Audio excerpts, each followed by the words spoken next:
Gregorio. Antonio. Good morning. I'm Christopher Lloyd, and I'm standing here in the studios of Sirius XM Satellite Radio. It's a weekly morning, approximately 6 a.m., and this is the Opie and Anthony Show. Never before has one radio show been so extreme.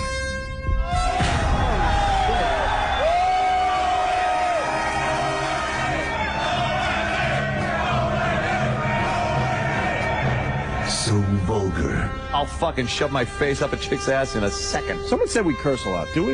I have no idea if we do. So flatulent. Who just farted? I did, but I didn't know it sounded Like rotten eggs and sewage. Oh, wow, thank you. I can't believe that us sitting around like this is actually a radio show. It's not going to get any better than this. Are we on the air? No, we are? Oh, okay. Quite simply, the greatest show in the history of broadcasting. O&A every day, that's what I say. You guys having a good time or what?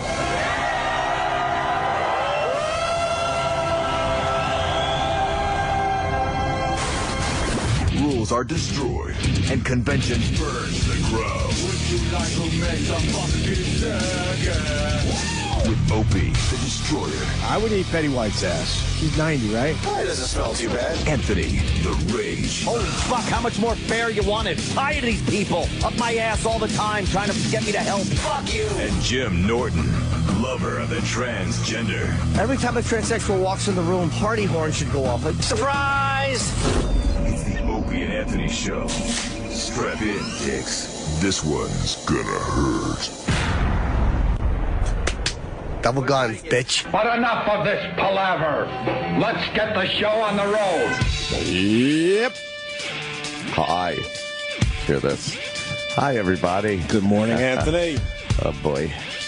You don't sound good. My voice is shot. I've been fucking coughing like crazy. Doing this. A lot of that. Laughing? Yeah.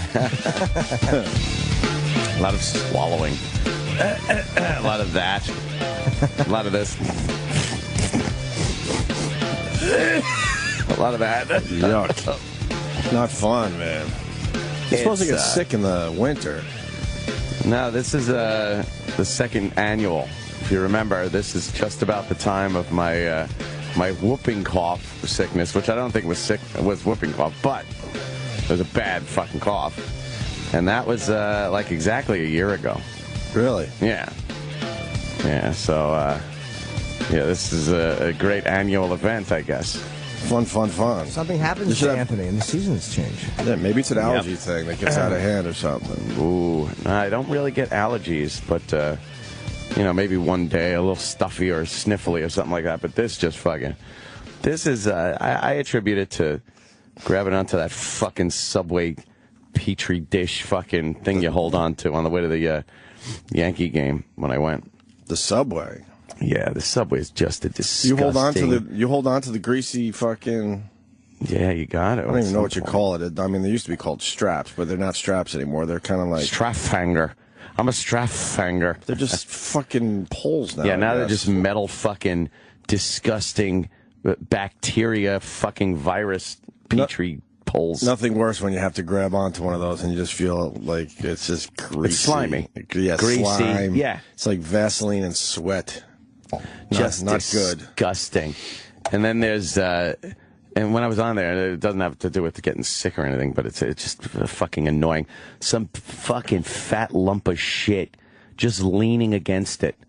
Like the pole, the one that's vertical, standing, and he's leaning against it. Yeah. Like you fucking like it's a wall. People are supposed to hold on to it, and now you can't get your hand in there because he's fucking leaning against it. Well, you dumb fuck. Usually put your ass crack right on the bar, and then you know you're gonna lean nice. Oh, you can't lean on that thing. It's meant for holding on to, and keeps people from holding on to it. No, you gotta lean on whatever you can, man. Gotta lean. My entire fucking sick time off has been spent building up more of a hatred for people. But you don't, but you don't even leave the house. Exactly. How does someone hate so much? It's amazing. That doesn't even leave his house. That's what's amazing to me. It's, I don't know how it's done. You're going to do a blog called The Angry Hermit. You're like a hamster with hamster trails, but you hate. You're not even among the people. It's so rare. I have an influx of information that comes in on the TV. Who are you hating these days? And I'm just everybody. Same people? Every single person on the face of the earth, I think. Maybe not that many, but no, it's the usual suspects, and then just fucking the people in the news. Ugh. And now I got to deal with the fucking Midtown Tunnel people. What happened? Oh, Jesus Christ. Apparently, the bridge and tunnel people have a fucking message board. Really? Yeah. And what happened? They put a... What is going on? They put a bolo out for me. What's a bolo? Be on lookout. So what does that mean? Well, no, they're looking for me. Well, maybe they heard you talk about it on the air. They did. Oh. But fuck you. What am I guilty of? I paid my toll. They have and a I drove message through. board? You cocksucker. Oh, dude, it's the most pathetic thing. Is Toll Taker 3 after you? Exactly. Here's what their message board is. They bitch and bitch and bitch about the toll people that are taking the tests and various things to get on the real police force. Okay. And they talk about what assholes those people are. For trying to better themselves? Yeah, and then the special ops unit that actually is in charge of checking out the toll plazas, but they're also real cops. Right. They can't stand them and call them like incompetent. And meanwhile, they're being replaced by a 2 by 3 inch piece of plastic. But I don't even know the story. So that's when I went through the toll booth. Was I here? I don't remember hearing this. Maybe this was that time you were. So what happened? Well, I go through the toll booth, and there's a guy in front of me. Right. And he stops. And I'm like... At the gate? Yeah. Okay. Motherfucker, man. Right. So, bap, I unload on the horn. Right. Of course, what are you going to do? Sit there patiently? Fuck you. So I look around. I can't see. But now one of the cop guys, toll guy, whatever the fuck they are, peeks around the car I just beeped at, and he was standing in front of the car. So the reason that car didn't move, he had to stop. It was a minivan, so I couldn't see around. Oh, he had to stop because he was going to hit the guy. Right. Gotcha. So I'm like, oh, okay. Now I realize. Mm-hmm. So the gate, the guy gets out of the way. The gate opens, and that guy drives through. And this motherfucker now starts walking over during the time I'm moving to stop me. For beeping? Yeah. Now obviously I know what this is going to entail. What do you call that? Browbeating. Mm-hmm. A browbeating by this fucking overpaid fucking meter maid that's going to sit there and now yell at me for beeping and stuff. He's not going to be able to do anything because all I did was beep. Right. That's the thing. He's not going to write me up. He's not going to do. He's going to get his jollies because he's got to stand there all fucking day by yelling at me for beeping because I didn't see past the minivan. Right. So I'm like, fuck this. Whoop. I just gas it and go right past him. I look at my rear view and I could tell he wanted to fucking. He was pissed. What's the problem? He has no authority to stop you, I don't think. He could have stopped me there and yelled at me for beeping. But he doesn't have authority to actually stop you like a cop. If a cop is kind of... Oh, and once I passed him? Yeah. Fuck no. No. Sorry, get back in your booth. But he doesn't have authority at all, is what I'm saying. If I was pulling something dangerous, he could have stopped me and probably written me up for some kind of fucking thing. Okay. And I told this story last week or at some point. Right. Well, then they got on their little message board, and started saying that be on the lookout for Anthony Cumia from the Opie and Anthony show, who implicated myself on fucking zipping past and almost hitting the man. It's fuck you. Just fuck yourself. Get back in your fucking phone booth, you cocksucker. So there's their tbtarant.com. Oh, yuck. But it's I was able to get on it, but now you got to like join. I guess some of the fans of the show must have gone on and maybe had a field day, wrecked it for everyone. So I fucking like read that now. It's like, and then one guy goes, well, he's got a black Escalade. So watch that. He comes in at 5:15. Oh, they got he's been taking the Queensboro Bridge out of the city to avoid us. but laziness will win out, and he'll be back at the top. Like, what the fuck am I? Al-Qaeda? You fucks. Did you go through the tunnel today? I certainly did. Okay, right through. So they're not really on the lookout then. No, and I'm fucking looking around, and no one's there anyway. No. Why? Well, perish the thought they open up another fucking lane or something. There's one fucking easy pass lane opened up in the morning, and then one guy will saunter out, gut jiggling, and he'll saunter out and lift another gate. Boy, those fucking toll plaza people, they don't even know how to move. You ever see when they go to do something like somebody's easy pass didn't work and they come over to fucking get it and to have you ever seen someone move in fucking slow motion? It's like Sam Peckinpah's fucking directing it. He grabs the fucking easy pass. I'll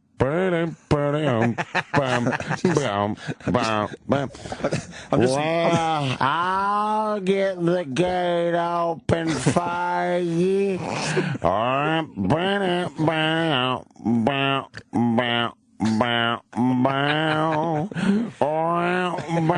Having a problem with your easy pass? Fucking take the thing and get traffic moving. That's your job. I'm watching you in amazement this morning. Oh, Christ on a pony. You're an angry man. Holy shit. I can't fucking handle it. But you don't really have to handle people. No, I gotta handle them. I gotta handle those people. No, you just drive through Easy Pass now. Well, unless, somebody in front of me, theirs doesn't work. You had a little incident. It's okay. And then the fucking guys all right. decide. It's going to be okay. All right. Are you kind of excited you made their message board? Yeah, it is a thrill to make that message board. I felt like I was reading the fucking Radio Dentist again. At least somebody's talking about us. That's great. Yeah, there you go. Wait, we don't get much press these days. It's good we're on that message board. Why did they You're on that message board. Why did they put? I got so annoyed when I saw the fucking picture you tweeted for TBS. Somebody, your fucking photo was that a mistake or was that a different? No, that's only. I don't know. I haven't been in any of the promotional material for the show yet. But my episode's really late, so I don't know. I have no idea. I'm going to ask these guys to ask them because it's a little weird. No, but the picture that that's not everybody from the show. Oh, okay. 2, 4, 6, 8, 9. No, there's like 27 of us. Oh, shit. So that's only a third. Maybe that's who they could get that day. No, those are all individual photos that they just put together. Oh, right. Yeah. How naive am I? Oh, my God, Jimmy. What do you think? They got them all there? For a second, I did. I'm just a boy. Who Gets the Last Laugh on TBS starting April 16th. My episode's June 2nd, the last episode of the season. I don't know if that's good maybe or bad. Like every month. That's what I'm hoping. They put on a new shitload of people. That's what I'm hoping. Maybe those are the people that are in the earlier episodes. That's what I'm hoping. I don't know. Tom Green? Because I'm not famous. That's why. Those guys, those faces. That's not true. We're famous in the radio world, but that's not saying much. I know DL and I know Tom Green's face. I don't know who the other people are. You got Andy Dix up there, and Bam Margera, and Sherry O'Terry, and what's her name? The comic that fucking puts the gloves on. Oh, Natasha Leggero. Okay. Yeah, she's there. And that's Schlesinger. Oh, all right. So a lot of our friends. So I know all of them except the Who's the black guy with his arms folded? That's the dude from Scrubs who hosts the show. Okay. I always forget his name. And who's the other guy? DL, of course. And then there's that one guy I don't know. So who's that? Who's that guy next to DL, the white guy? I don't know. I'm asking the radio if they can't see it. I apologize. Yeah, I don't know who that guy is. So who knows? It's hopefully it's just I don't know. Well, then I wonder maybe people at TBS don't like us and all that shit. Who the fuck knows? They care about promotion. I really think because I'm not that famous. You want people that that they know. We're just not known. We're just not known after all these years. We sit there and go, who's that guy between Tom Green and I know the one guy. Whatever. Yeah. We'll see what happens. I like the fact the entire show is having a fucking self-esteem meltdown. Oh, no, I'm fully aware where I'm at. We were almost famous 10 years ago. Almost. No, we almost made it. I think the show's in better shape than that. No, we're good in the radio world, but, you know, we all pretty much don't give a fuck about the radio world anymore, let's be honest with each other. We want to be doing other things. We could do this all day long. All day long. You know. Because we have a shitty agent and we have shitty people around us here. I mean, period. So it makes it very, very difficult to do anything else. I haven't heard from my agent in months. He's a shitty agent at this point, and he knows it. That's why I think he avoids us. That's why I'm in today, to not hear from him. I figured if I pushed it, the phone would ring. At this point, he doesn't even call anymore. He knows. You legitimately sound bad though. Like you sound sick. Like you're definitely you're not fucking. Edgar doesn't buy it, but I think you are very sick, and I can hear it. I can see it in your face. Oh, it's so bad over the past couple of days. Yeah. You know when someone's bullshitting, and then you look at them and you know when they're sick. You just know. Oh, right. Sick. It was fucking. I hope you get stopped at the toll today. You know what? All cranky and coughing. I will just be like, what? I don't know what they could do. Do something. What? What can they do? I don't know what you're going to do. I don't know. I'm a fugitive for 100 feet. 100 feet of a fucking toll plaza. I'm a fugitive. What is it? They have their own country? Yeah, that's it. That's their fucking jurisdiction. The Vatican. Huh? Yeah, they're like the Vatican. The Vatican. You fucking messes. How great would it be if they pulled him in and did a strip search and did like a Justin Volpe on him? 2 toll takers are just sodomizing him with a fucking stick. Yeah, one guy's like, be courteous, because he'll probably tape it for the show on the message board. And, oh, by the way, he has a concealed carry permit. What am I, Sonny Corleone? You dunces. I hope so. I think secretly you like this. No. I think secretly you kind of like the attention. You're liking the attention, aren't you? Well, it was funny. I thought it would be funny, and I thought, bringing it to the show would be entertaining. Right. Little. But no, it's like it makes me just go like, ugh.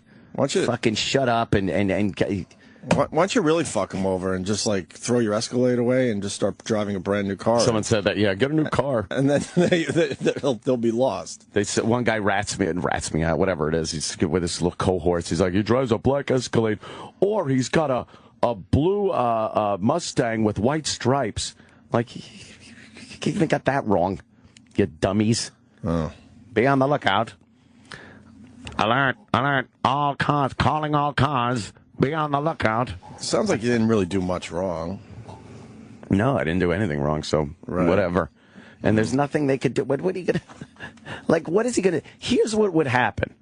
I would get fucking, like, if this even ever happened, I would get like, hey, come over here. And they wave you over. So it was all important. Wave you over. And then I'd get a browbeating. I'd get yelled at.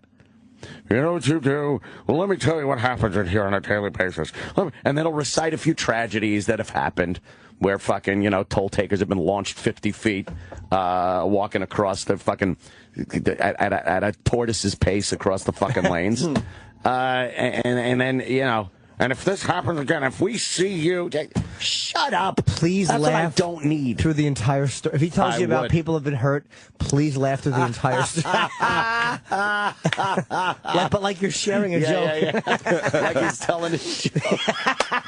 That's a good one. Oh, it's hilarious, dude.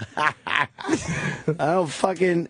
I am beyond that point of needing to be lectured about shit by people in this authority. You know what I mean? Like, I understand, and if I'm speeding and a cop pulls me over, I know the fucking game. I know I'm going to get fucking bitched at and I'm going to get a ticket and whatever. I understand that portion of it. But I don't understand where the only power base someone has is to yell at you like you're a fucking child and they're a teacher or a parent. Blow me. I'm not going to stand there at this point in my fucking life and have some guy that fucked up in his career yell at me and get his frustrations out at me Fuck off. I wish this was a movie, because then the quick cut would be Anthony pulled over going, no, you're right, you're right. That would be a hilarious scene. Oh, would that be a funny scene? Yeah. No, I shouldn't have. I was careless. Look, I apologize. You're right. Sorry. You're right. You're right. I'm really sorry. Never again. You're right. Well, we got. There's people that have those jobs, though. Hold on, we got one of those people.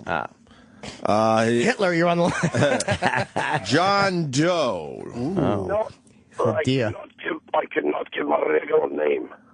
Hello? Yeah, I don't feel like doing bits today. I can't give you my regular name, dude. Okay. Oh, yeah. It's not a bit. Go ahead. No, it's definitely not a bit. Anthony, you're going to be all right moving forward, all right? Yeah. So you're gonna look for the bald guy when you come to the Easy Pass. You'll never have to worry again. I put the alert out for all the boys and the idiots that I work with. Well, They're a bunch of morons, if you know what I mean. You honestly work over at Midtown Tunnel? Honestly, you can ask me any question. I can give you all the details. I can tell you what time you potentially came in if I go back to the video booth. This morning, if you really want me to. So what's and if you were picking your nose. So what's with the fucking what's with the message board and those people? Well, there's two people here that hate the show. Uh-huh. And they kind of go out of their way to make sure they fucking bother the shit out of you. Yeah. And there's a lot of stuff that goes on here that you wish you would never know. Well, I understand. Why are people so fucking pissed at SOP? Or SOD? It's the worst job in the world. I mean, give me a fucking break. We do nothing. We sit around and jerk off. Now that Easy Pass is here, we get to see people drive by us. I mean, what do you want us to do? We're bored. I want you guys to fucking reallocate your fucking resources and leave the fucking toll plazas. We need a guy like Jimmy. We need Jimmy to come and take care of us. Jimmy's Toll Booth Collectors. It's a great company. I would just, if someone was going to give me a toll, I'd be like, what's in a toll house cookie or something, you know? Fucking on fire. You hear what I said? All right, thank you, John Doe. John. Thank you. He's, I hope he's in the booth right now and someone's waiting for them to change. Some guy's stuck beeping. Yeah. Ready to get yelled at. I don't know. There is this mentality, though. There's people that get this little authority thing, and then they yell at you or have to lecture you on things.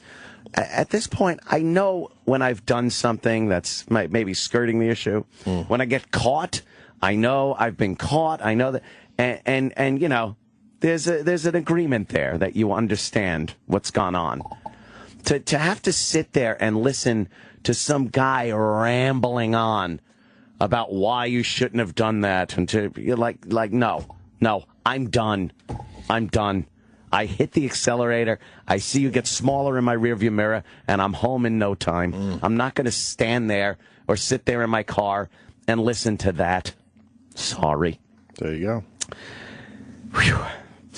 Other than that, I watched a lot of TV. Welcome back. Yeah. Welcome back. Why'd you say you had this hateful time where you're just reading bad stuff? I can't go to the message board. I can't do it. The nasty ones. Not our people. I mean like the fucking the hate ones. I don't go to. I don't mean these. I mean like the harsh ones that show nasty videos. Oh yeah. They just get me angry. I can't do it. Oh, I don't go to those. I don't go to like violence ones. Oh, I go there. Yeah, I know. That's what I mean. Like that one. Oh, that gets you angry? I can't do it. I can't do it. I did it once, and it set me on a spiral for a week. Really? Yes. I can't do it. I just avoid that stuff. I just avoid it. You know. So much easier to just avoid that shit. Yeah. It seems like any type of a message board or any type of a site that is dedicated to one cause will pile up examples of that one cause. Yeah. So you just look at it like it's this overwhelming thing. Like, yeah. You know, I'm sure if you went to a black site that was like, white people suck, and then you have all these examples, you'd be like, what the fuck is wrong with white people? Like, what planet is this from? Exactly. We're terrible people. Yeah. And well, I was also just watching The Sopranos over the entire time. I think I'm up to season 5 already, in the middle of season 5. Wow. I've just been fucking going at. And I obviously the show's been off for quite a few years, but a few observations. When you watch it in marathon form for the first time, since you've seen it when it was on the air, you do get a different perspective. Remember how you looked forward so much to every episode? Of course. And you expected so much from every episode? I remember being let down a lot. Exactly. I remember when it was on. The expectation was so great that you absolutely were let down at times going, fuck, I waited a week for that? And it was, or I waited a year for that, for the show to start up again? And you had to wait like at least, another week to see what happened.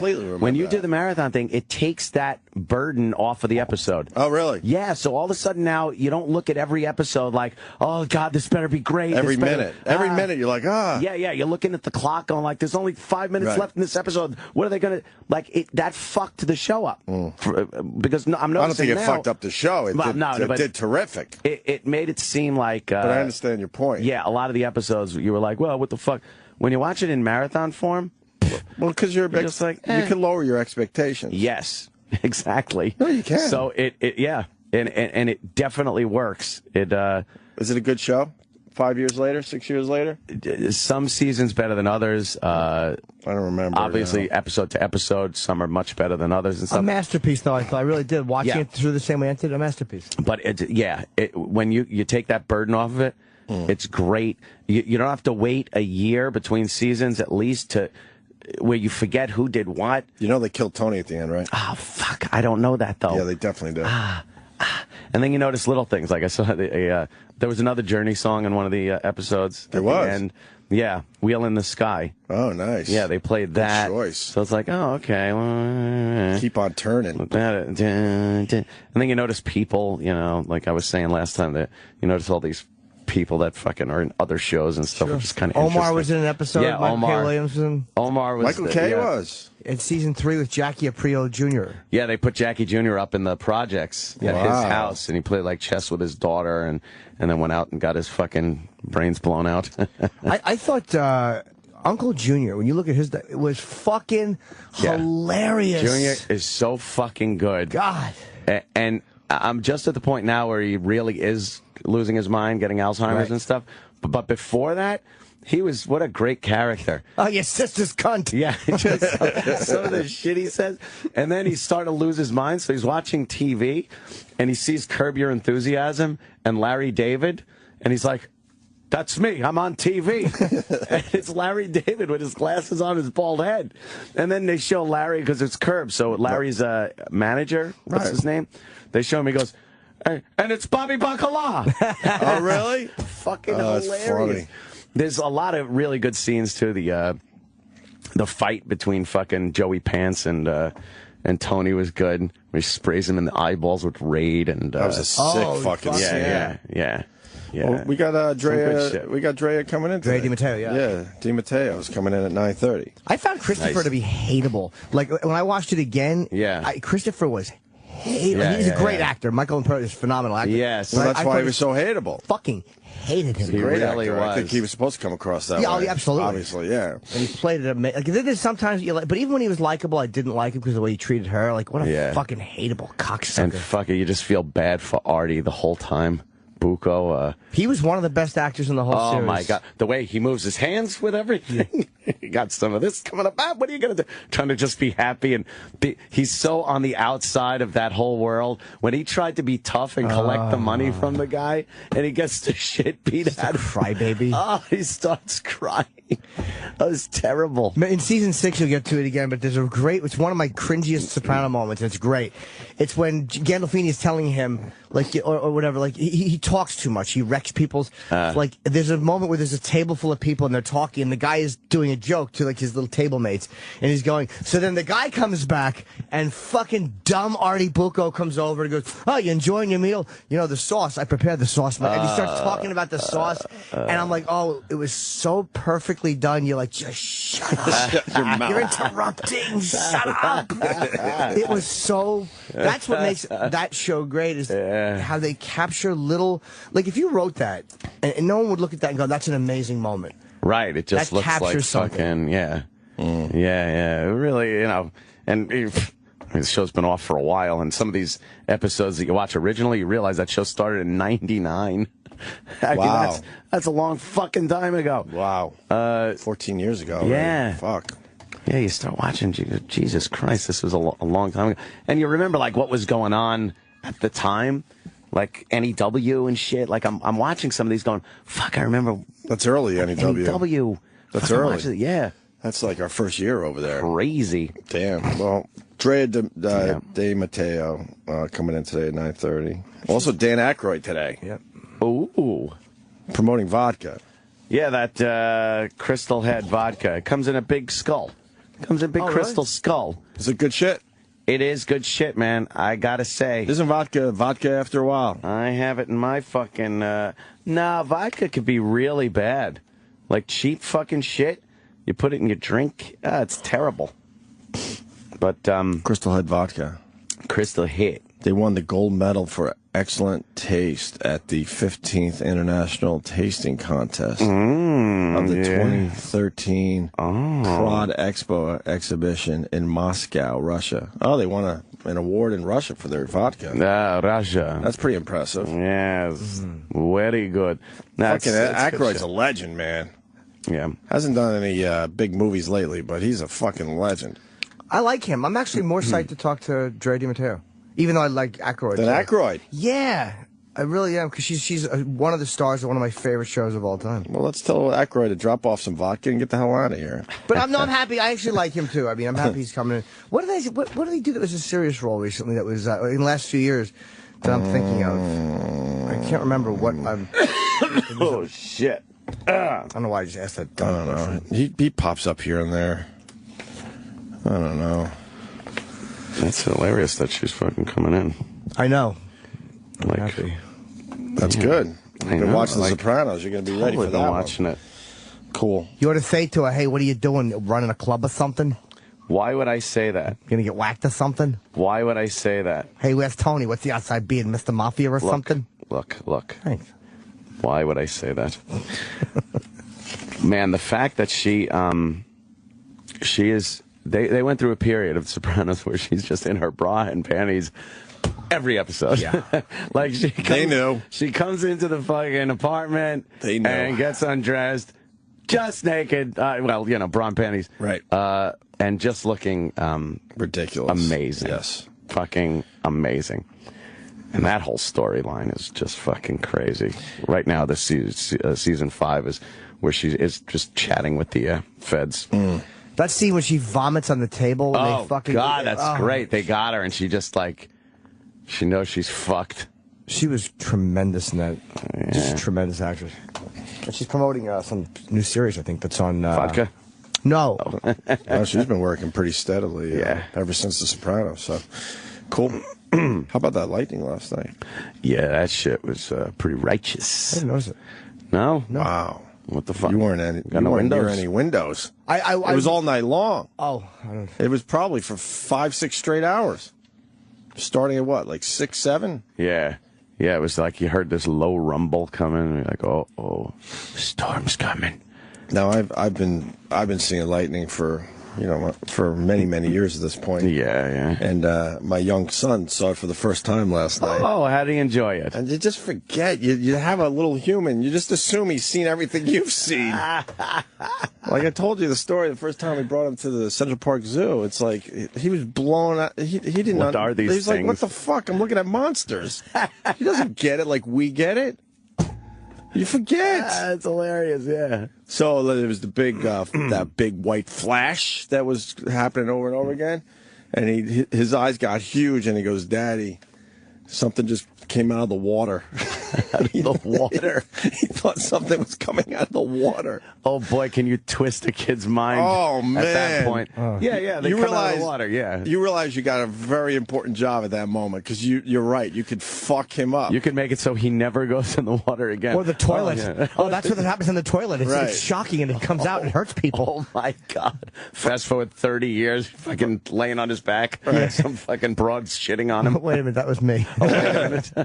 But he just doesn't understand. When he sees this shit for the first time, his little mind is like, "What the fuck?" He's just his mind is blown on a daily basis.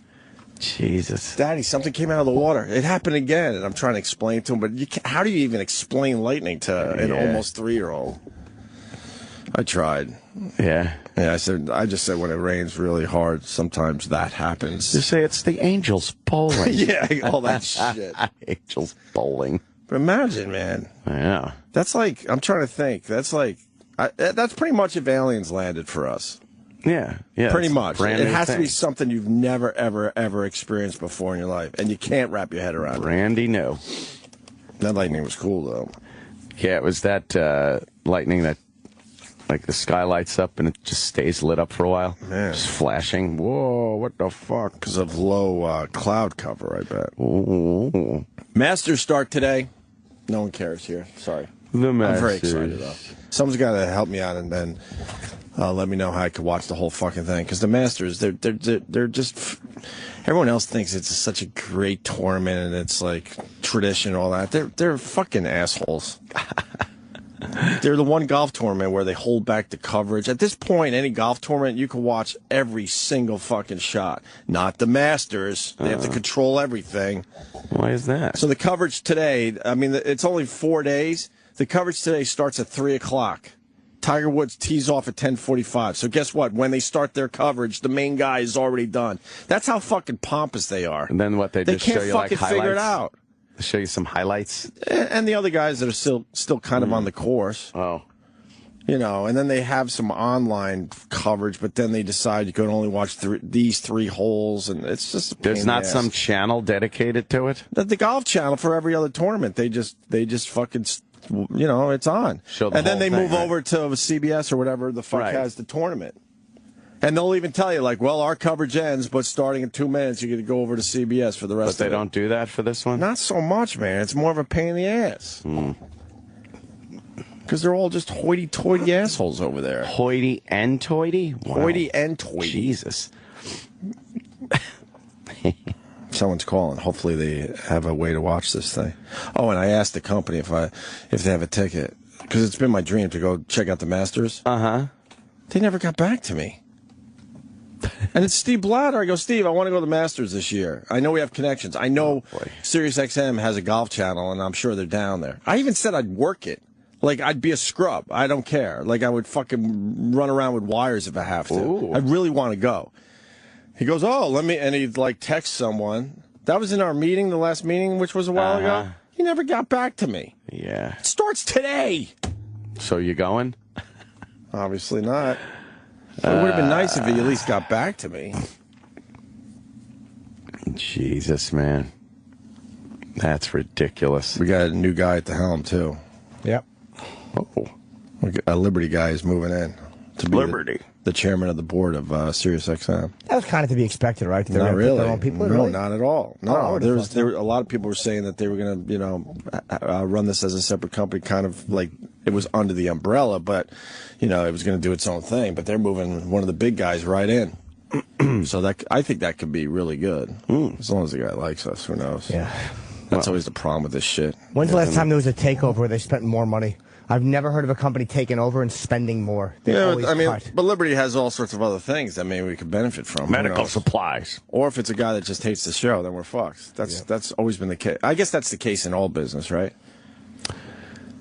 Yeah. We went from having a guy that hated our fucking guts, Hugh Pinero, and then we were throwing a miracle, and then all of a sudden Eric Logan came in, and you know, he was still a corporate guy, but he at least liked the show, The buffer. Yeah. and you know, and supported it.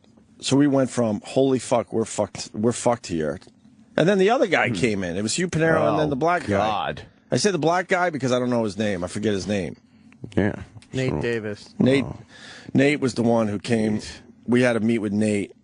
Anthony decided to be 45 minutes late for the for the main guy at XM. I'm making so many excuses. I'm sitting there eating a stupid fucking. For a meeting? Yeah, remember at that hotel? God. Because you were so annoyed you didn't want to meet with him. Oh, I so didn't want to meet with him. And then I got your point, because as soon as the meeting started, another guy, man, we've had this over the years. His opening statement was, I just want to let you guys know, I completely agree with the firing of Don Imus. Yeah, he prefaced And I'm like, the meeting my with that. God, we're so fucked. He prefaced the meeting with that. It's like, now let's have our meeting. I'm just thinking, fuck you.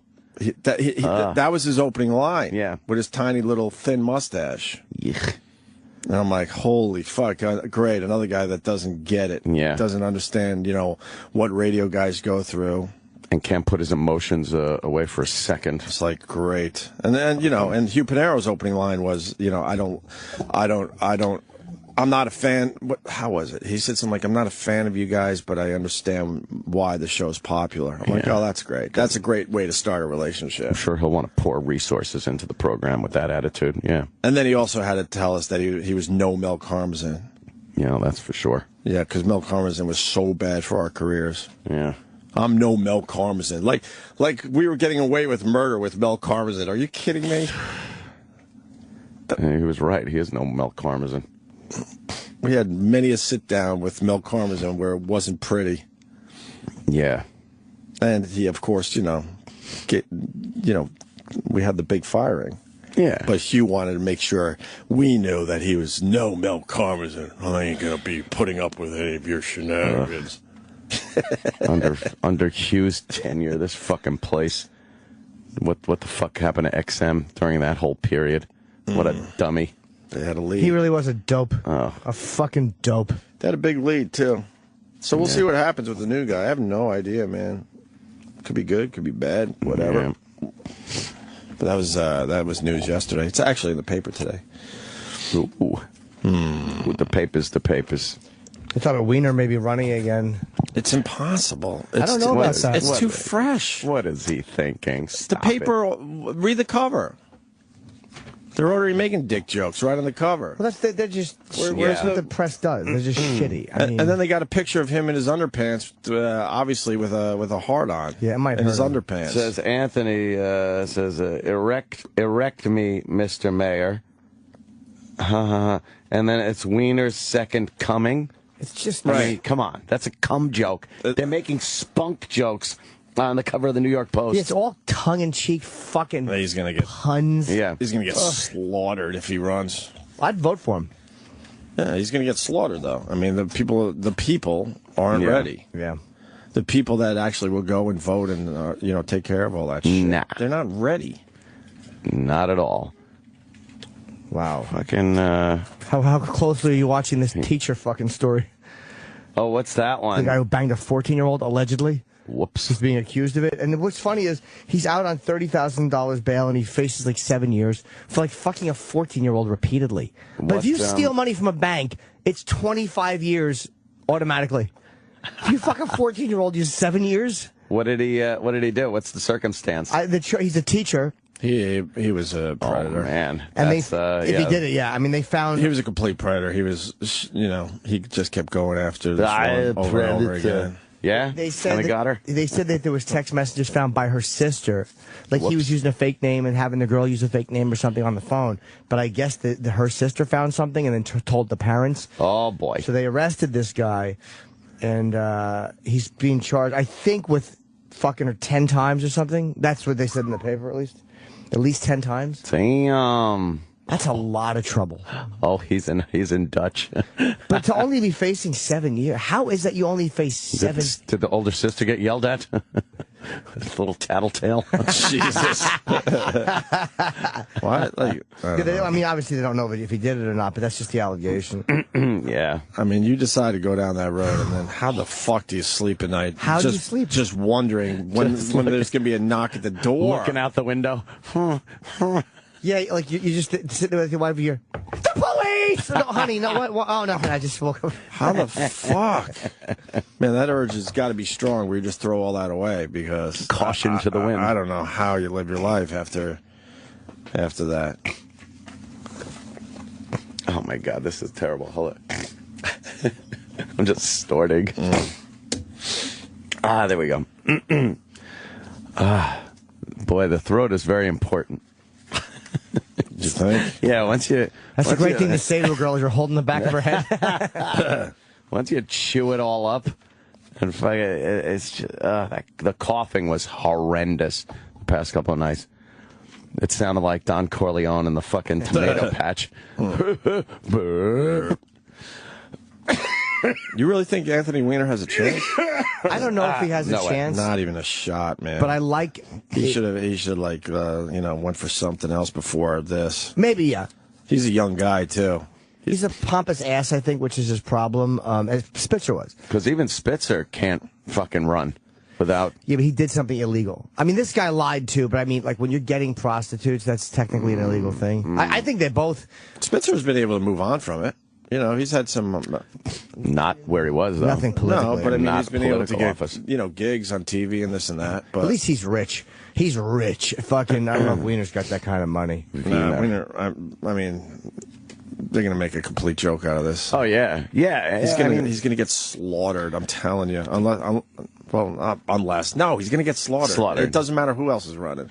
It's just too soon. Comedians, talk show hosts. Oh, they've already started. It's just pure fodder. Yeah, mother too, right, Ant? Good one. I know. You think he's mad at us? No, because that he ultimately would have had to go anyway. This show, we talked about this on Reddit last night. Just this show basically forced Pelosi's hand and forced them to get him out. He was going anyway, though. Yeah. There's no way he was surviving the bare chest photos to another girl and his fucking crotch. That was terrible. There's no way he was surviving that. His horrible dick. His awful, not as big as you should be if you're going to send it out. Cock. See what's going on? This is what we're talking about right now. And so is everyone else. But I wouldn't have been talking about him in any way, shape, or form about this, good or bad. And Breitbart was, he was showing that picture to everybody. It was just a matter of time. Oh, yeah. It was just a matter of time that was going to be out there. We were just the lucky recipients. That showed it to a couple of shock jerks. Shock jerks. We couldn't get our cameras out fast enough. Oh, please, right? Shock jerks. He's going to get slaughtered, though. That's not even open for discussion. Well, then the people, like, if he deserves to get slaughtered politically, fine, but if people are going to judge him on that... Oh, no, my point is I don't think he should get slaughtered, but he's going to get slaughtered. But I'm saying people deserve, we deserve dishonest politicians, because now this is out and this is what this guy did, and people don't want him. Mm-hmm. They're all lying scumbags. All of them. You're not going to ever find a guy who's like, who matches, who can survive every bit of vetting. But you want a guy that understands social media. Yeah. He didn't really understand how any of that worked.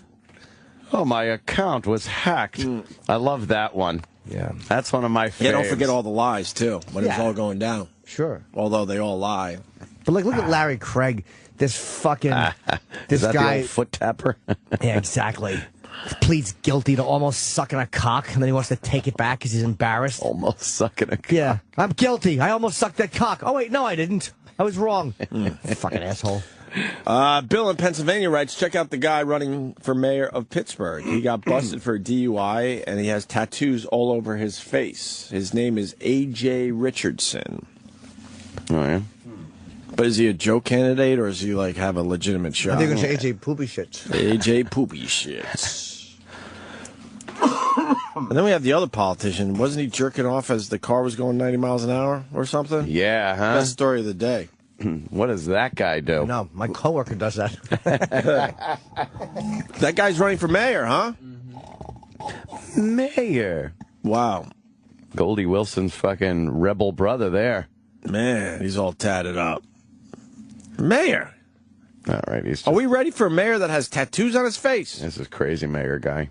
Yeah, you always get one underdog. Yeah, at least one mayor. joke. No, I wouldn't even call that. I would call it a joke candidate. You always what's his platform? I don't know. I'm moving a hot mic. Sorry. I think it's better than sucking snot down my throat on the mic. So I could hit the cough button. Let me see. We could ask Dennis today. Yeah, what do you do when you have a cold on the air? Yeah, that's a good idea. Let's see how he handles it. Man drove 90 miles an hour with genitals hanging out the window. How do you do that? Wait, he's driving? How do you do that? Driving? How do you hang your cock out the window and drive? It must be how do you keep your, unless you put it in cruise control, I guess, right? You have to go cruise control. You have to. Why would you do Very that? good. And how do you get caught doing that? 3 women testified against former Mount Carmel Vice Mayor William Blakely, graphically recounting times he exposed himself while driving at Thursday's preliminary hearing in Kingsport. Oh, boy. I was scared that I was going to wreck. He was going to cause me to wreck, witness Deborah Sturgill said. You know what? If a chick had her pussy pressed against the window, not one guy would be calling up and bitching and saying, I was afraid I was going to wreck. That's the big difference between you ladies and us gentlemen. You'd be so happy. Yeah, you'd just be like, this is great. You tell your friends. I dream of women just flashing me on a subway. Are you kidding me? Fucking spreading their legs. Right. A guy does it, and the women are they're taking pictures, running the police. You little fucking rats. They start screaming and panicking. Yeah. You would sit there and enjoy it. When a girl does it, we wouldn't be, I was afraid. I was stunned. I was shocked. I was disgusted. I swear, even if she was a pig. Who cares? She's sitting on the subway with just a skirt, no panties on, and she opens her legs. You're like, this could be the best day I've had in a long time.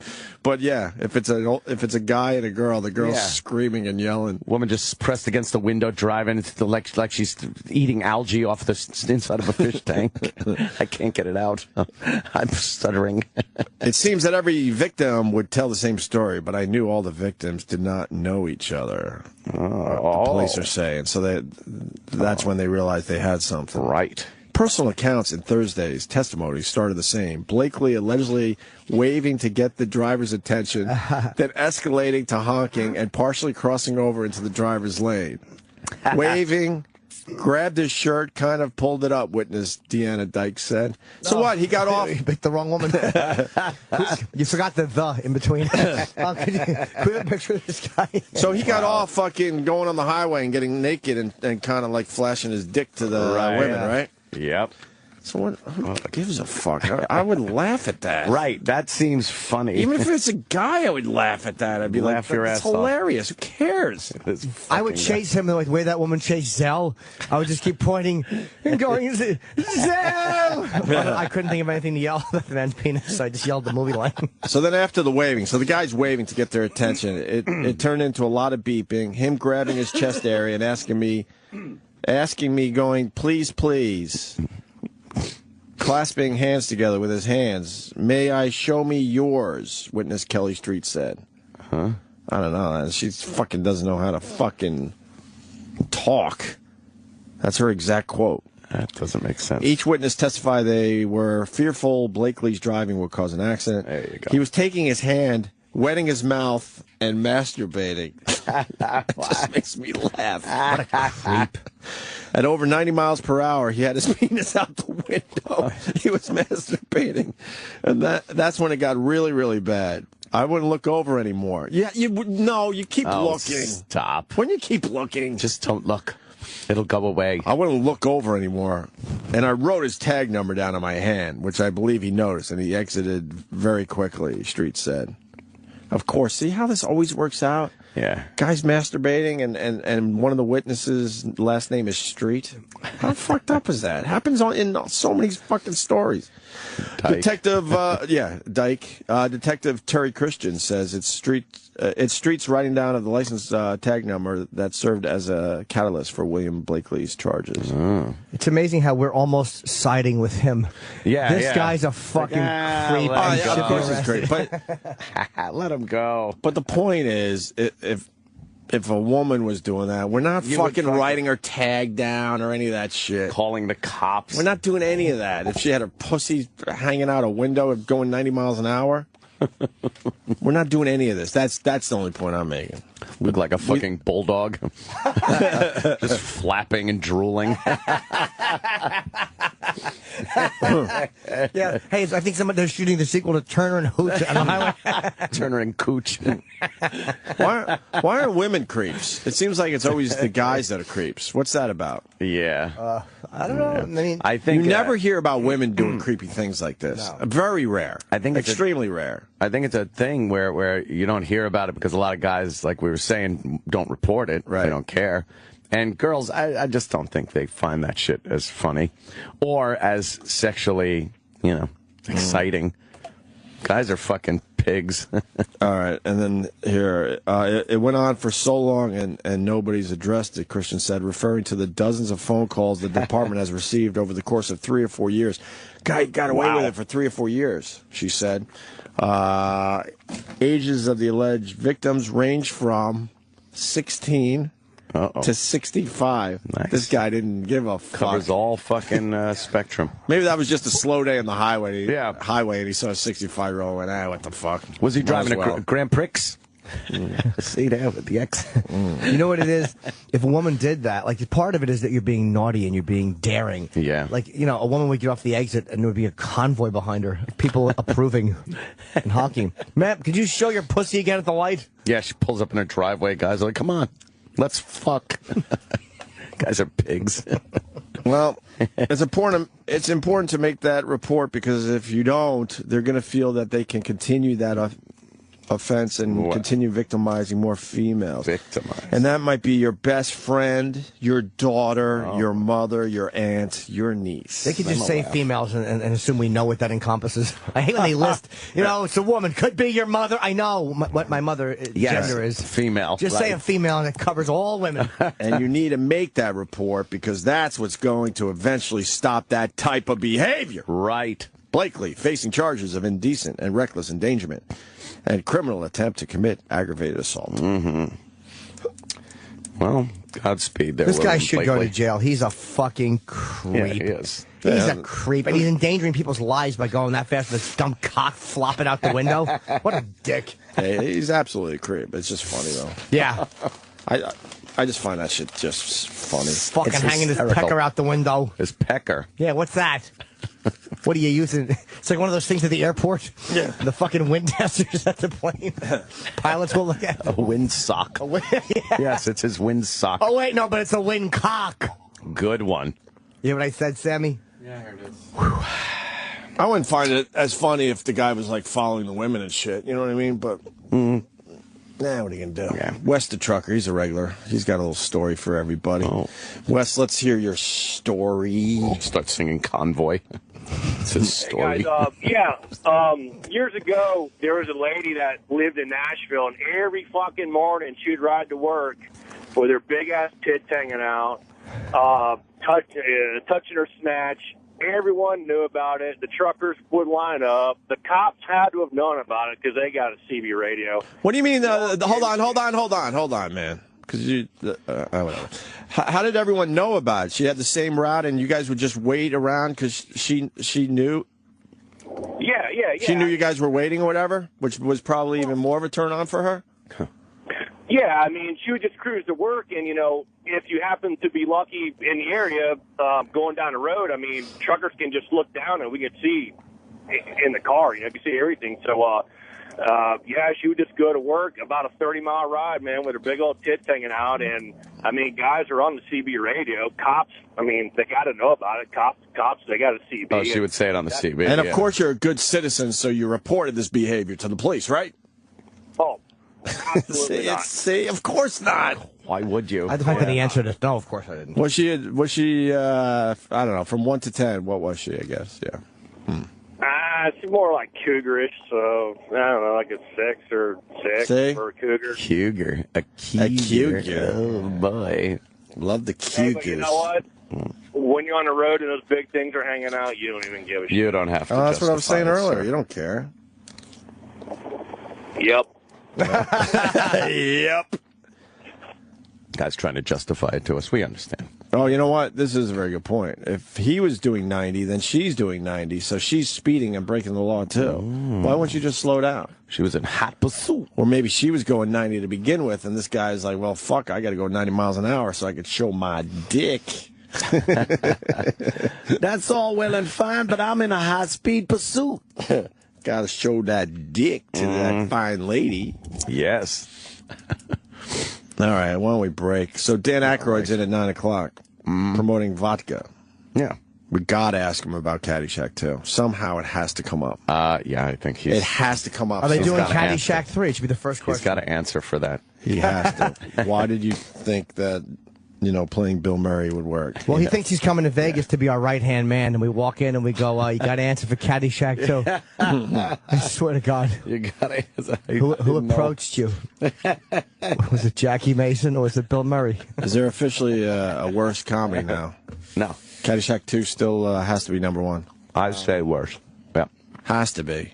Worst ever. I don't remember. Is there any Dan Aykroyd from that? Do we have? Oh, my God. We've done this bit so many times. Erock, no, I'm not saying it in a bad way. I'm just saying it's so uncomfortable to watch. I don't remember. Oh, God, give me something. Those big, fancy law schools like you didn't need to Pierpoint. So you're going to have to explain. Oh, good. Randy Quaid? Randy he's always good. Quaid. Anything he's in, he stinks in. He plays this over-the-top. You probably want to play the second one down there. It's Well, what happened? It's camcorder to television. It's not. Yeah, I know, but that's him being the Bill Murray character. So let's see if the quality's good. Robert Stack. They thought they could get the airplane vibe from him. Fucking hilarious.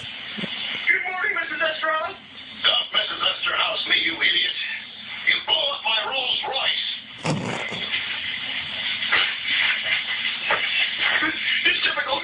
In my line of work, you learn the details that kill you. Just make sure that next time there aren't any screws. I can't hear it. That's fucking hilarious, though. It's Unfortunately, so quality's bad. My mother and I watched that. Voice and did like this, like, I can do it for you. And it was so bad. Fucking hilarious. That was his interpretation of Bill Murray, man. He was making it his own. He's crazy in that, though. Oh, God. Turns into this whole miniature golf thing. And then they try to do something where, Jackie Mason had, like, golf clubs that did wacky things. Right. It was so bad. It's everything about a bad 80s comedy. Oh. What happened to Dangerfield? Why didn't he do two? Probably saw the script.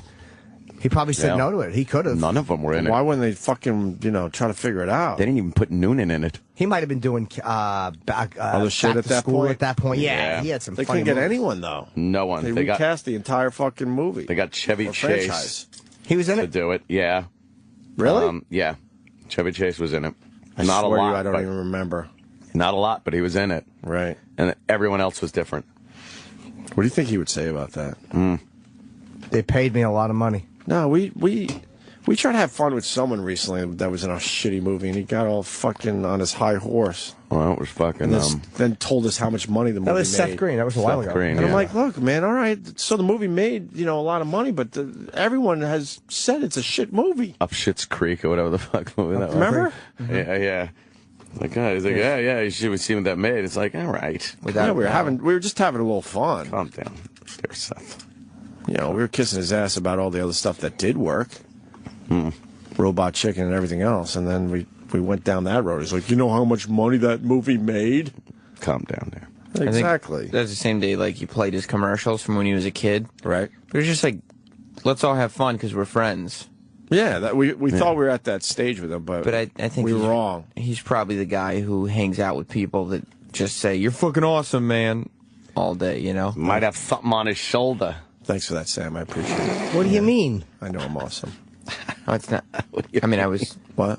What's he got on his shoulder? Oh, a chip. Oh, boy. Oh, yeah. I'm on your shoulder. Is it heavy, cocksucker? Oh, Jesus. Nice movie. The Bird People video's doing good. Is it? I don't know. Probably. It had like 8 million views or 8 something. million, nice. Fuck yeah, day. Chip meets the Bird People? Let me see if it's doing well. Chip meets the Bird People? Had fucking 8 million views. Yeah, let me check. 8 million? Piece of garbage. That's let me check viral. my numbers. Yeah, it's doing all right, man. Chip meets the Bird People. It's doing okay. It's a movie. How did it go from 8 million to 11,000? No, the YouTube takes it down because they're jealous. The YouTube? Oh. Yeah, the YouTube, their counters are a little behind. But this guy I got the big. inside numbers in the video. It's up to 8 million. 8 million. This guy's Wow. a superstar or something. And now that you mentioned it on the show, I get to tweet it again. How great is that? Why don't we take a break? By the way, Regular Joe made an appearance on Red Eye last night. Oh, really? And was a hit. Oh, no. Congratulations. At the Really? end of Red Eye, Regular Joe. I saw a Regular Joe type character on a commercial I've been told I'm a character. You might be a character, but I know I am. What the hell do I know? Have your soup, sick guy. At least you show up for work. It was for you. What is a urinary tract infection? UTI. Yeah, it was for UTI Institute. UTI, and this guy's walking around this like garage where they're repairing cars and stuff. Right. And he won't stop walking. Like every shot, he's got to be walking, looking at the camera, and he's got a rag in his hand with no grease on it, wiping his hands, and he points at the camera and then cuts to another thing where he's like, and you could get this job. And he just looks like the asshole on the job. Like the guy you don't want to fucking see. Pop up UTI commercial. UTI, UTI commercial. Right, go down to I guess it's the, that's probably it. No, go down to commercial right there. No, that one. Yeah, try that one. Look at this guy. Oh, go to the one above it. Fuck it, I'm sorry. No, that one. Yeah, but I see your point. No, that's not it either. Not it, Sam. God damn it. I had it yesterday. You're stupid. I know guys like you sitting right where you're sitting, thinking exactly what you're thinking. Like, bobbing his head as he walks. Look at him, swinging his arms. Change careers. And in this tough economy, you got to think harder and smarter. Look, there's only one place that guys like you, guys like this, why is he still walking? I know. As an auto technician. Stop walking. It's the only time he walked ever. UTI gives you real-world hands-on training in classrooms like this, equipped by the industry's top manufacturers. He knows what to do with his hands, though, Jimmy. Look at him. And we teach you in a way that clicks. Oh, Jesus. The technology you learn here is the same technology you'll use every day when you're working. When you're working. Partner with UTI. Everyone on the job hates him. When they graduate. 4 out of 5 UTI grads get jobs in their field of study. UTI Oh my God, stop people who are serious about being the best in the business. I hate this guy. Ready to work? Why is he walking so much? Let's talk about UTI programs. Yeah, what do I know? I know cars. Your new career starts your first day at UTI. Are you ready? Yeah, I'm ready. No, he's got to walk away. Why is he walking everywhere? Oh, he walks, that guy. I mean, the open shot where he walks, into frame, fine. But stop. Job site never slows down. That's what I always say. It's a race. Is it? For what? What the hell do I know? I just want to sit down with my lunch pail, relax, have a sandwich, a container of coffee. You run around on the YouTubes, fancy guy. What the hell do I know? Oh, man. Yeah, that guy annoyed me. All right, let's get Dennis Falcone in here after the break. Yes. I want to know how you handle doing a shift if you're sick. And other things on the way. This is the Opie and Anthony Show. Opie and Anthony.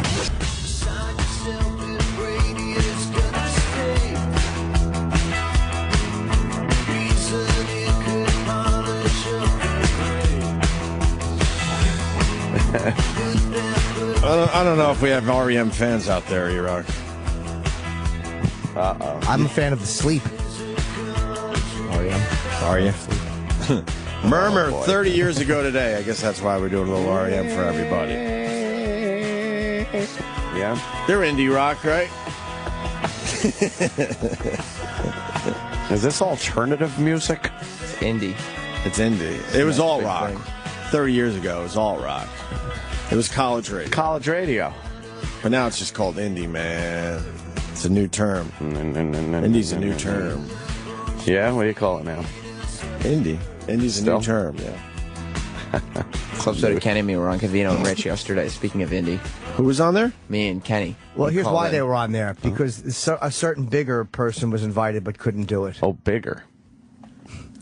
Wait, you were invited to go on Covino and Rich? Of course I was. No, I happened to be here late waiting for a Big Daddy Kane picture. Wait, you guys went on Dude Bro Nation? Yeah. We tried to explain to them, and Covino won't do You got to explain, because we probably have people that weren't listening yesterday. Well, Club Soda Kenny. We learned that they have the Dude Bro Nation. Covino and Rich. Dude Bro Nation. Covino and Rich. Oh, what's that, Kenny? I'm sorry.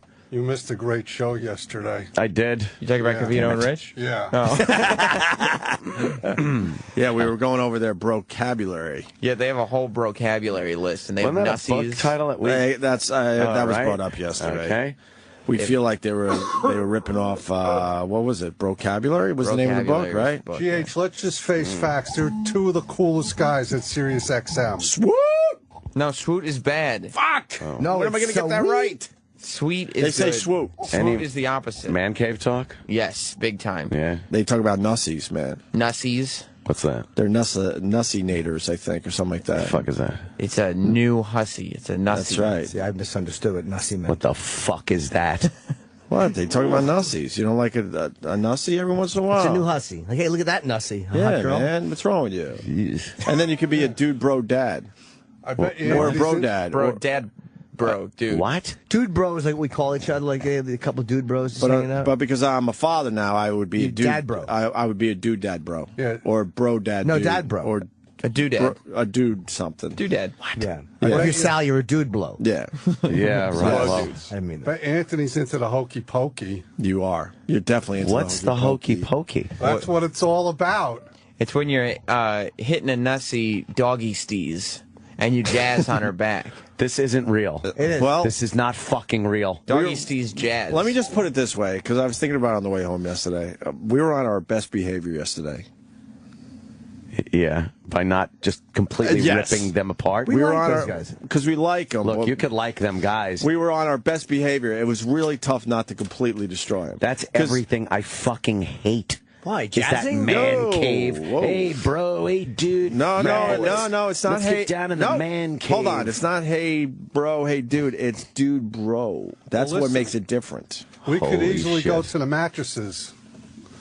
Because, you know, they're saying, like, you guys are like the original OGs, almost like ready to go out to pasture, and they're the two coolest guys on radio. They've been at it for 7 years. When are they going to hit?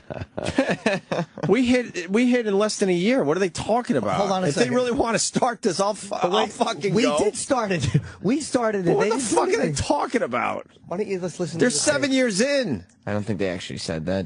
No, they probably did. Do Kenny's they just starting speak any trouble. words in English, or is it all in that bro talk? They replaced Well, it. then They love Rich- play on words. Then Rich came in here and he threw Covino under the bus and basically said, "Oh God, that stuff I haven't paid attention to that in years." But I'm like, it's on your website though, dude, bro. Covino explained that it wasn't like. Show Anthony the T-shirts. Oh God. Oh no. You can get a T-shirt, dude, bro. Oh no. I'm thinking of getting a swoop shirt. But you Swoop even know with what an it- exclamation point. You don't know what it means. Swoop! You know what this shit reminds me of every time I see it? You ever see the Penn and Teller bullshit about that direct marketing? It was, and they have a guy that's trying to sell these man cave type products. Like, hey, and he's got like he has a bunch of people over, like an Amway meeting, and he got a bunch of people over, and he's cooking up steaks, and they're all wearing like man cave type shirts, and hey, let me get that beer for you, and it's this this fake man thing. But we lose because a lot of our listeners have man caves. Look, you could have what you want to call your room, your place, your fucking hangout.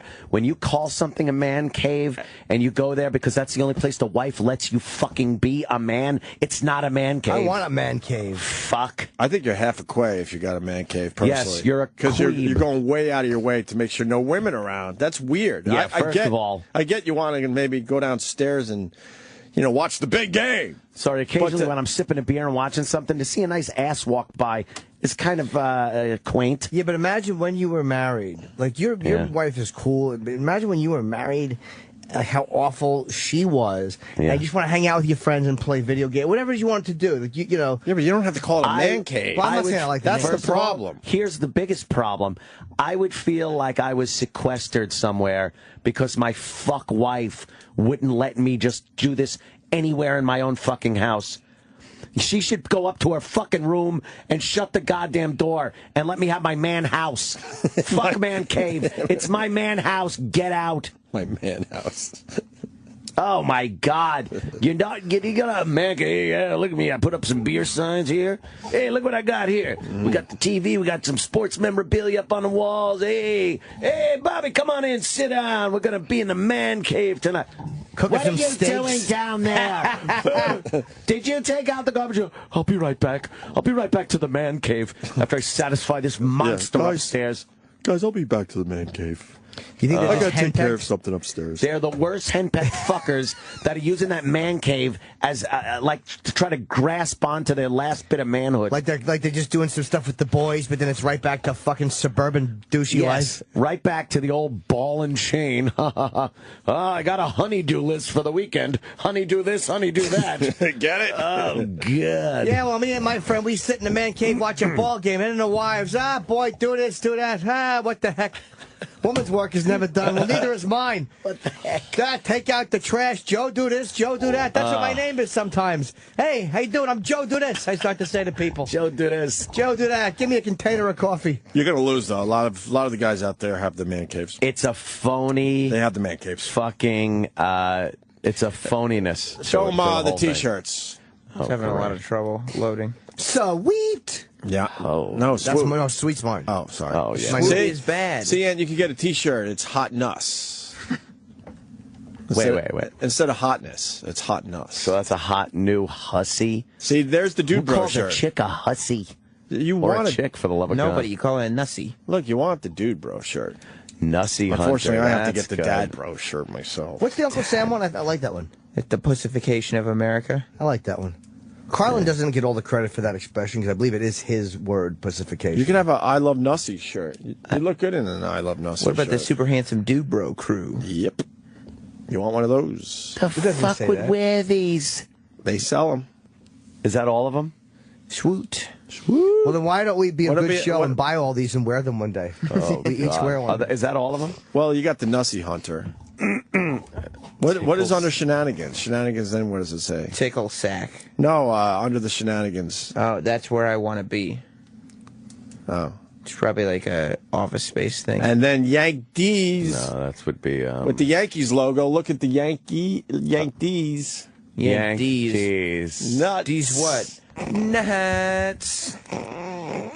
What's with the gang sign thing? Oh, yeah. I don't know. We were trying to figure that out yesterday. Covino is Mexican, part Mexican, and he just... Oh, okay. So it's Vatos Locos. So what happened yesterday? You guys went on the show to discuss what happened on our show yesterday? Yeah, and to discuss Rich completely throwing Covino under the bus. Which he did, by the way. He came on the show, and in order to please the room and not take credit for any of the shitty expressions, he was like, oh, yeah, Covino writes all the corny ones. Those are Covino's terms. I don't know.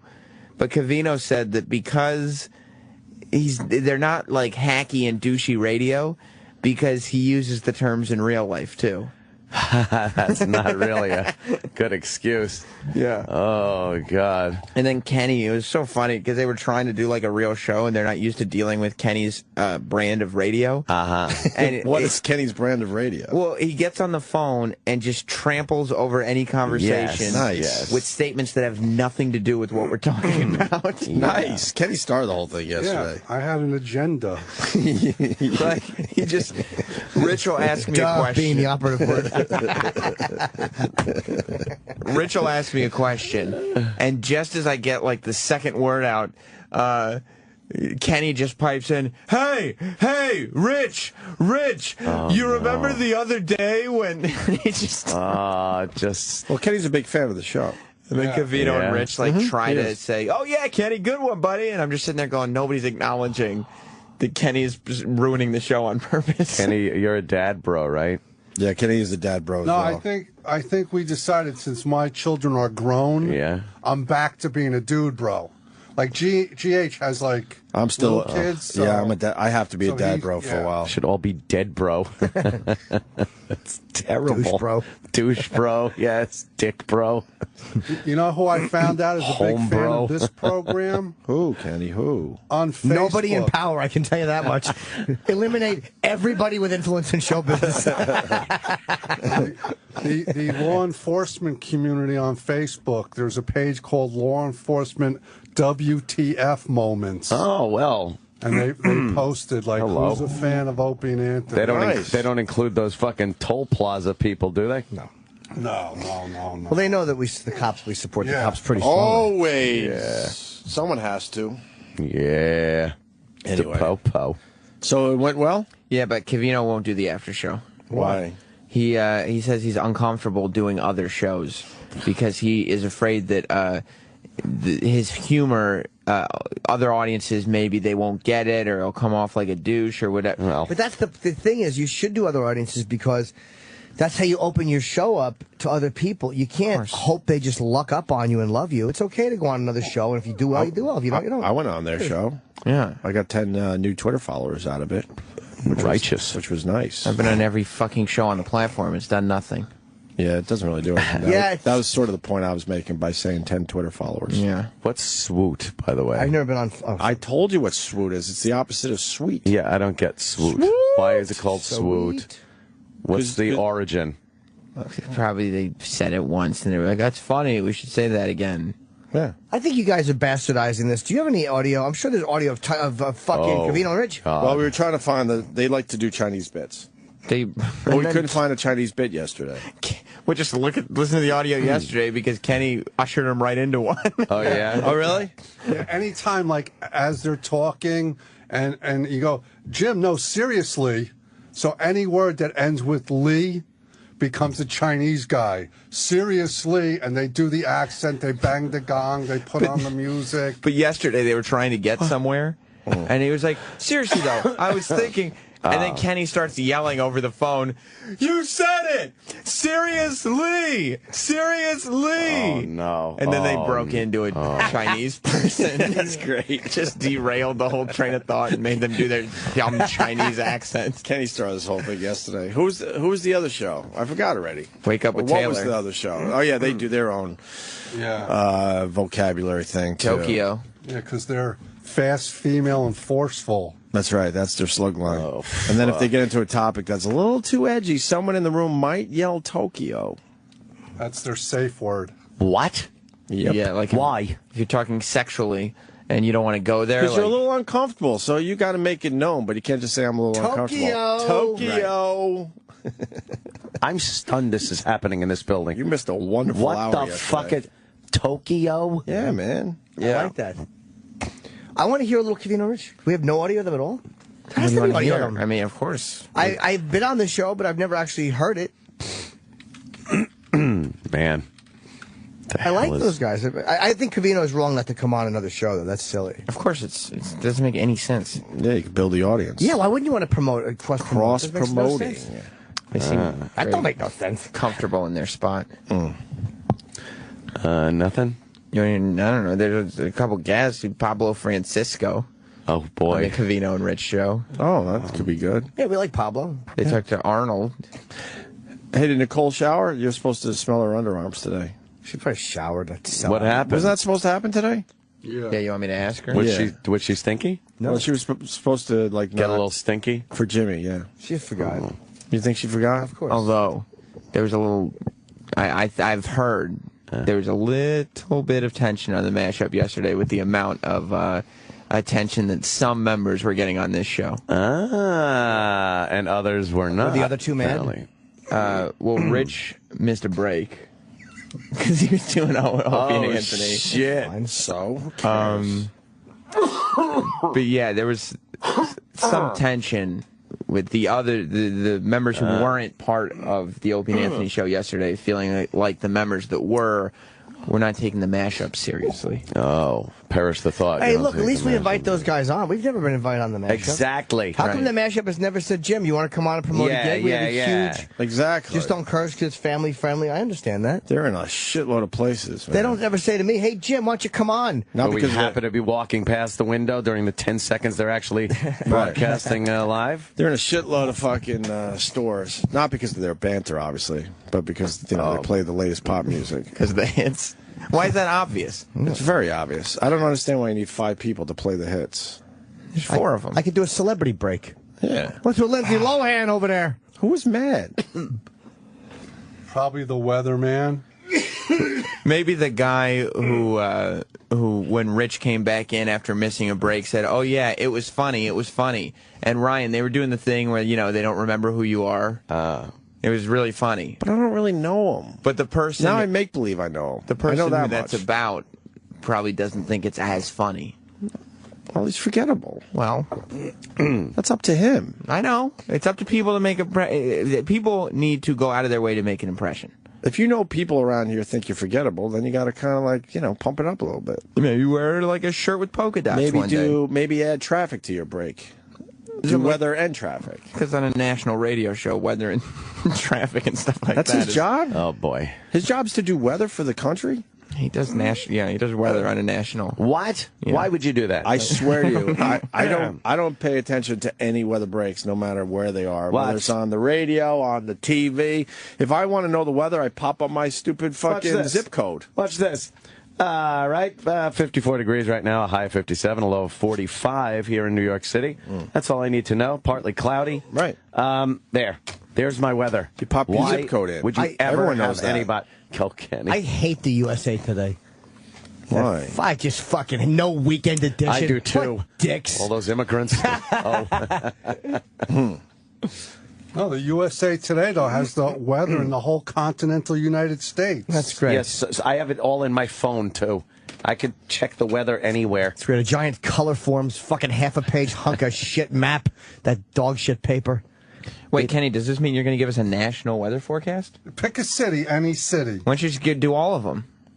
Well, they do all of them? Yeah. No. It's in alphabetical order. Atlanta, Baltimore, Boston, Charlotte, Chicago, Cincinnati, Cleveland, Dallas, Gonna Denver. do this all day. Detroit, Honolulu, Houston. Is it cold in the day? Indianapolis, Kansas City. You're not Right. doing any temperatures. How long did it take him to do the weather, this guy? Well, he doesn't do like as detailed as all that. He just goes like, in the south it's raining. Yeah, he does by region. By Who does region. that fucking help? Nobody. What is going on? I want to hear some Covino and Rich. We're not hearing Covino and Rich. Well, what do you want to hear? I mean, there's stuff on YouTube. I don't know. I want to hear an Asian bit. Yeah. We tried that. Did we get it yesterday? No. You would think by now we'd have an Asian bit. Why couldn't we find one?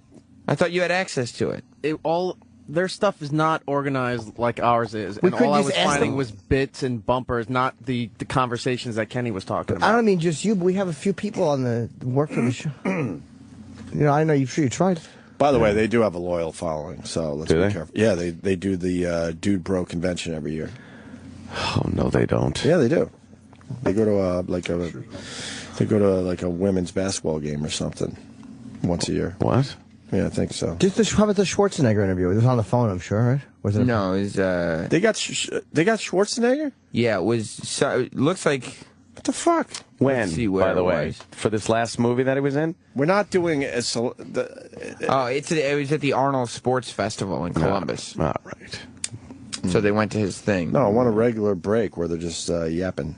Arnold, not all that hard to get anymore when he's trying to push a fucking shitty movie. Boy, that last like movie he was. fucking Yeah. bomb. Palmer Because Rooney. nobody wants to see him being in action. So no one gives a fuck anymore. You're 60. You're the governor. No. The governor. Yeah. But they don't have any regular breaks on YouTube. I don't know. There's not one Covino and Rich bit? Yeah. I mean, on YouTube, they have their interviews. They don't believe in YouTube yet? They're not good at. They're comfortable where they are. They're not good at branding themselves at all. But I mean, Oh, boy. they're comfortable where they are. They got their audience, and that's it. That's why. All right, Dude Bro. They just sit there. Yeah, calm down, Dude Bro.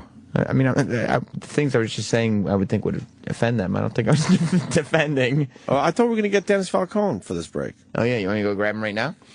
Yeah, what do we do? I'm hitting the cough button now like crazy.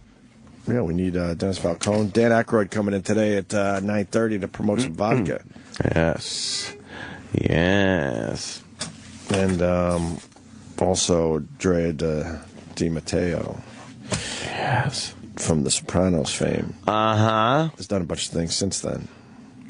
Yeah, she was fucking... I was watching The Sopranos. She's looking really amazing in that. Jesus Christ, did she... bra and panties. Bra and panties. Goddamn. All the time. Oh, Dennis Falcone likes to take his fucking time walking down the hall, Yeah, huh? He should be a fucking toll plaza worker. Holy shit. Yeah. Oh, there he goes. Whoa. He doesn't really know how to walk fast. He's like almost a midget. Yeah, he's a little weird looking. He's a little strange. Dumb head. Dennis Falcone, how are you, sir? How are you, gentlemen? How are you feeling, Anthony? Well, That's why we have you in here. You don't sound bad. Still a little under You really the don't weather. sound bad through the Content-wise, though. No. No, well, you know, when you're sick, you kind of get a little more deeper voice. So I would have stayed home personally if I was you. I would take it, because you know what? Sadly, even though they're your best friends, you're spreading germs in the studio. Yeah, I figured I was over that. Is he really spreading germs? Period. Sure. He's not contagious anymore, is he? Dennis is not a doctor. He's a radio guy. Yeah, I know. You're really asking Dennis like he's the authority on germs. Are you the radio doctor? Yeah, I'm sure someone had Maybe that you title. could ask Dan Aykroyd. He was Dr. Detroit, wasn't he? Yeah, one of the worst movies ever made. That was bad. Why would you bring that up? Well, Before the brought up big interview. Caddyshack 2 before. Yeah, but that's it was so bad it was good. Would you talk about Dr. Detroit and then maybe go into a Motown song? Good. I like that. I like that. Very good. I like that. I like that. Good. He thought about it for a second. What do you think of a radio show that comes up with their own terminology, That's their great. own vocabulary? That's good. You're branding it. It's good. Yeah. Do you have any examples from the past? Guys that used to come up with their own words that kind of stuck, kind of hit? Yeah, there's top of my head, I can't think of it, but I'm sure there's guys that had things like, they had their own way to say things, right? Didn't Wolfman Jack always say things differently? And What would Wolfman say? Like I'm a wolf or something? Yeah, what Imus did a whole bunch of things too. How's your Donkey Kong? Oh, you're naked, baby. Things like that. But how's your Donkey Kong? What year is I think it? Robert W. Morgan out in California used to call it a fracas Friday. Fracas I had no Friday? idea what it meant. Why? But he just did. It just made sense, right? It just made sense for him, I guess. Yeah, Fracas Friday. Now, is that your own windscreen on the microphone? No, I think this is public. Everybody should have their own. I Everybody agree. should have their own. Yeah. You come in, you put your own windscreen Have on the your own microphone. windscreen. That'd be nice. Maybe Mars can arrange those in a little egg carton. Yeah. And spray them down every day. Get and then some windscreen. Replace them. You should have some Lysol. Spray some Lysol on the little Lysol. Yeah, little but alcohol. more so. I don't believe in the windscreen thing. He's putting germs into the windscreen. Then the next disc jockey is going to sit there and disc jockey. The next what? Following your logic, jockey. logic, the next disc jockey that uses my windscreen would talk a lot more. right, and he's going to get sick. You don't have to worry about germs from the disc jockey that uses your mic. It's not contagious. No, but the thing is, if you're listening to the radio, yes, if you're listening to a radio station and the disc jockey doesn't sound good, it makes the station sound like, gee, why couldn't they let that person stay home? No, I've never thought that in my entire life. That sounded I've weak. heard many a DJ sound like shit on the air because they were a little sick, and I never thought, well, how dare they make him work today? I think they should stay home because they're getting their fellow workers. Oh, do you? Now, you're How many sick days do you get? Because I know we get maybe 5. All right, but he's sick. He's legitimately We sick. get 5 for the whole year. He's not on a cruise. So you can't stay home is the point. No. Cruising for a bruising. Most companies you can't stay home anymore because they don't give you sick days. So they force their fucking employees to come in and get everyone else sick. No, I'm sure if he went to management and called up and said, look, bring a note from the doctor. Remember you had to bring a note from the doctor? I do remember that. Yeah. Now, Dennis, no. Look, we could get past this whole spreading germ thing. Here's the deal. Yes. You're in. You got to come in, so you come in. Right. What do you do if you're feeling a little under the weather, your voice may be not up to par, you're coughing, sneezing, clearing the throat, a lot of that. How do you handle that as during your air shift or your show? It's not a shift, Opie. No, you keep the breaks short. Keep the breaks short. Meat and potatoes. Don't try to, don't try to push it because don't try to read 2 liners. No, just during the break. Well, just do the one. And really, in a break, it's funny because in a break it should be one thought, one thought per break. Don't do the 5-day forecast when you're doing the weather. What are you talking about? You guys just say nothing in between the records. One thought per break. If you're going to deliver the station positioning liner, and the intro, and the time, that's it. Don't go off into, do that. The time, the weather. Don't forget, I'm going to be down at the so-and-so car But if you work wash. for an oldies station, what is going off? Yeah. Going off? That's my point, yeah. Well, in the morning show, you'll probably be going off. In the midday, the afternoon show, not as much. But in the morning show, where you have 2 hosts, you're talking about, current events and things in the news. Hey, how about that? So you might have to Mets pick up lost the slack. Yankees rained out last night. Mets and Yanks rained out. Yeah. And now were they really? Kajagoogoo. I didn't even know. The Mets played. lost. I wish they were rained Mets out. played. They lost. Are they Yankees doing rained good? out. They had 2 losses now in Philly. I went to my first Islanders game in a year. Nice. Oh. Did they win? What a shithole. I forgot. Is this I going almost off? forgot. Yeah, we're going off a little bit. Oh. I almost forgot how much of a shithole the Nassau Coliseum was. Well, you called it. They're talking about saying fuck waiting. Oh, they are? Yep. I wouldn't wait. They're ready to go. I would take the penalty to do whatever the fuck. Yep. I don't know. I think I was realizing the Jumbotron, The screen is so tiny. I never realized how tiny that thing was. Most people have those in their houses now. Right. Yeah. The building's 40 years old, right? 70, I know, 73. but they fucking didn't, update anything. But the ticket prices continue to go up, and the parking fees continue to go up. But they didn't fucking put any money back into that shithole. No, we don't pay enough taxes on Long Island. So. Holy fuck! Boy, I think he's being sarcastic. Oh, you do, definitely. It's a shame. It's sad that the Islanders are leaving. And they got rid of Debbie. Now I'm going way too inside. Debbie knew a little bit about hockey. She would talk to the coach and the players in between periods really fast. What was her name? Debbie something? Debbie Cakes? Yeah, I know what you mean. All right. Well, now they got the... Does Dallas? Now they got the blonde bimbo that's looking a little long in the tooth. Yeah. Now they got her, Dina. They got her fucking interviewing the players in between periods. Well, she's working. The other girl is working with Stan Fischler, I think, on the Devil broadcast or the. She moved over there. Yeah. So the Islanders organization decided not to replace her and to get the bimbo to talk to the players now to save some money. Maybe she wanted more money. Bimbro, is that a word? I say him. Use that. I say himbo. Himbo? I think bimbro. She wanted more money. She's lucky to fucking make minimum wage. She stinks. I don't Anyone that's a fan of that team knows how bad she is. And they had her on the screen at first because she was sort of hot back in the day. She's not even close to sort of hot anymore. You remember the Ice Girls that they used to have? They used to have the Ice Girls, too. Remember Jill Nicolini? She was an Ice Girl. Was she? Yeah. Who was that? Who is she? I don't think Jill Nicolini officially was an Ice Girl. No, she was in the stands. She was in the stands. That's what I'm talking about. You don't go to games. When Jill Nicolini left, they brought in Dina.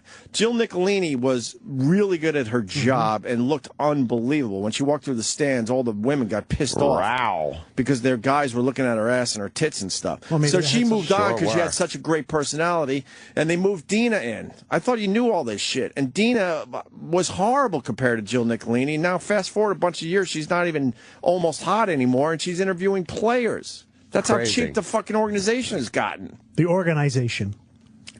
The organization. If we're Is that really how you say that? The organization. Yeah. I don't know. Well, but the reason is they're still leaving. They're going to play. They're going to play a game in Brooklyn next year as a. Are they dragging Dina with the team? I don't know. Maybe they'll have people who live in Brooklyn. Bring Jill back. Hire from Brooklyn. Yeah, why not? No, what is she doing now? Remember, She's on Klingon was TV. a fan of the Mud Hens. Toledo Mud Hens. She's over at Fox, local Fox. Okay. Oh, she's not Fox at PIX 5. anymore? No, she moved on. I was supposed to do their morning Fox or PIX? PIX, their weather thing this week or whatever. Hey, you can watch Lionel. Oh, Lionel's still over But there? they haven't gotten back to yeah. me. I don't get it. You're going to be the guest weatherman? I like Lionel. No, I don't understand it. He was always nice to me, so I like him. Well, he could be the nicest guy in the world. Why he chimes in on every news story? I don't like every person that's nice to me. It's like, I don't here's what either, you but I got just to like know or Lionel something. stinks. No, he was nice. And they'll be like, and very important gun control vote coming up later today. And now, Lionel, with what you need to know about the story. Well, I'm going to say it looks like he hadn't shaved in a couple of days. Get me a Lionel bit. Yeah, It's where's Lionel? He's very good. Lionel, WPIX. Lionel, why isn't he telling the truth? Oh, boy. Anyway, they do still today. have the Ice Girls, by the way. Okay. No, I haven't been to a game. And they were the ones that started that whole phenomenon in hockey. I believe the Islanders were the first to have the Ice Girls instead of the guys with the beer bellies with their sneakers on trying to clean up the ice in between periods and in between stoppages. They should do YMCA. Yeah, that was fun. The Yankees. That was fun. Which one you want to do? Is this his latest one? Oh, yeah. Wait, give us a choice. All right. The latest is, of course, the anti-government label. Okay. Joe Biden on creating a new world order. Okay. The seeming irrationality of another's belief. Uh-huh. I don't know what that is. Something. All right, about- just do the latest one. Yeah. Oh, boy. He can't even come up with catchy titles for his vignettes. He's a piece of garbage. I hate this. Got a jingle. I like that. It's Let me see, horrible. Sam, I can't Not see. a fan of Lionel. Joshua and Sharon Hagen had their parental Look how rights big terminated by a his Louisiana head is court between in his eyeballs and the top of his 2012 head. as to their two Look. sons, He looks ages like a 2 and 4. cartoon. The court placed them into permanent Looks custody like, of the maternal grandmother who resides in pause. Florida. It's alleged that Joshua, the father... The comic that Jay Moore loved. It's a wild, wild, wild, wild, wild world. Vince Chan. Buddy Hackett? Buddy Hackett. He's got He's a little slim. He's a slim Buddy Hackett. When Looks Buddy like Hackett used to little go bit of luck cross-eyed. guy. Remember the little bit of luck guys for the lottery? No! A little bit of luck guy with the big head and the little body. No, his head is giant. Like between his eyeballs and the top of his head is so much bigger than. But his eyes are too close together too. Yeah, and he's wearing those big round glasses. Giving the illusion that he's crossing. And the bottom of his face is small, like his jaw and everything. So, but his top of his head, he's just a weird looking guy. Does he have a good broadcasting voice there, Dennis Falcone? Oh God, it's unique. It's unique. I mean, he's a character. He's a personality. Yeah, but he's not doing like goofy stuff. He's commenting on the news stories. Like they'll interrupt the news. And with all the big stories, and he does a little rant about it. Why does this song sound like that? Lino. I fucking hate it. If I have channel 11 on or something when I go to sleep, and then I'll wake up to that.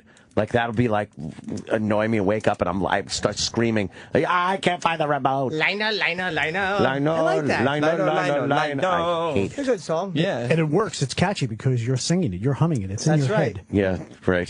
So with the little themes they played at Nuremberg doesn't mean they're fucking, good. Dennis makes a good point. They played themes at Nuremberg? Yeah, marches. Everyone knows that. They were catchy too, Dennis. Yeah. It's a jingle. Let's hear that. Lionel jingle. He's good. Forcibly took his children Not as good as from the Jim their Norton grandmother jingle. and stole her car and took off in a sailboat to Cuba. Now, this in no way is a justification or defense for what he did. That's right. That's not my point. But here's what you need to know. It's what you Almost need to know. It was reported Mine in will every tell single you. media, news, newspaper, blog, TV report, you name it, that the Hakers were, quote, anti-government. That they attended anti-government rallies. That's right. Whatever that means. The Daily News even added gun enthusiast to anti-government. Who? This guy's good. He should be doing cartoons. He's got a funny voice. I know. It's horrible. Who, by the way, over at WPIX News, the wonderful news organization over there, decided this was a good thing. He was hot for a moment. Wasn't he on ABC or something? He had a national radio show also. Yeah, he had something going on, I guess, for a little while there, and then all that dried up, and It's then so got on intrusive. He needs to shut the fuck up. Right. Really? How come you don't have more water in front of you or some... I have some water. Keep pumping the herbal tea. Herbal tea is good for you, too. Herbal tea? Herbal. Just keep pumping the herbal tea. What if I get... Is this bad to do on mic? Yes, it is. That's a funny sound. Hold on. Is it a funny sound? I got something for real. Yeah? I just realized, I almost forgot. We got to do this before Dan Aykroyd comes in, and I think Dennis could help us. Louis CK', Oh My God, premieres Saturday, April 13th. This Saturday, of course, at 10 p.m. on HBO. We have $500 to give away. Wow. From the fine people from HBO. Mm-hmm. It's quite a prize, isn't it, It's a great Dennis? prize, yeah, $500. Wow. It's up to you, Dennis. How are we going to give this away? How about when the cash cow moves? It's time to call in. You like the cash cow? When the cash cow moves. Or how about just when he talks in the next booth? You talking about Nago, do you want to do the song of the day? What's the song of the day? I don't know. You have to come up with a song and say, be listening tomorrow when we play the song of the day. We'll announce the song at 9:20, and then sometime later on. We should go old school. That's hilarious. It's play music. so old Wait, school. what other ideas you got? The cash cow When moo? the cash cow moves, or All right, maybe the when cash he cow grunts, moves. or when Anthony grunts. But we could do cash cow moves with, of course, Erock. Of course we can. That's kind of funny. Also, that's a good one. And let's see, how many runs into the room and how many announces famous himself. Louis could you come up with? He is just a bevy You could of have- radio you could have contests. people call up and sing Brother Louie by the Stories. Louie Louie. Louie, Louie, Louie, Louie. Yeah, very good. 1973. You know, Louis CK found the guy to redo that for Did he him. really? Yep. Cool. The actual guy does it Nice. for Louis' show. How come he didn't get Louie Louie by the Kingsmen? Probably too much money in publishing. Tin, tin. I don't think he wanted that vibe Yeah. for the show either. The Animal House version by Belushi. You know when Belushi sang it too. Hey, how single. are we going to give He's this away? saying that. How you guys want to do this? Dead. We got $500. I like when the cash cow moves. I do like that. But we need to get a moo sound Well, to play. let's try out Erock. Do you have a good move before we make this official? How about creative? And if he moves now, it doesn't mean you call. Right. Of course. It's going to be sometime later today or tomorrow. Same, sometime tomorrow. Between 8 and 9 Eastern. No, we're not going to fucking do that. You have to give it It's time. just when he does it. No, you have to give it time. No, we don't. No, we don't have to give it time. Oh, yeah. Come on. People they can't be sitting there listening to the radio for 4 hours. You have to have That time. always got me like, why are You don't have to give it time. 8:20. No. We'll announce the song of the day. You want them to linger. Right, linger longer. Okay. You want to build up those quarter hours, Dennis Falcone. You know that. So you have to play the sound. So here's what you have to listen for. Don't call now. Here's what you have to listen for. Erock, you got a good move for the people? No, you got to move. Oh my God, Oh, that you want was him to move. Even Dennis understands that. No, we could do one on just a sound effects album in there from the. It's a Cash Cow moo, starring. We'll give you a starring role, starring Erock. Erock's a cow. He's got a lot of money. Have you done the moo? He's got to do a moo. Yeah, He's gotta Erock, do a let me moo. hear your moo. Moo. No, come on. Come You gotta on. get into That it. would be funny, though. Oh, but that's so lackluster. That could go right by somebody, too. Erock's a cow, mooing, mooing. Erock's a cow, well, did he get so bad? I suppose I can't think of any other famous cows in the movie mooing. No. Elfie. Erock, give it your all. How would you moo? Moo. No, it's got to sound. It's got to be a real cow noise. Right, you gotta bring it out from the belly. No, we don't want. No, one it's gotta that's be like- recorded already. Travis thinks that Erock should have to moo. You should also have And a then- Vicks inhaler. all right, Do you have a yeah. Vicks inhaler to keep Yes. the Dennis, why don't you just keep going? Interrupt people. No, Yeah. I don't have a Vicks inhaler. Oh, he's not mooing in there. Though. I do have some nasal spray. Sam. Travis thinks that is Erock that? should have to moo and say, "I'm the." Why is this happening? Because Dennis is unprofessional and easily distractible. No, but that's what I love about Dennis. We have fucked him over already. We're a horrendous influence on him. Terrible. Travis thinks that he should also. He have would to have never. say, Hold on, oh, sorry. Yes, no. He would have never interrupted you 2 weeks ago. I know. He's not. And now he's moving a hot mic and walking in and out with the on-air light on. We have fucking. Banana's too big, dude. Yeah, I know. Exactly. Straight and straight. You're never gonna get all that in. That's a big straight banana. Yeah, but see, I keep half the fucking peel on, and then I just cut it into my oatmeal. Exactly. Oh. Then when you're 19, you have it surgically fixed. It takes the eroticism right out of eating of the banana. What's the fun of that then? Banana. All right, good. So what, Dennis? No, Or I was Sam? just telling Sam you was to telling do us. better. What were you saying? I was something a throwaway that Travis had said. Is that inhaler? That Why are you laughing? he thinks that Erock should have to moo and then say, "I'm the fat lazy cash cow." Oh, it's not a bad idea, just in case people aren't, part of the contest. Right. It's called spoon feeding the audience. Let's give it a Right, shot and Dennis? see how that sounds. I think so, and you got to keep pumping it up all the time. You just can't mention it now. You got to keep mentioning And it throughout the show. Erock, you got to sound enthusiastic about this. It's $500 here. Don't just move. Thanks to HBO. Yes. Right. Yeah, the fat lazy cash cow is going to give away $500. So it's moo. I'm the fat lazy cash cow. Yeah, not happening. Come on, it's we need that. Come on, it's showbiz. Do it. You're bumming everyone out.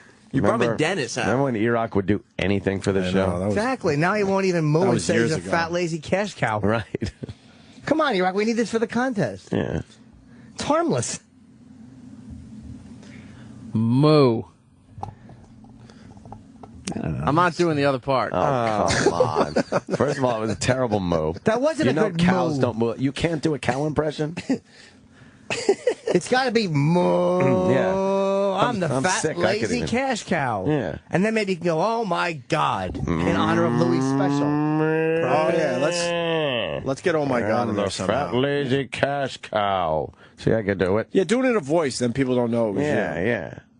Nice, big, long, loud moo. Moo. You can do it as the virus. Ooh.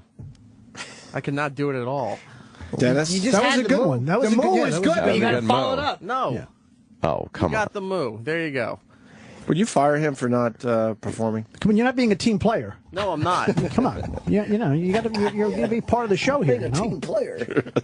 A team player. I love his enthusiasm. You got to pick up the slack. Come on, it's Thursday. There's only one other option. What day is today? It's Thursday? Thursday, one day before the weekend, right? Thursdays. Everybody's in a weekend mode already. It's in between hump day and Friday, right? Yeah. What do they call Thursdays usually? I don't know. We haven't really had anything for It's Thursday. the other Friday, I call it. The other Friday? The other Friday. I call it 4 Mondays away. Right.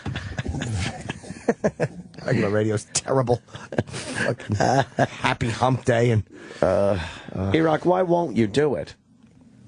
It's a character. You're not saying I'm Erock, although we should have him go, I'm Erock, the fat lazy cash cow. Yeah. But we're just asking you to say... that would have been mean. Yeah. You're not We're just asking you to go, moo, I'm the fat lazy cash cow. We got to get this money away. Then give it away. You don't need me to do it. yes, we do. No, you don't. You're an integral part of the show. They need you to do it. And I already gave it away. Yeah. The wrestling stuff. Come on, Erock. Let's go. Let's go. Did you give One away my more. wrestling stuff? Oh. Did you hear about You what... missed WrestleMania too, Ant. You missed a lot of good times. Yeah, I know. Did you hear about what Damn Opie it. did to piss off Erock? I didn't mean to. Yes, you did. Intentionally did it. Erock bought Opie's son some John Cena wristbands and headbands. Aw. And as soon as Erock left the room, Opie left him on his console and said, give him away to a caller on the after show. And it really, really bothered Eric. Did it bother you, really? Yeah, Of course it did. Why? Erock's a sensitive boy. We've seen it. Why did it Sensitive bother dinosaur. you? What bothered me was you said you wanted this for somebody else to bring it to work tomorrow. And I said, okay. And then you pulled that dick move. Oh, dick move. Remember when you were his hero and he shed some tears over that? And then remember recently during the drunk fest when he was crying again, saying that he ruined the show. Mm-hmm. So he's a very sensitive boy. Well, we got an Erock drunk bit that we're going to play here in a minute, by the way. See what I just did there, Dennis? Yes. I tied it into our conversation. Maybe we could just play the drunk bit as when you hear the drunk bit. No. Oh, we got to hear the cash cow. I do need wrestling stuff from my brother-in-law's friend. Oh, boy. I just don't want away. I don't really like giving my son too much wrestling stuff. Why? I don't believe in it. It's still real to me, damn it. The only other thing we could do is have Sal be Princess Cash Cow. You know? And this is Dennis Falcone's bit. Who do you want to do the mooing? I mean, I think you were doing it before, Erock. But you do want him to, you know. He's got to get into it. He just can't, you know. He's got to get into it, and we need the fat lazy cash cow line. You got to have it, right? Not happening. Why, Erock? And oh my God. I'm going to put that in there, too. Well, people want to do their moves. This guy says he has a really good one. Mark in Iowa. Mark. Yeah, I can do one. I can show you how a fat calf, which is a young calf, calls her calf her little baby if you want. Okay. All right. Okay, I'm in my truck. I got to kind of hold the phone away. Here we go. All right. That's how they call their babies. Wow, that's terrific. It was hard to hear you because of the phone. Nice. You want it up to the phone? Yeah, if you could. Yeah, we didn't really hear it. Okay, I'll do it a little closer. Here we go. This is pretty amazing. How's that? That's too high. It sounds, for sure it's realistic. But No, it's that when they do that, that means they're upset. They want their calf. Oh, my. Wait, and how does it sound? I'm telling you, and they'll fuck you up if you fucking around. How does They it start sound? How does it sound, though? Nice metal bolt to the brain. Did you? No one else heard it? You want me to do it into the phone again? Yes. Yes, please. All right, here we go. How's that? Need to get him to do That's it. Where's the actually guy pretty good, from I'm telling you, No I'm Country for Old Men to put that fucking thing against his Yeah. head? Yeah, what are you How's that? Is it fucking? good? What are you, a moo master or something? Well, I'm telling you, I call them, I put their little legs The in the Moo booth, I hit 'em. Master. That wasn't bad. That wasn't bad. What are you, a Moo Master? Oh, it's for young Roland. Roland, are you mad at Erock because he's not doing his part here today? Huh? I could do a good cow. Okay, hop in there. Hop on mic. Share a mic. Wait, Roland's going to do a cow.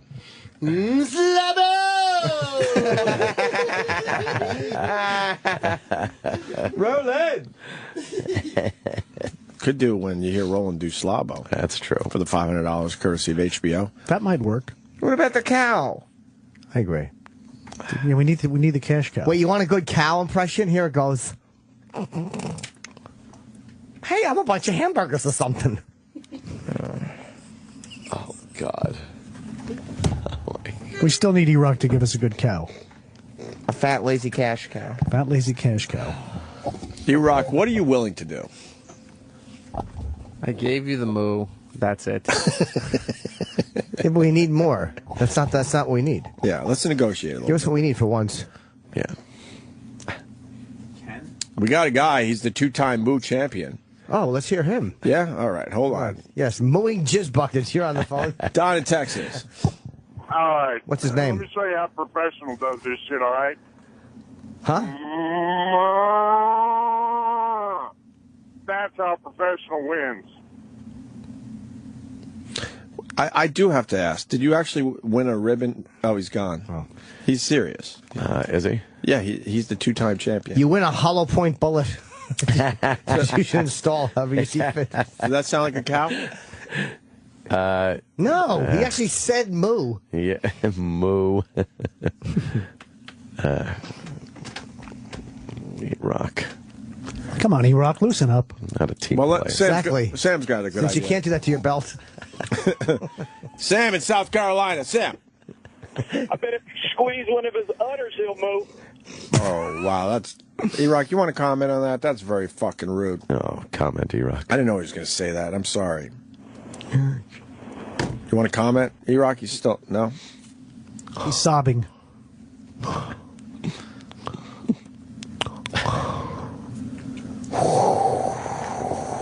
Erock? No, sitting there just chewing bubble cud. He took his baseball cards and went home, Erock. He's very, very upset. So what are we going to do? Just have Erock moo? No, that's lame. Yeah, it is lame. He's not playing along. Very nice. Erock. What else could you give us with the moo, Erock? What are you willing to do? Yeah, that's a good idea. You got the moo. You got the moo. Come on, give us one more. Come on. With a little something. Yeah, just do it. Do it for me. Moo, you cocksucker. Do it for Uncle Denny, right? I don't know. He doesn't. He's not playing. He's not playing nice. He's ready. He's ready. He's spoiled here. Let's go. Moo. Go fuck yourself. That's good. Is it though? No, it just means that's not how cows don't say that. No. Cows introduce themselves. I would really like, he doesn't like self-deprecation. That's weird. Yeah. Self-deprecation, fat jokes. Oh. Everyone knows you're not really fat. Really? Do they? It's good, clean fun.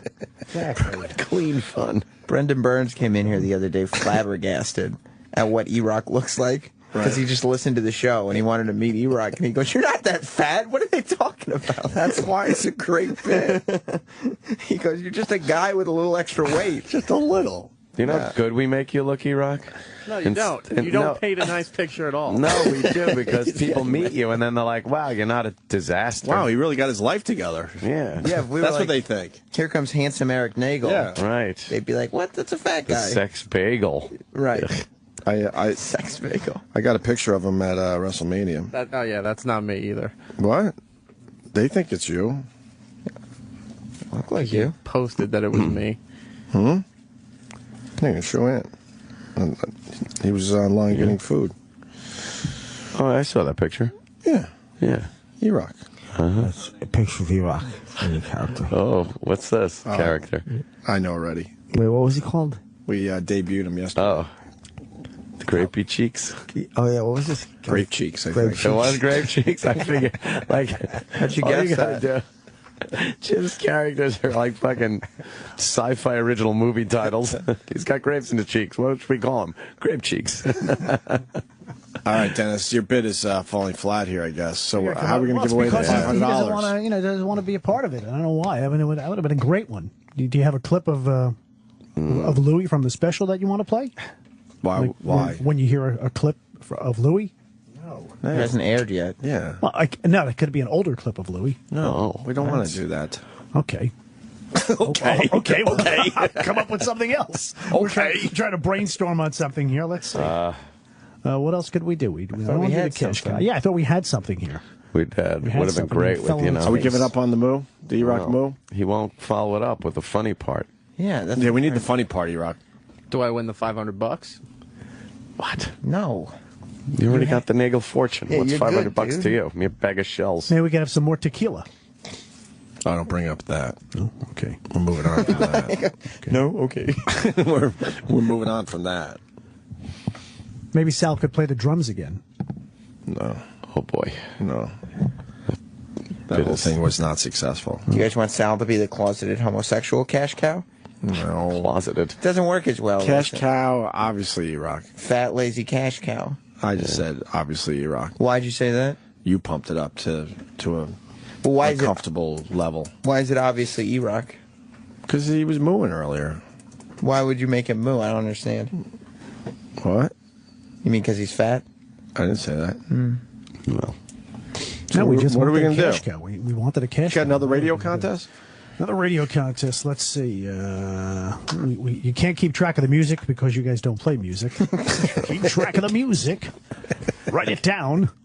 Here's the first of 10 in a row. Who would write down music for a prize? No, they don't. People do it. Losers do. All right, what was the number 5 song? They'll tell you. Number 5 was Bruno Mars. Number 4 was... Because they have no lives. You know what they were called. Tell the people. Contest Pigs. There you go. Wow. And that was the right but answer. we like to call them repeat customers. Oh, you did? The general manager told me. Everyone Don't else- call them that. Call them repeat customers. Everyone else in radio just would call them contest pigs. You knew them by name.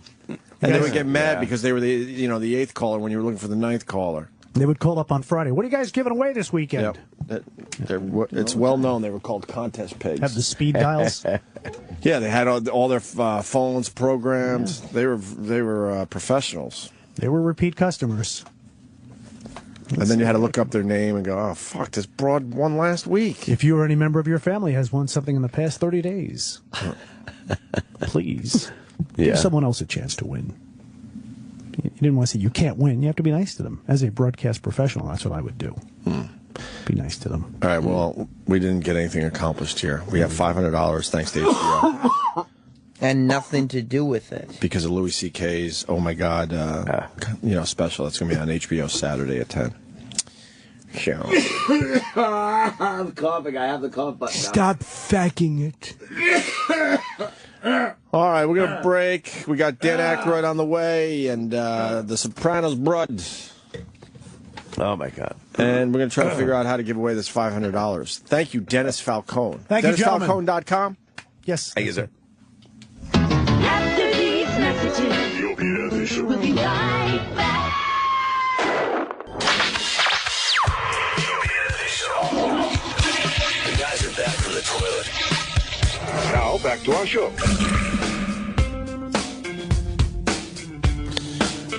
Got a legend outside our studio. I didn't. No, I'm back in. We all went to claim I know, legendary a weak status. joke.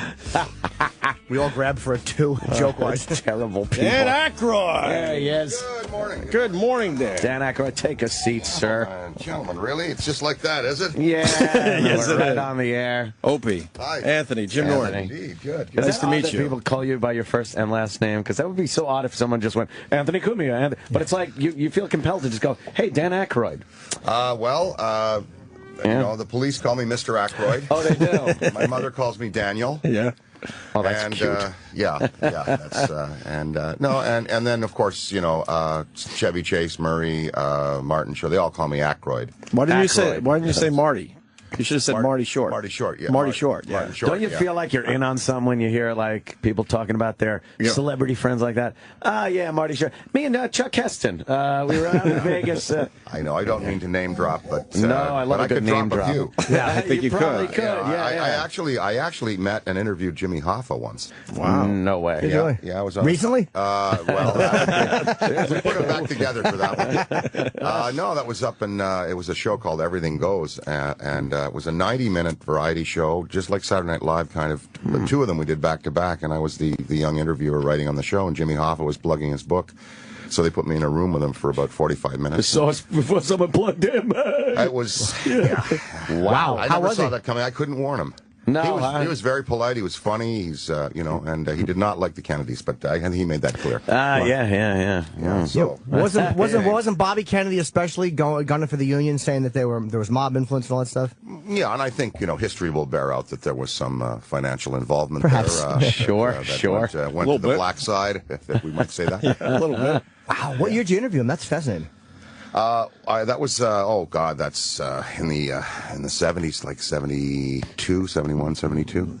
Wow, man, 100 pounds ago in 100 years. That's a good resume stuffer. Yeah. We got to mention that Dan's here for the vodka. But we certainly want to talk about a bunch of things, but we definitely want to mention you got the vodka. I heard you brought samples. Well, I want to show you.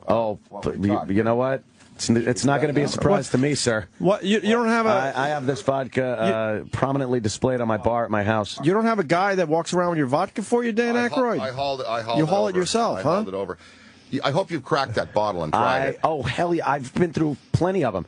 People know when they come over to my house, they bring Crystal Head vodka. Good. Yeah. Good. So you're a discriminating taster. I love it. Going backwards, we just won the Prodexpo in Moscow, meaning best vodka out of 400 excellent tastes. We won 2 gold medals. Now, if Russians don't know superior vodka, no kidding. There you go. And then we won the World Spirits Competition in 2011 in San Francisco with a 90-plus rating, and our notes are sweet, vanilla, dry, crisp, with a kick of heat off the finish. Whoa! Why is that? Kick of heat off the finish. Yeah, and no other like vodka that. can say there's a kick of heat. They're afraid of heat. That is... And lesser vodkas, what they do, the less expensive ones, is they mask the alcohol by putting 3 substances in it. And you're not going to want lesser vodka after you hear what they put into vodka. They put propylene glycol, which is a preservative. It's an antifreeze. It was used to cool Spitfire engines in World War II. Now, you don't want that in your vodka. It's kind of cool in that aspect, but you don't want it in your vodka. No, I mean, it's because it's a harsh chemical, and they do that to mask the alcohol and produce a viscosity that isn't always there. Ours is smooth naturally.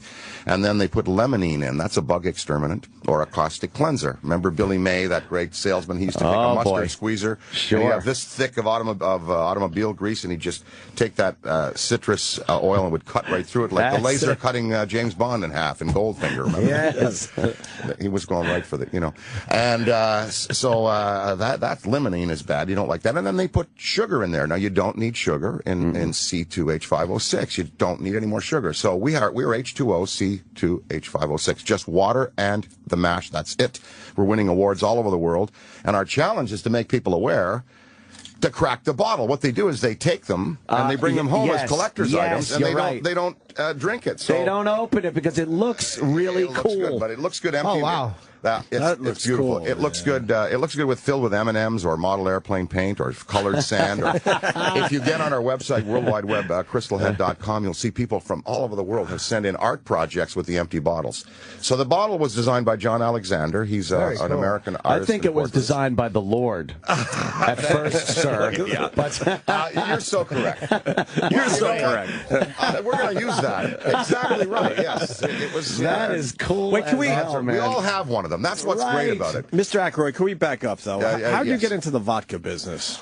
I'm fascinated by this because you're really into vodka now. Well, what I did was I worked with Patron in Canada, Patron Spirits, the wonderful Patron XO and the Dark XO and the Añejo. I brought that into Canada because I was tired of making margaritas with inferior product. So I asked the guys at Patron, can I bring it into my little government liquor store in my little village in my little rural area up there? And they said, well, you got to bring it to the whole country. So I imported it to Canada, and now Patron is the best-selling luxury brand up there. We represent a good percentage of foreign sales for Patron, and I started to look at other opportunities. My friend had the idea for the bottle, and in about 2 minutes, he had drawn it up. And I looked at it and I thought, we got to put a pure, unadulterated, non-polluted, zero-additive fluid in here. The bottle's so beautiful, why would you put anything with pollutants in it? It's based on the Mitchell Hedges skull, which was one of the 13 crystal heads. There were 13 in the world. 5 of them are missing, 8 of them in the possession of mankind. They were supposed to have had powers for the Navajo, the Aztec, the Mayan, used them as crystal balls. They're supposed to come from the Star Children in the Spielberg movie Indiana Jones and the Crystal Skulls. It's alluded that they did come from another planet. So Tying that all into our sales myth, what we're selling really is enlightened drinking and drinking that has no junk in it. John Alexander was one of my best friends.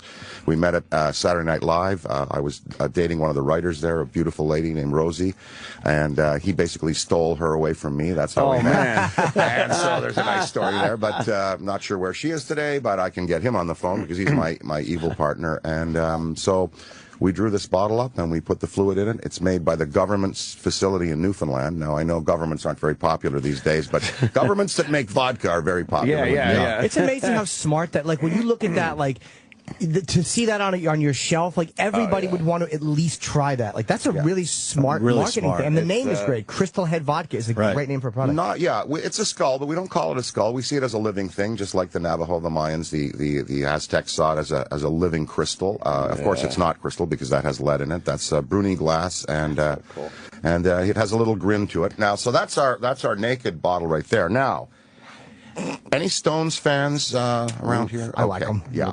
Oh, yeah. To commemorate the 50th anniversary of the Stones and their tour coming up, we went to Bravado at Universal, which is their marketing arm. We went through Canada to do this, and Mick and Keith and the boys agreed that this would be a fun thing to do, and we have devised. They've done some fun things in their day. Yes, they have. This is the Rolling Stones commemorative tour pack. Look at that. Wow, how cool is that? Vodka. Yes, isn't that great? It's the Sticky Fingers zipper. Yep. In a little stage. And in order for us to in order for us to encourage people to crack the bottle and actually drink it, the bottle's inside. We have a stopper. So you take out the cork. After you undo our safety seal, our Tylenol safety seal. And then you have this beautiful head stopper that goes here. That encourages you to drink what's in the bottle. And then also the best part of this package, and this is great. I mean, this is what makes it so, I guess, emotional for me, is that I'm a longtime Stones fan. I've known Keith and Ronnie mainly, and I know Mick, of course, but I'm closer to Keith and Ronnie because they've been in my house, and I've had Keith stay in my house a couple of times, and I love the boys so much. I love hanging with them. Mick picked all of the songs that you get in the tray in the bottom here. There's 14 live tracks. Whoa. 14 live tracks from the Stones, picked by Mick personally. And the vodka, and the stopper, and a sticker if you want to put it on there. And, that is great. Every man is going to want this of our, demographic, and younger and older, of course. And every woman who has a man is going to want to buy it for them. I mean, this is the Father's Day gift. It'll look great in the man cave, I'm thinking. Opie, would you? I have one. Yeah, in the man cave. I have a man You have a man cave, right? Every man should have a man cave. Hut. Yeah. It's a Quonset. That's good. Yeah. Wow, that's an amazing package. Isn't that neat? That's pretty. Yeah, that's cool. Pretty damn cool right there. And there's a zipper on the front, which I like. Yeah. What are some of the live songs? I'm going to leave this here for you. Oh my God. What are some of the live songs? There's. I want to see if they got lazy or not. Let me see. They're all on here somewhere. Just a few. I had the card here. Let me see. Little Midnight Rambler, you think? I saw that. Did it make the cut? Yep. Nice. How much is it? Here we go. Beast of Burden, Angie. These are all live tracks that Mick. He said, I want the best live tracks for this. Brown Sugar, Let's Spend the Night Together. Shattered, Painted Black, Gimme Shelter, Wild Horses, Shine a Light, Rocks Off, Miss You, Get What You Want. These are the hits. Yeah, Honky Tonk Women, Jumpin' Jack Flash. So you get the they had a few hits, huh? They did. They had a few hits. And boy, it's going to be a great tour coming up. Oh my God, man, right? I mean, everybody's got to come out the door for that. I think they've already sold out the tickets. So I don't tell a regular bottle of your vodka. How much does a regular bottle cost?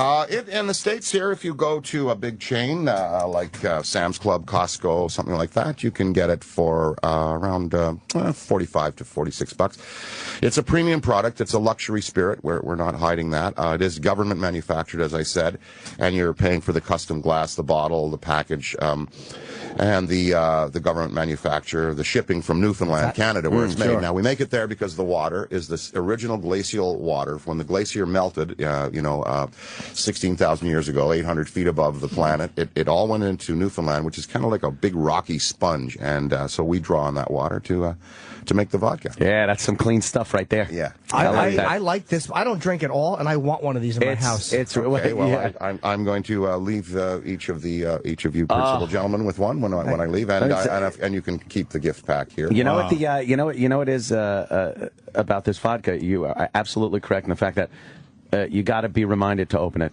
Because I had the head sitting up on in my bar, and I was drinking everything else that was laying around. And finally, I was just like, let me try this. Yeah. And it's fantastic. And people now, when they come over, they know to bring that vodka, the Crystal Head vodka, over to my house. I have Look how happy Jen Aykroyd is. I love it. He's very happy. I'm not kidding. I love this. And you're an amazing pitch man. I've realized. You've been pitching for a while. Willie Loman, here I come. Yeah. But he's using his the Bassomatic. I was going to go with the bass joke. Yeah, pitch, which of course, yes. How many people have given you bad ideas? Like, if you want people to open it, you should hook up a little motor where the mouth opens and goes, "Open me, open me." That wouldn't be bad, actually. we have a billboard in L.A. on the side of the Avalon Dance Club there in Hollywood, and it's a woman, her like curves in her hands and her hip, and the head is right there, and we have "Try Me" underneath and "Taste Me." Mm-hmm. So that's the push. It's the bartender's friend. It makes a great cold shot, of course, and you can drink it, frozen or whatever. But the thing is, because there's no additives, bartenders and bar chefs, mixologists are adding so much anyway. Red Bull, Clamato, Saint Germain, vermouth. So why not start with a vodka that has nothing in it? And they're finding that all over the world, in Europe, especially where they're doing this molecular mixing and that. They're adding sugar, blueberries, ants on a log, peanut butter. It's amazing. In San Francisco, you can get a salad in a drink, from the Bartenders Guild. So they enjoy the clean slate aspect of it. Very cool. And we just I want to ask you how it was going back to SNL recently. Oh, that was fun. It was well written, that show, which made it great. Now, that Justin Timberlake, he's got real talented, huh? He really is. I mean, he's somebody that got into show business really young, but he had the goods to take it all the way. And in fact, it was his idea to have us on the show. When he was a kid at Disney watching reruns of SNL, he loved the Czech Brothers. Oh, right. So, come and swing. Why not? We'll swing with that man. Why not? So we invited Steve. He invited Steve and myself to come on the show, and we did the Czech Brothers, and then they wrote that five-timers thing, which was really that neat. Was amazing. Yeah, that was kind of documentary history right there. Yeah. You don't realize how many people have done it that many times. Yeah. Just amazing. We got to ask you, of course, about Caddyshack 2. Look, I hate to bring up the bad, but what's wrong with it? Shut up, Jimmy. I don't talk about the bad movies, but you don't?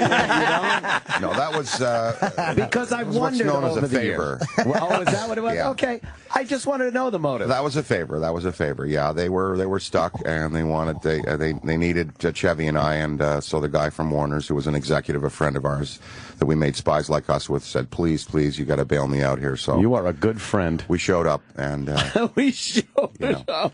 Yeah, I mean, I've got some AAA releases out there that I'm very proud of. No, we're huge fans. Don't even be confused. For the moment, everybody has a few. Do you know Trading Places? We were just talking about that. You could still watch that today, and it's just as funny. Yeah. I mean, it holds up over time. Hilarious. Very good. Your character, great, and of course the lovely Jamie Lee Curtis before she was doing the yoga commercials. Wow! Said What a body on her. Said you were the best on-screen kisser that she ever worked with. Oh, nice. Well, it takes two to do that, and movie kissing is kind of deceiving. It looks more passionate than it is. But Jamie, I consider her like my sister in the business. Yeah. We've made 4 movies together. She is a fabulous woman. She's, what's great about her is just her attitude in terms of how she loves the crew. She'll have if there are kids on the set, like in My Girl, she had a swear box there. Everybody had to put $5 in if they said bad really? words. How much did you have to put in there? I put a few in. Yeah. But no, that was a nice afternoon shooting that scene. Believe me. What was your first jump into like more serious roles? Because you do both. I mean, you're a very good serious actor. Let me see now. I guess. I suppose Driving Miss Daisy, probably, even though that was kind of light and there was some comedy in it and that, and then the My Girl movies, which women between the age of 22 and 30 only know me as that father. Really? Yeah, I can go through anywhere. I said, are you the father from My Girl? That's what I get now. Not Ghostbusters, not Blues Brothers, not anything else. I am the father in My Girl. That was one damn sad little movie. It was sad, yeah. Oh, my God. It was very sad. They killed Macaulay Culkin. And, of course, I, the marketer, go to the producer, John Peters, and say, you can't kill Macaulay Culkin. What are you doing? No, wait. Let's say, this will never work. I said, no, this is not going to. First of all, people wake up on the embalming table all the time. He was stung by a bee. Okay, so he's in a coma, right? All right, and then I'm putting the cannula on, and he wakes up. He wakes up and everything's fine, and they go off with the butterflies. Why are you gonna kill him? And of course, that would have been totally wrong if they'd not killed him, because it wouldn't have been the movie it was. That was a rough scene, terrible man. when she goes into the funeral. She's crying, and then she comes down the stairs to see Macaulay in the other room dead. Oh, boy, yes, I know. That brought you up the real. Now that was written by a woman whose father owned a funeral home. I've never won I won an Emmy for writing SNL. I've been nominated for a Grammy, Best New Artist, Blues Brothers 1979. Nominated for an Academy Award, but I've never won an Academy Award or a Grammy. However, I have won the California Undertakers Association Award for sympathetic portrayal of a funeral director. Really? Yes, that's one of my proudest plaques right there. Sympathetic portrayal, so it wasn't the gruesome guy that everybody pictures, right? Yeah. Anytime you play a funeral director and you don't walk in with Dracula music, you're like, all right, he gets us. Instead, I had a tuba. I thought Neighbors was a very underrated comedy. It was a weird movie, but with Kathy Moriarty, I really enjoyed that. Yeah, we switched parts there. They wanted me to play the other part, and we said, no, let's play it. It was written by a guy named Joseph Berger, a New Jersey novelist, and you know what was great? He really supported what we were doing, and we shot it over in Staten Island there near the old mental asylum. That was very interesting. Worked nights the whole time. And built that house, built the power lines there, and all that. That was all our construction, And it was a little bizarre, but we had fun. We had fun on it, and now you can't hardly get that film. I can't find that on DVD. A lot of people. Yeah, true. Yeah. That one isn't readily available. Can I ask you, what is your favorite? Because you're known as a big conspiracy guy. What is your not favorite, but what is your most passionate conspiracy? Oh, geez. Conspiracy. Well, I mean, in terms of assassinations or chemtrails. I mean, assassinations or government problems. Well, I think the government conspires to keep things from us all the time. I think one of the biggest conspiracies is the loss of $20 billion of our taxpayer money in two really bad wars and Katrina. I mean, look at where the money went. It went into pallets into Iraq and was taken out the back door in metal trunks. And Katrina, $4 billion gone there in theft. Iraq, Afghanistan, the money's just disappearing, and that's money that you and I have to pay. And by the way, these new higher tax rates that everyone's going to have to pay, the middle class, are based on what money was worth 25 years ago. You're being taxed on a dollar that's worth 47 cents today. And so, very unfair to tax us and then misspend the money. I mean, government is really a mess down there. I can't believe that. That's just. I don't see it as much as conspiracy as I do complete incompetence.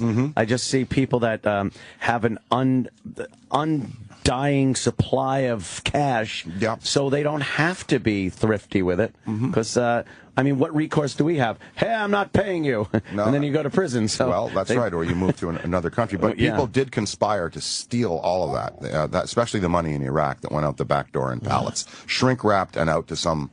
Who knows? Like Goodfellas. Who knows? Who knows? Who knows? Who got pay it? me. Yeah, just bring it up. What was his name? Maury. Yeah, Maury. Where's my money? Fuck him, that cigarette hijacking Mick. Yeah. Where's my money? Where's my money? Where's my money? Yeah. Wow.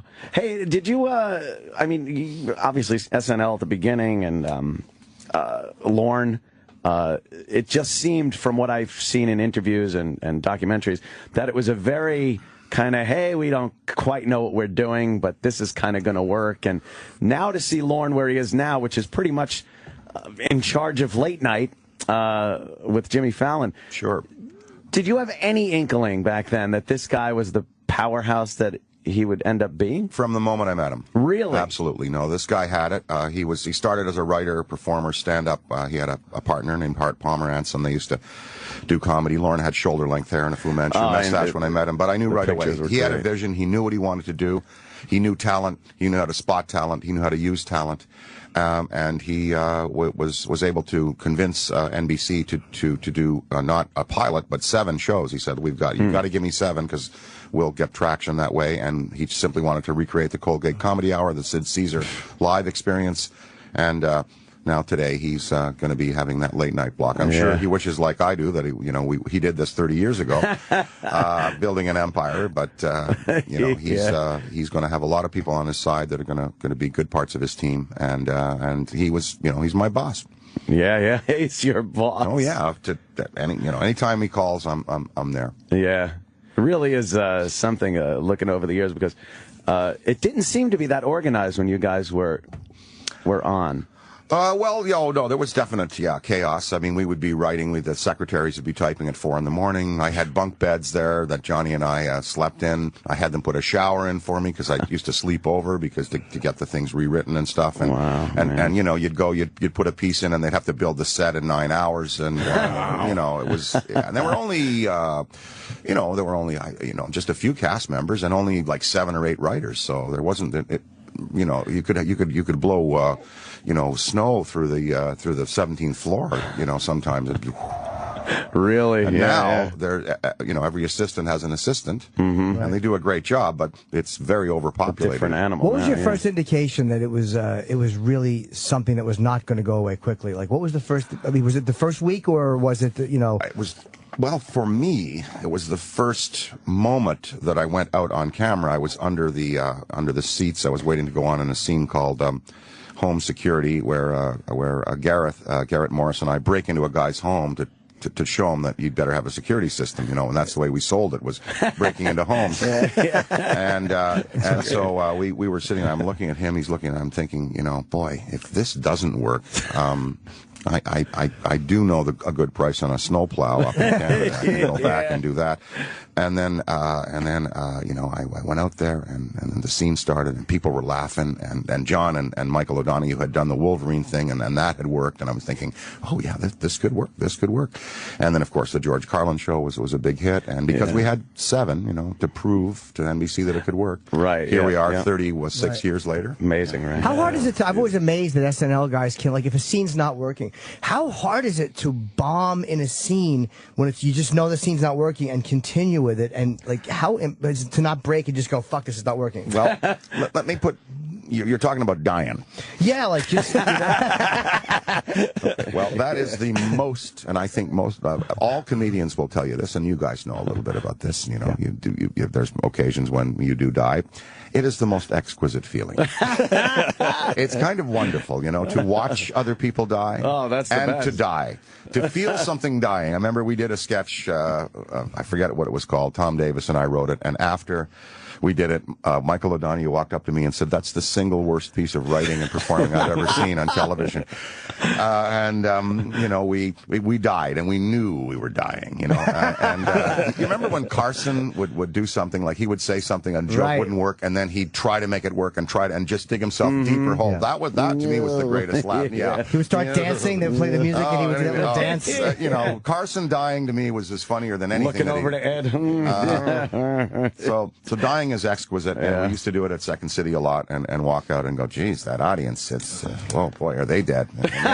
No, you're creatively dead, and that's why they weren't laughing. But I've bombed, I'm a stand-up, so I've bombed in that realm. I understand how to do that, but I can address it, and I can just this stinks, or I can at least acknowledge it. But in sketch, it seems so terrifying because you have 3 more minutes of this, and you can't break that wall. Well, as Winston Churchill said, when you're going through hell, keep going. So that's what you do. You just go right through, and but as a stand-up, how fun it is to see other stand-ups die. There's nothing better. And then if you're dying, you can also turn it around to where it becomes a triumph sometimes. Yeah. If you die really, you mean like die a horrible death. It's or you dig out of that hole and you get a rocket, and then the next thing you know, you're back on top. Right. Bill Burr in Philly. One of our guys was getting booed in front of, what, 12,000 people. We used to do a little comedy tour. And he was getting killed. And he turned the whole thing around and just beat the shit out of Philly as a city, as a whole. Which made the boos even bigger. But by the end of it, to make it short, it was a standing ovation. People were out of their minds for it. They understood what he did. But he turned it around instead of sitting there just, you know. If nothing else, they realized how much he knew about Philly. Yeah, exactly. And how right he was. Oh, my God. It was an amazing night to see him do that. When you're doing films, too, do you ever see a script that, like, you like and it's going... And then as you start shooting it, they start making changes, and you're like, oh, but this is not what I signed on for. Oh, sure. That happens. That happens a lot, and you can only fight as much as you can for what you think your part should be, and then the role should be in the dialogue, and you know, try to appeal to the producers and the director if it's not working. But you know, mostly I've been pretty fortunate because the material that I've started out with was pretty strong. On the good movies, yeah. On the good, yeah. Is it hard to go out and promote a movie that you know you don't like? But you have to do it? You know what's great about promoting this vodka is that I'm not selling used battery acid here. I mean, I'm selling a quadruple gold medal winning fluid that is just delicious. People are loving it. And so I walk in with confidence. I used to sell movies on a Wednesday that I knew were going to die on a Friday. Wow. I mean, I knew they were dead. And this is the greatest comedy. This director. And I knew it was, beating the horse until the bones showed, It was, But it was one of those things. I guess contractually you guys have to do it, right? They're like, you have to go out and promote it, and there's nothing you can do. It depends what's in the. I don't. During in the last sort of years of my peak motion picture career, and I had a good run in the 80s and 90s. There, I did not have any obligation to promote, but of course I wanted to because, like a thing like Grosse Pointe Blank, I loved that movie. I wanted to let people know about it. So even though I wasn't contracted, I did a few things for them promotional wise. Yeah. Were you as into partying back then as a lot of the other people we hear about? Well, I mean, I did try La Cocaña a couple of times, but it wasn't my thing. It was only because it was around, and instead of having coffee to stay up till 3, that was the. But Johnny loved that. He did that. That made him. He was fighting some kind of he was numbing himself, fighting some kind of pain. And so he liked the powders and the pills a little more, and then some of the other cast members and people in the business and in the movie industry. But it was never my thing. More on the green side for me, and a little moderate use. Did you see that coming with? Because a lot of people talk about Chris Farley, and they're like, the friends were so concerned because you could kind of see it snowballing into a place that was very dangerous. Did you see that with Belushi, or was it kind of one of those things where you didn't realize how bad it was? Yeah, we flushed a lot of blow down the toilet, and we hid it from him. We hid the people. We tried to separate him from the people that were giving him the stuff, and we knew that we had to watch out for him. It just came so suddenly, and I wish I was out there then, because and this is what I think to myself to this day. If I had been there, I might have been able to do something to prevent it. Now, let's look to the bright side of things. If you want to speculate, if John were alive today, he would be probably one of the top directors on Broadway because he loved theater. He was very smart that way, and he would be one of these guys with a scarf and a hat, blowing in with a cape, and directing the great actors of our time. And he would be in Broadway. He'd be like an actor manager, like David Garrett or somebody. Right. And I could see that's where his life might have gone. Where were you when you found out? How did you find? Because the news was not passed back then the way it is today. So there wasn't like just a Twitter or an explosion where everybody found out. Well, I got a call. I was writing Ghostbusters. I was writing his line for Ghostbusters. Wow. In fact, because he was supposed to be in it. And then it was early in the morning, and I was at our office there on Fifth Avenue, and Bernie Brillstein called and told me he was our agent and manager, and he said that John was gone, and of course my immediate thought was to get right to Judy right away so that she wouldn't find out on the radio. And I ran. Actually, it was a beautiful, beautiful day, a beautiful March day, and I got out of the office and I ran to Judy's down in the village there, and on the way I passed a newsstand, and it was already on the newsstand. Wow. Shit! Wow. Yeah. So I got in there and had to. That was tough. It's tough when you have to tell someone that. Shit. You lose a brother, a husband, or whatever. Yeah, that was a dark moment, and one that she of course triumphed over, and now we manage the Blues Brothers brand, and she's a happy lady today. And after something like that, which is just awful, did you take a long time before you could kind of come back, or was it one of those things where you could just bury yourself in being creative to kind of move on? I stopped. Yeah, I stopped. Yeah, it's casualty in that. I mean, I knew I had to keep going and do something, and then I went on to do the movie that I met my wife on, Dr. Detroit. So, that turned out all right. Yeah. Oh, did you put Ghostbusters down for a while? Like you didn't want to continue? Yeah. It sort of went away. It was really when I was doing Trading Places, I began to redevelop Ghostbusters, and then we got the president. It was supposed to be Eddie Murphy, me, and Belushi. Yeah. Wow. That's what I was writing it for. Wow. For Ghostbusters. Mm-hmm. Wow. Would have been a nice. Wow. The look in the suits would have been really good. Yeah. Exactly. I love finding out that stuff. And, I'm chunky and John was rotund. So I wasn't so chunky back then, but yeah. And so did Eddie not want to do it? By the time it came around, was he just off to doing his own thing?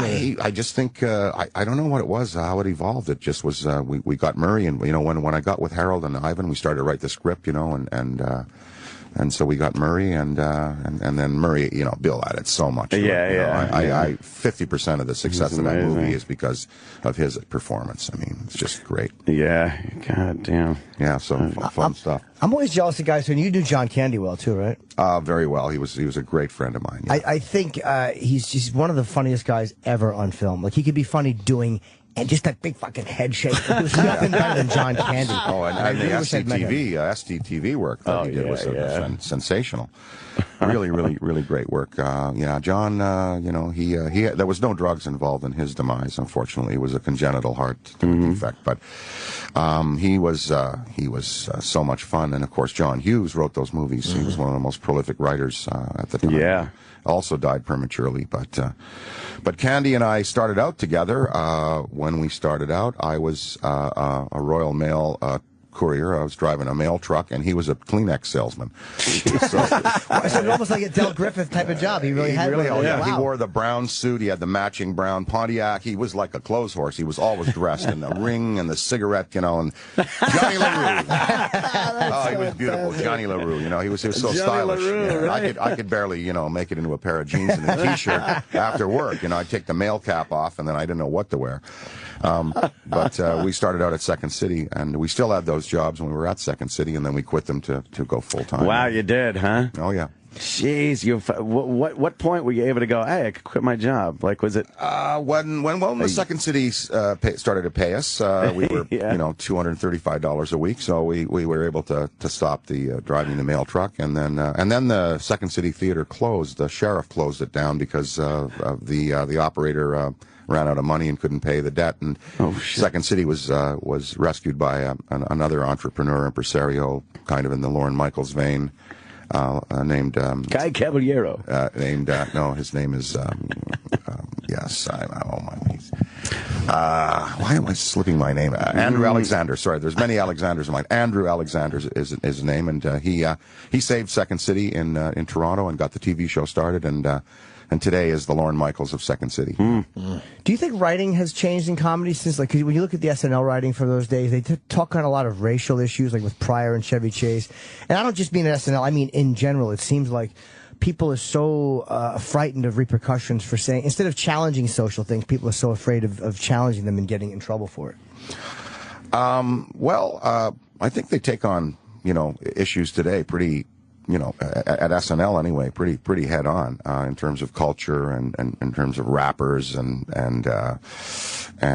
performers that may push the envelope. They parodize pretty effectively. I don't think they're afraid of any issues. Of course, drugs I think are off the table now. They can't really do. We did that sketch where the customs, they're coming through customs and the suitcase is just powder everywhere. You don't see that so much anymore. But as far as, taking on like racial stereotypes and cultural stereotypes, SNL is really doing great work now, and I watch all the time. I love it. Yeah. Was there anything that they wanted you to tackle, or any comedy wanted you to tackle that you were like, I kind of would rather not? No, I pretty much did everything I was assigned, and you know, people would come to me and say, "Would you help me with this or be in that?" It was always a collaborative effort, so I never really backed off it. I like to help people with their visions, and you know, and they helped me. So no, I never. There was nothing that I really backed off of. I didn't like doing Update. That's one thing. I was uncomfortable in that seat. That wasn't for me, you know. No, huh? No. I like to have a wig, a funny walk, glasses, something to hide behind. You know, to be out there and just be me, you know, reading the comedy news. It was not my thing. And the ones who have done it since have done a much better job than I have. Wasn't Lawrence supposed to do that? I heard that was originally going to be his, but he got a little stage fright, or he just decided. Was that true, or is that just maybe? Could be. I mean, you know, he did like appearing on camera at the CBC, you know, but his strength is behind the scenes and picking every week what's going to be on the show. That's the greatest job in show business. Is that he's the one that ultimately decides what works, what doesn't, between dress and air, what's going to go on and what isn't. His most famous on camera was making that offer to the Beatles, which was hilarious. And he had the long hair, and you look at him back then and look at him now with the suit and gray hair and balding and everything. It's not even like it's the same person. Well, it really is amazing. Many of us have changed in that way. You look great, though. You've lost a lot of weight. I'm still at bouncer size, you know. But it goes back. It goes back and forth, you know, and appetites and all that. But you know. Can I ask you an acting question? What do you do with your hands? I always have trouble when I act with my hand. I never know what to do with my fucking hands when I'm acting. Like, where do you put them? It's so true. You're right about that. Yeah, I on usually, the coffee to bring to the staff. Yeah, exactly. I should put them on a pistol or put it on my chin. Sometimes you know, the director will help you with that, and also the continuity girl, the script girl, will help you say, oh, you held it a certain way, the cup was here, or the cigarette was there, or you put your hand there, you had your right hand up, so they tell you from take to take sometimes what to do. The trouble I always had was rushing the lines, was rushing through it. I you know, we're going to be here all day, and you know, don't rush. You can take your time, you know, and also I learned, you know, being on camera, that this is your moment. Once that camera's rolling, take your time. It's all right. It's kind of like Wyatt Earp. When he talked about gunfighting, he said, I always take my time. And that's why I always get the other guy, because the other guy's nervous, adrenaline's there, he's rushing for the piece. And Wyatt Earp said that, you know, I have my musculature trained, and I take it slow. I always take it slow. He says, you know, he used to talk about how he would freeze that moment when he went for the gun, so that the other guy's going for the gun fast, but he's going for it slow, and by the time that the barrel came out of the bullet's already out and into the guy's stomach, and all done in a very slow motion kind of way where time seems to stop. So in motion picture acting, when the camera's rolling, you know, just take the time. It's like a car accident, how it unfolds slowly, you know, just take your time. And then, you know, if it doesn't work, you're back to another take. At SNL, no deal there. You're live, and there's no taking your time there. You rip through it. The worst is when I would do an audition slow and feel like I really was emotionally right, and I do it, and I'm like, that's great. And they're like, all right, can we do it again, but you got to pick up the pace. You thought you were being brilliant. Oh, yeah, I'm doing this with my hands, flopping them out. Just suck. Well, that's why they have directors. Oh, shit. Yeah. Poor Jimmy. Very good. Crystal Head Vodka. We gotta make sure that we get the word out. And you can follow Dan Aykroyd on Twitter. It's at Dan Aykroyd, but there is the underscore in between Dan and Aykroyd. Who's got Dan Aykroyd? I guess we do. I don't know. What, you have the underscore. Someone has the other one. I think someone has the one that's easier to fucking remember. Well, I think one of the companies probably has. We've probably locked it up because they don't let you. You know, you can't have someone else's name. Yeah. So. Yeah. Unless that's actually their real name too. Could be. There are some Aykroyds around, not many, but there might be another one out there. I don't doubt it. I don't doubt it. Dan it's a rare Aykroyd's name. yogurt shop somewhere, and some guy's like, no, he's not getting it. Screw him. There was a Jim Norton Toyota. I was so angry. Some guy in Tulsa, Oklahoma had a Toyota dealership with my name, and he was getting more fucking news and Google hits than I am. Complete flop. So Crystal Head, the Rolling Stones edition, I guess, how can people get that? Package it really is unbelievable. It's going to be in retail stores all over the country, and I encourage people to buy it, put it up, but crack the bottle and try the quadruple gold medal fluid. you know, that's the. I will that's the attest thing. to that. That's why we're it's here. Very, very good vodka. I love it. And and the bottle looks great up on your shelf behind the bar. Yeah. Oh, yeah. Fantastic. No, it looks great on bars and in all in hotels and in restaurants and in nightclubs. It's just what it does. It draws the attention to the bar, and it's just a nice addition to it. It's I call her Joy. Her name is Joy. I don't doubt it. Yeah. She's got a little smile there. She's not a mean skull at all. That's adorable. Yeah. And then the top is there. You'll see there's a deer head, a crescent, and 2 fleur-de-lis. The deer head is from the Aykroyd family crest. The crescent is New Orleans, and the other fleur-de-lis is the province of Quebec, and the other fleur-de-lis is the state of Louisiana. So wow, we love Louisiana, we love Quebec, we love Franco-Americans and Franco-Canadians. Dan Aykroyd, just fantastic what a pleasure having you, man. Thanks so you guys much. are great. Thanks a lot, man. For coming in. Have a good weekend. Right back with Dre DiMatteo. The Opie and Anthony Show continues in moments. And now these messages.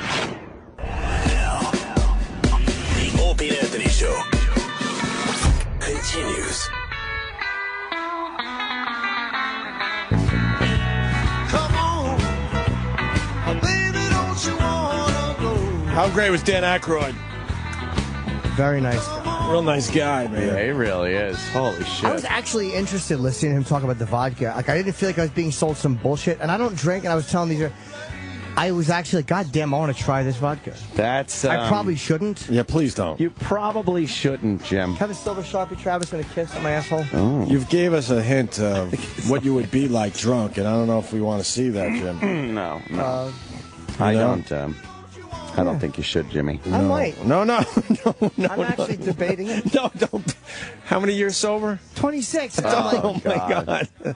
Oh, my God. Imagine And blowing then fast that. forward, Dan Aykroyd got me back into this. Thank God for Dan.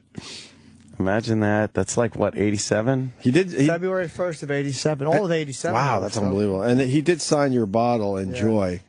I saw that he wrote Enjoy on your bottle. What,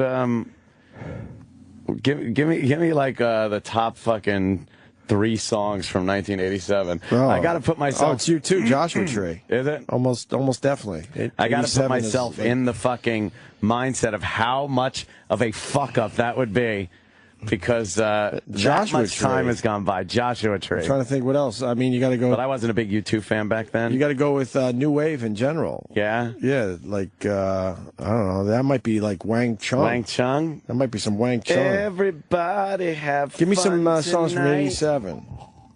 That's a long fucking time. Walk like an Egyptian. Oh, really? Wow. And then you would just throw that away. How about we keep your bottle? How about you pour out your bottle right now? No, I think I'm gonna have. I'm gonna have some. No. Why? Because he made it sound so good, right? Yeah, I'm gonna try just one glass of it. Cool glass of vodka. Just one glass, huh? How bad would it be? Drink, give it to Jimmy, watch him drink. Oh, yeah. Jimmy, what would the odds be that you only had one drink? I don't even know if you're supposed to joke about this shit. I never know. Sure, I started. Yeah, All so right. the odds that I would have one drink, not good. You know what? At first, maybe I would do one. I maybe just one or whatever. Once you go over the line, though, it's I don't know well, what would look, I happen. did it. It's like I was able to just have one. And I blew 26 years, so the next ant party is when it would probably come off. Yeah, that would be terrible. Oh, boy. Because then at that point, you're like, I've been sober a week. What the hell? I'd be funny. I'll start having my fun. sobriety next that would week. be so bad. I would be like, oh, my God, this Look at guy's his eyes. fucked He's up. going into it. I would just sit. I'd be sitting on your sofa. Hey, Jim. Jimmy. You guys make a lot more fucking money than I do. Oh, no. Oh, Jesus. Jimmy, be cool, man. It's like You were supposed to fucking look out for me. everyone's having fun, Jim. It's a party. Be cool. Where's your fucking No, they're in the closet. They're fucking locked up in the safe in the closet. Don't fucking. He'd be looking for my gun. Holy Give me that, and then I just want to fucking hold it. Oh, my God. Oh, would that be horrible? Oh, it would be bad. I don't want that I don't at even all. know if this is funny. It is. No, I know it's funny. It's silly. Oh, this is another 87, huh? You think Aykroyd has a few bucks? Yeah. From the vodka? From the movies, from everything, sure. Beautiful packaging, this Crystal Head vodka. It's genius. Holy fuck. I like that shit. Is it really that much better, Ant? Yeah, it's very good. I'm not even kidding. It really is good. And what does it taste like? It tastes like vodka, but not like he said. Some vodka tastes perfumey. Like they try to mask, like vodka, chilled, the little vermouth and some olives in there, a martini, is pretty good. I like it mixed though. I'm not a pure vodka guy. I'll do some shots, but I like it with a little OJ, little cranberry, something like that, and maybe a little cranberry. I'm a fucking pussy when it comes to vodka drinks. I don't like it straight, I like a shot, but I haven't fucking had a drink in a long time. It's got to be 2 days now. It's probably since I guess Saturday. You get the shakes? Yeah, look at me. Well, now it's a few days. No, not really. I'm steady as a rock. I know. I'm kidding. How about that That's first the amount of day? drinking you do, though. You would think you would start shaking. Nah, I'm good. You are good, man. Not a shake to you. Why don't you just stay the course now? Should I? Yeah. No. Give it 90 days. No. If you don't like it, you can always 90 days. give it 3 months. 90 days. Suck. That's not that That's the long. whole summer. Can we take 90 days off? That would be a nightmare. What are we in now? April? Picture the first No, by the end of fucking July. May, June, July. Picture the first fucking 20 minutes of today's show all the time. No, I don't get nasty. I really don't. I'm nasty anyway. And when I'm hungover, I'm really fucking not fun to be around. I'm really not fun to be around. So, well, speaking of being drunk, we got an Erock bit. What? And are we doing the Moo thing for the $500? HBO was nice enough to give us $500. We really should. I mean, we're supposed to. You want to just do sometime tomorrow? You're going to hear Erock mooing, and you call in and get the $500. Yeah, I guess. I wish he would pump up the contest for us, but he's made it very clear he will not. He's really not a team player. No, he isn't. Did you like Dan Aykroyd, Erock? Yeah, it was great. I mean, he's a legend. He's sitting there like just a regular guy. Yeah, talking about his vodka. Maybe Erock should sing the fucking Louie theme song, but instead of Louie, Louie, he should sing Mooey, Mooey, Mooey, Mooey, Mooey. Yeah, can you do that? Mooey, Mooey, Mooey, Mooey. That's not a bad idea. But why don't you sing Mooey, Mooey? That's a great idea. Yeah, because it ties in with Louie. Right. And your obesity. Would you do Mooey, Mooey, Mooey, Mooey? Would you do that? Or make believe we're not talking. I guess. Oh! There we go. All right, bring him into Troy's studio. I want to hear how it comes out before the end of the show. Yeah. Anytime he says Louie, you say Mooey. It's easy. The hook. Yeah. And then when you hear that tomorrow, just call and we'll give you $500 thanks to HBO. Yep. And Louis CK's great special that's going down Saturday night. That song, Louie, is about what they call an oil derrick. No, in really? the racist community. Oh. Yeah. Oil they call derrick. it oil. It's a white guy that fucks a black chick. Really? Yeah, they call him an oil derrick. But what's the Louie about? How's Louie about that? Because she was black as the night. Louie was whiter than white. Oh. There's a danger when you taste brown sugar. And he goes and tells his father, and his father's like pissed off, calls him fucking pissy eyes. He goes, son of a bitch. Can we hear the song now? I never knew this. Oh, yeah. I thought it was a nice song.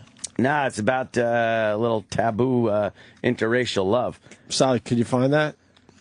Oil derrick. Yeah, and by the way, the other way around, it's called a coal burner. There we go. Wow. Oh, man. Nice effect. She was black See? as the night. Louis was whiter than white. Danger when you taste brown sugar. Louis fell in love overnight. Ah, but he fell in love. Nothing bad, it was good. Louis had the best girl he could. When he took her home to meet his mama and papa, Louis knew just where he stood. Louis, Louis, like I'm watching a movie. It's a cool song. He's gonna go mooey, mooey, mooey, mooey. You fade out right there, Sal. Yeah, it's a little interracial love Very song. good. Sal was laughing at it. He can't wait to hear it. Mooey, mooey, mooey, mooey. Mooey, mooey, mooey, mooey. Mooey, mooey, mooey, mooey. That's the part I want to hear him sing. Yeah, which is going to be... he goes real fast. We'll have it in a minute or two, hopefully. It's being recorded now. We got the drunk Erock bit. The very special episode of the Opie and Anthony Show. Next week on a very special Opie and Anthony Show, the sex bagel battles his demons. Everything could be saved if you come in and take a shot. When he throws a celebration for himself. Tequila Day was my idea. But when things go wrong, Erock gets personal. I can come with a woman, you can't. And the things that usually help no longer do the trick.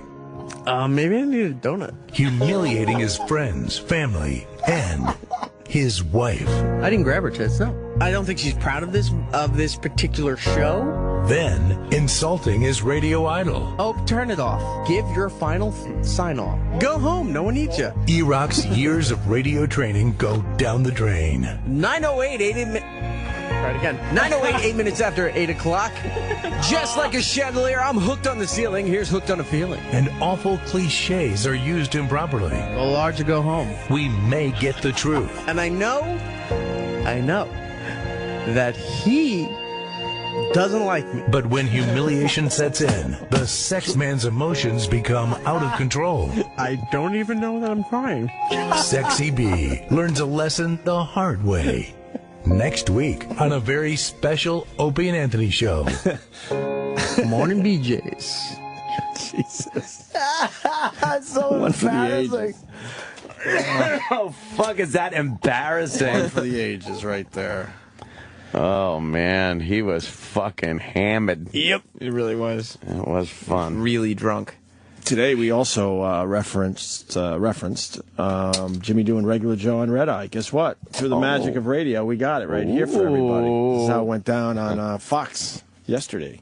I think it obstructs my view to see this instead of the show. So it bugs me. And now that you have the iPads out, it's like this, all I see is a huge square. The picture, people taking pictures with iPads. They do it all the time. I hate that. They do it all the time. I like it because then you're looking at, it seems closer. If you're behind them, I just look at the iPad and I forget where I am. Then you just see a sea of iPads, though. Yeah, but it's like really that. cool. Look. I just want to be a regular Joe. iPads, you get me just a throwaway camera. What the hell do I know? Give me a container of coffee. A container of coffee. You know those annoying old guys. Yeah, but you know those guys. Your iPad. What the hell do you need that for? Get to work on time. Thank you. Get to work on time. Yeah. What the hell do I know? Very good. I can't stop doing Regular Joe and Edgar. I don't like Regular Jerry. What? Regular J? Jerry. You do Edgar at home? Oh, yeah, of course. To myself. It's fantastic. You should have went to WrestleMania. You would have really enjoyed it. I've been to some Edgar. Yeah, I've had Edgar at my house. What do you say to yourself as Edgar? I just say words like in names. Like if there's like if the name fucking like Richard Lewis is on TV, I'll be like, Richard Lewis. It's not his name. But I have to say all the names and words like that. I'm Edgar. Like this would be Crystal Head Vodka. No, it's not. It's Crystal Heat. Vodka. Vodka. It's a beverage.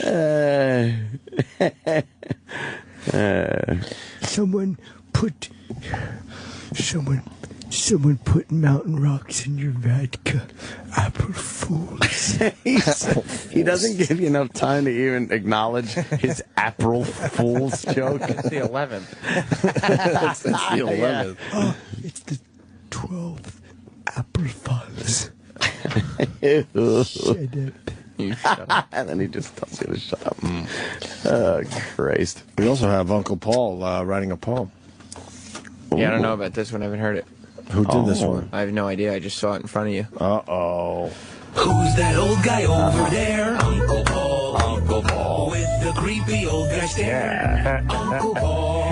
Now he's coming over here. Slowly limping down the hall. It's too late now, 'cause here comes Uncle Paul. Let me show you how to make a big boy love you. In today's episode, Uncle Paul writes a poem. You're like my sunshine.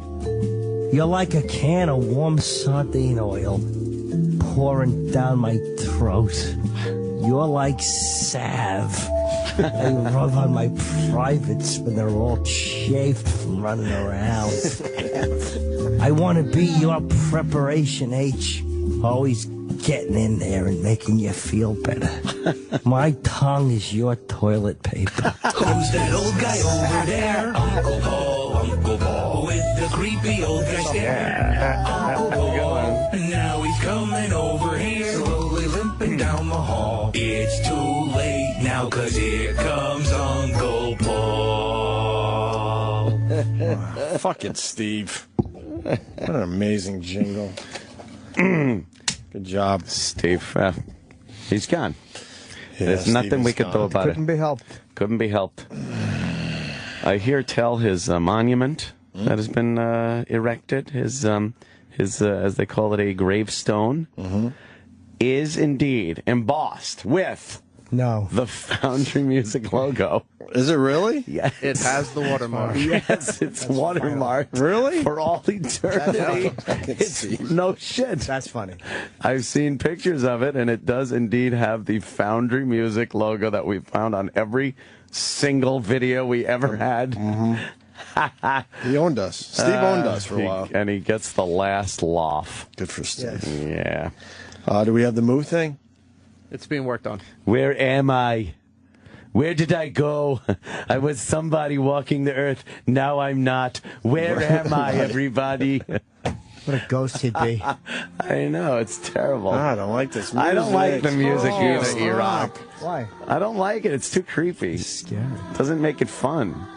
Like, I have fun when I do Ghostly Steve, and then you play this music, it just stops the whole thing dead in its tracks. Literally. Yeah. I don't like that. He's been told. Yeah. But he keeps playing it. He's a rebel. Doing his own bits, I guess. Yeah, what bit are you doing in there, ghost boy? Oh. We won't do the moo bit, but... Yeah, you won't do the moo bit, but No, you're no. ghosting all over town. The only other thing we got, I want to do the Moo thing, but Kobe Bryant tells Jim Rome he would have smacked the Rutgers coach. Oh, That's how you know that guy was out of line, because a lot James. of players are not sticking up for him. LeBron High James profile, yeah. spoke up. Kobe Bryant spoke up. I would imagine they had some tough coaches, but obviously this guy went a little far. But The two best guys in the NBA are both saying he was a fucking dick. Yeah. For doing that. Yeah. Wait. Isn't one a rapist? Thank you. What the fuck is that guy saying anything? Yeah, but that doesn't mean that everything he says is right. He's not officially a rapist. No? What happened? Accused. He was accused of rape. He did fess up to fucking her in the ass, though, right? He's a good guy. What would you do? Yeah, that's just Fuck her in the ass. that's just saying hello. Yeah, it's a fine how do you do. That's hey, what's up? It's a fine how do you do. How do you do with great difficulty? From my stomach. That's how a dude bro says hi. Right? Yeah, of course. That's how a dude bro says hi. That wouldn't be swoot. That would be sweet. Oh God. You don't like that? No, it's so stupid. It Why? is so It's not stupid. If I like something, that's how I do it. You're just jealous that you haven't come up with fucking saying No. If you see a pretty girl, what do you think of her? Sweet. That's right. If some guy ever said that, like, look at her, man, I'd be like, oh yeah, sweet, Sweet. Sweet. We should play that whenever we like something on the show. Like, that'll be the sound clip. Like, hey man, looks like I'm got upgraded to first class. Sweet. I would hope we would play the sound effect. Somebody wasn't in there lollygagging. Lollipopping. It's just, it's a non-stop cavalcade. It's a cornucopia Exactly. A cornucopia. Cornucopia. Creamed cornucopia.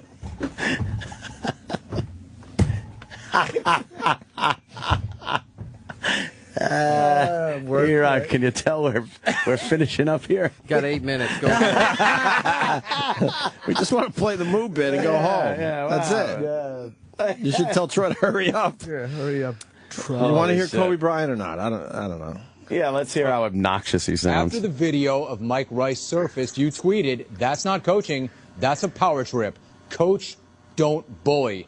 If you were one of the players getting the ball thrown at them, how would you have reacted?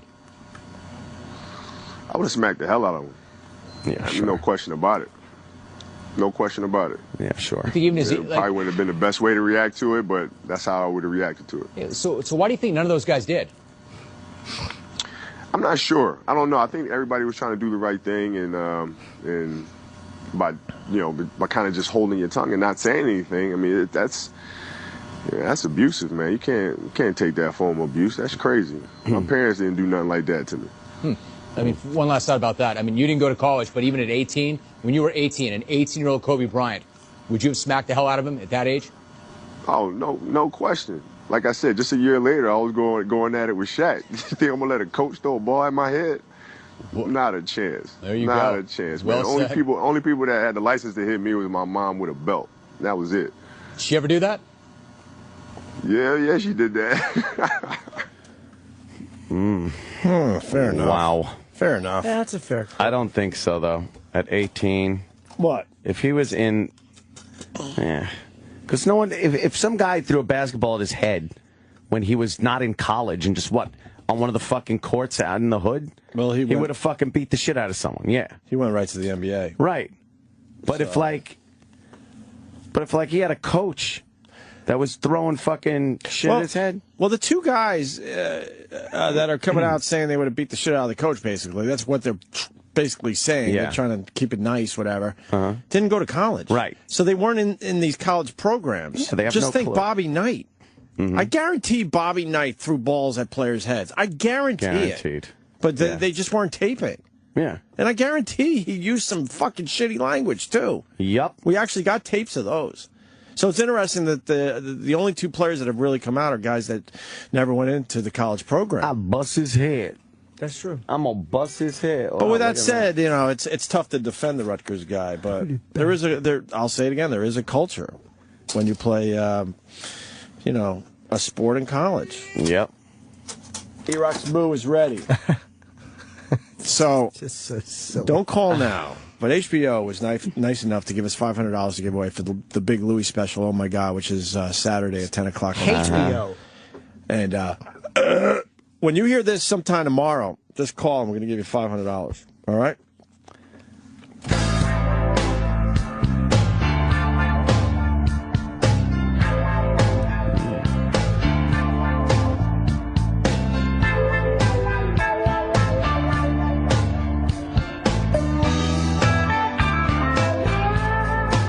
She was black as the night. Louis was whiter than white. Danger, danger when you taste brown sugar. Louis fell in love overnight. Nothing bad, it was good. Louis had the best girl he could. When he took her home to meet his mama and papa, Louis knew just where he stood. Louis, Louis, Louis, Louis. Louis, Louis, Louis, Louis. Louis, Louis, Louis, Louis. Louis, Louis, you're gonna cry. I don't like it. It stinks. Yeah, Jimmy's shaking his head, too. You know, You know why? He's really trying. First of all, it's the whole song. Yeah. And I don't need the fucking 8-minute intro. I just want to cut to fucking him with the music singing mooey, mooey, mooey. Right, not over the lyrics. No, just like a cow. Sing like a cow. Yeah, And it he's should trying say- to sound like the song. It shouldn't say you're gonna cry. It should say like who. Eat a pizza pie. Yeah, give me some pie. Exactly. We'll get sauce in your eye.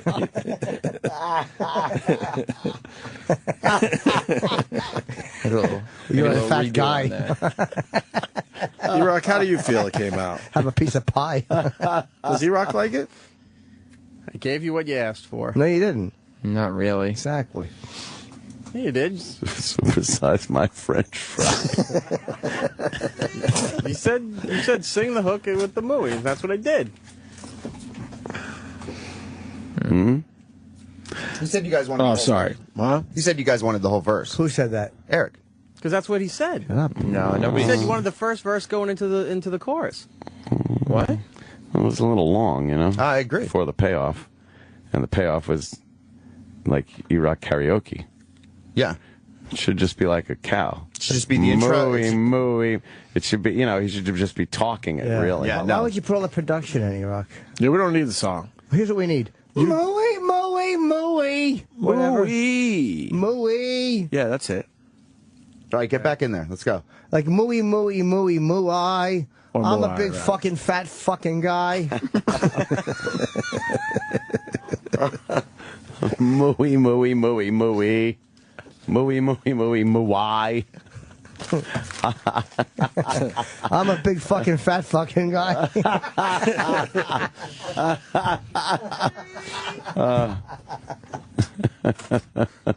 Or maybe you could just sing mooey, mooey. I'm a fucking cow and I got udders you should pinch. The Opie and Anthony Show is available later today with SiriusXM On Demand.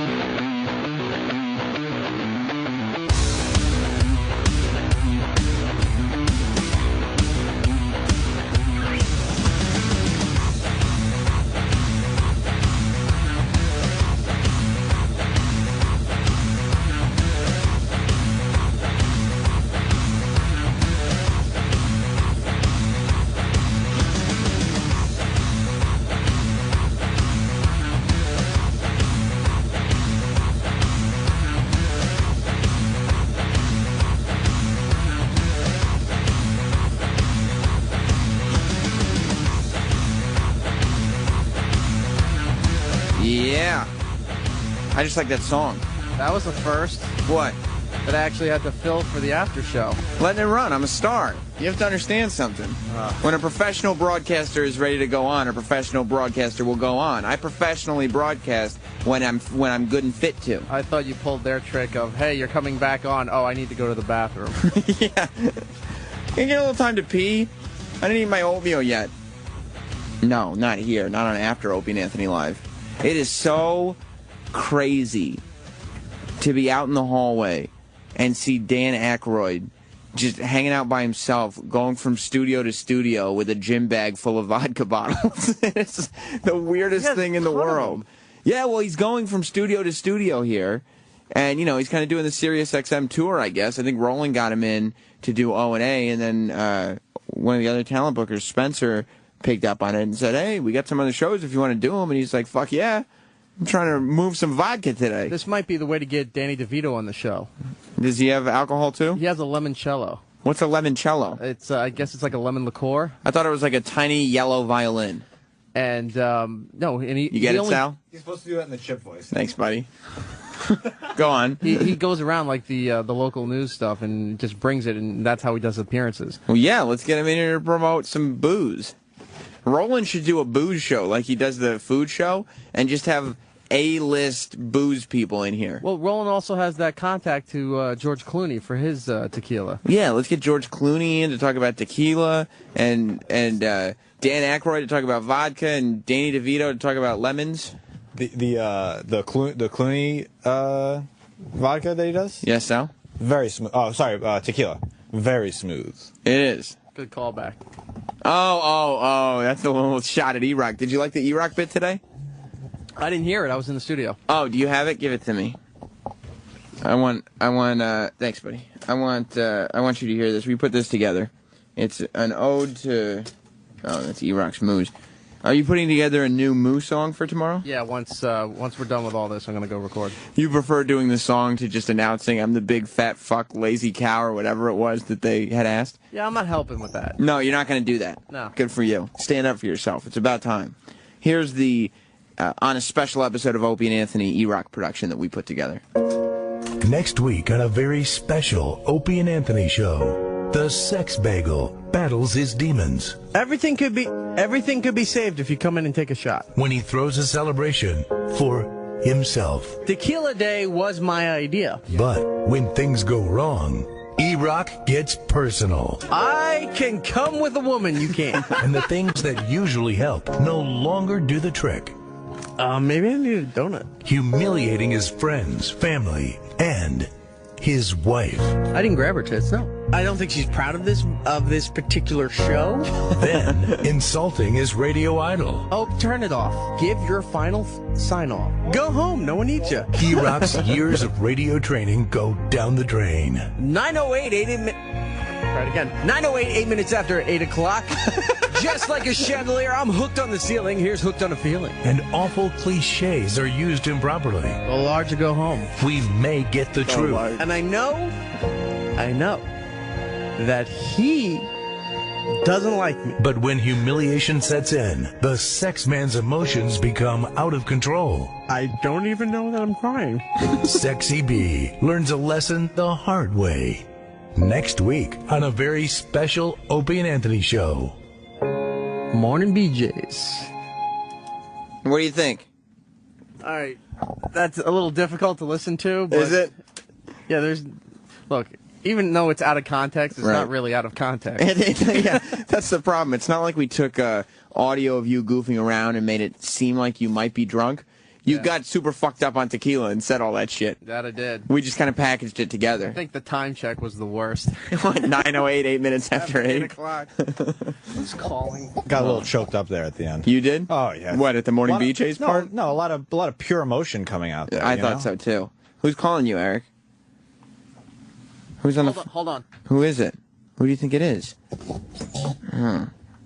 There's gonna be a comic guest coming. today?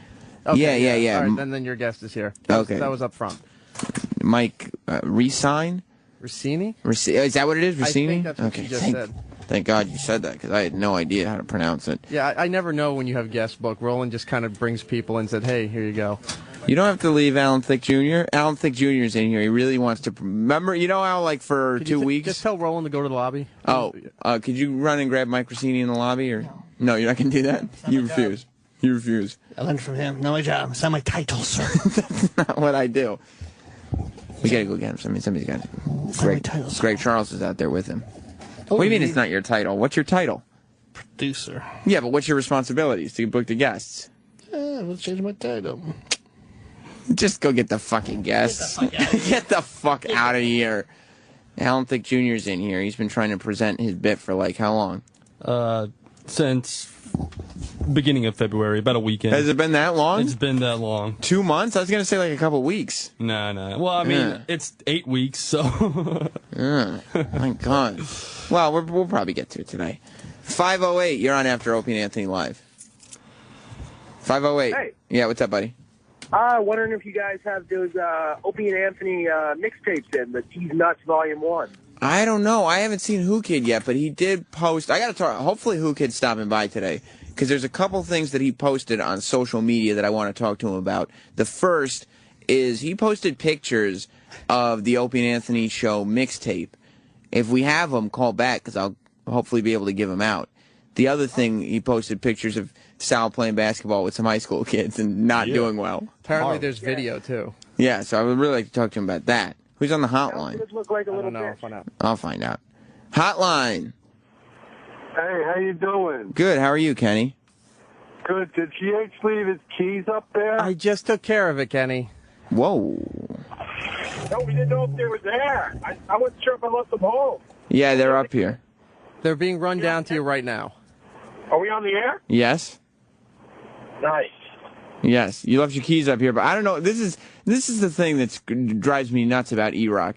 I guess he saw the keys and he secretly took them and then he No, had I them, and then he had them run downstairs. No, I didn't. Kenny had called me, told me that they were there. Could he have somebody run down? So that's what I did. But you should have been like, Hey, he probably took the keys because he thought I opened the fucking refrigerator.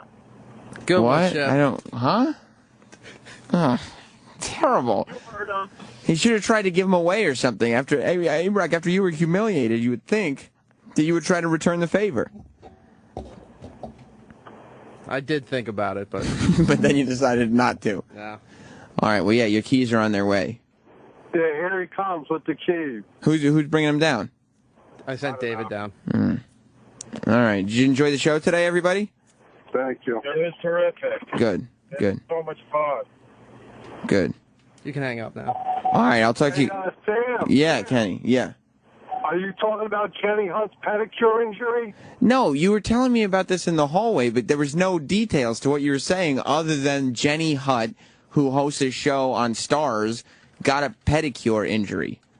Well, do your own investigating. He gave you a lead. Yeah, I give you the headline. Yeah, but the only thing is I did a little investigating and then discovered nobody gives a fuck. Oh, you did that? Yeah. That's not true, Sam. No? You're being rude now. I don't mean to be rude. I apologize for that. It was a very good lead. You think so? Yeah. All right. Yeah. And don't forget today's elevator show day. What's going on the elevator show? Jose plays metallic. Jose's playing guitar in the elevator? Yeah, man. That's pretty good. What is the elevator show becoming like a musical thing?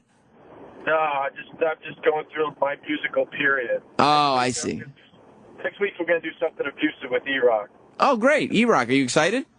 He just doesn't know it yet. Oh, well, luckily he wasn't listening just now, so he still doesn't know it. I'm not. Yeah, whatever. He's coming up with the hot wax gauntlet. Oh, in the elevator. Yes. You know, we could do something like that on the radio show. Well, I guess. It's been done already. Yeah, exactly. It's never been done in an elevator. So we'll just do it on the elevator show then? Yes, of course. Well, the elevator show is up on what's the plug for it officially? Where do you want to send people? It's not up there yet. Oh, so then what are we plugging? Well, it's up, but it's not up because Z-Bomb's World gets a big plug at like 4 o'clock today. Oh, so check E-Bomb's World at 4 o'clock? Officially, even though it might be up somewhere else right now. But I'm not, I don't promote that part of it. You don't like that? The underground people can find it. Yes. I understand. Okay. Exactly. All right. What else are you talking about on the after show? Sam, you want a big announcement for your listeners? I would love a big announcement, Kenny. Yes. The Club Soda Kenny page on Facebook is close to 9,000 likes. 9,000 likes. That's amazing. Yeah, pretty soon, 9,000. So you check your numbers, Kenny? Well, I read. Kenny checks his numbers just like I do. Yeah, the numbers thing is, how often are you checking your numbers? Because you've been saying that a lot lately, and it seems a little like, I don't know, what are you doing? Sitting at home checking numbers? Like, aren't you above that? Well, wait till you have kids and you can't leave your house for days on end. That's all you have left. My next milestone is going to be 20,000 Instagram followers. That's your goal? That's what you're looking towards? No, that's my next milestone as far as checking my numbers. Oh. You want to know a secret? I love secrets, Kenny. GH is playing a game on his phone as we speak. That's a terrible, terrible secret. I'm not interested in that. Well, I got addicted to Candy Crush. Did you beat? It's a girl's game. It's a girl's Facebook game, and I'm addicted to it. You know, well, Erock has been playing Candy Crush. Did you play this game because Opie's playing it? No, I'm way ahead of him. What I've been playing it for months. What level you on? 75. Holy fuck! I'm only up to 32, but I only started like 2 days ago. Ouch! You better keep checking those numbers. Yeah, Opie Radio on Instagram. Let's put me over 20,000 people. Let's hit that milestone today. You have a radio show. Who gives a fuck about Instagram followers? And then I don't know what my next milestone is going to be. I'm not really sure. I think 1 million Twitter followers. I think I'm getting close to 1 million there. No, you're not. Yeah, I am. No, you're not getting close to 1 million. You're not at 200,000 yet. No, I'm getting really close to 1 million. Sam, it's collectively. Yes. Oh. All right. I have 1 million Twitter followers. Oh, shut up, Edgar. Oh, don't I have a million. No, you don't. You don't. Respectful. Yes, I do.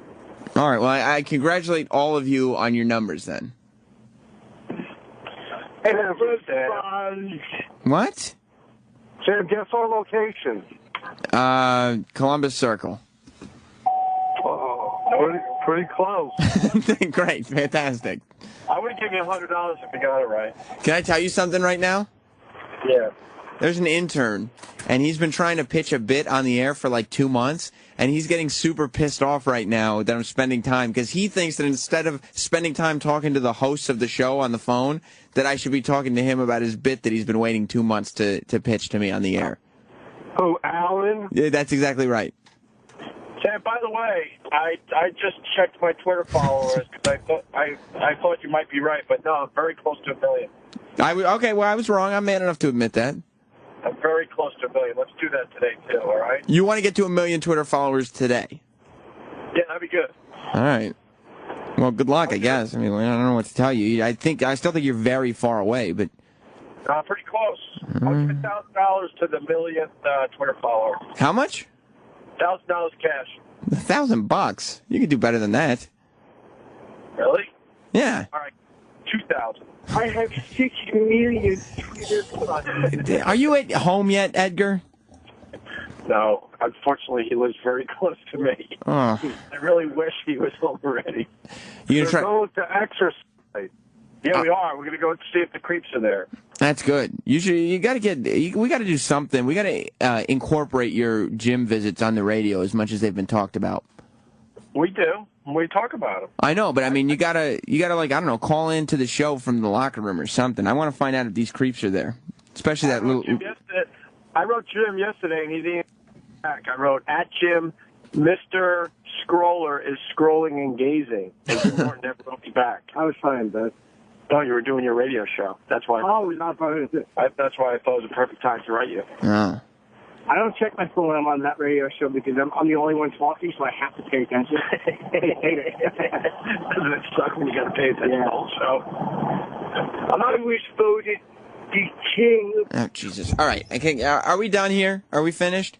No, I think the listeners are really enjoying this. This is just us, like just being, us. You have 4 hours every morning. What do you're not being you on your show? No, because that's a pumped up version of our personality. This is just us. This is what you get when there's no pressure and no microphones in front of them. So I get like the shitty part where you're not performing. I think that's fascinating to the listeners. I really do. Oh, and Edgar too?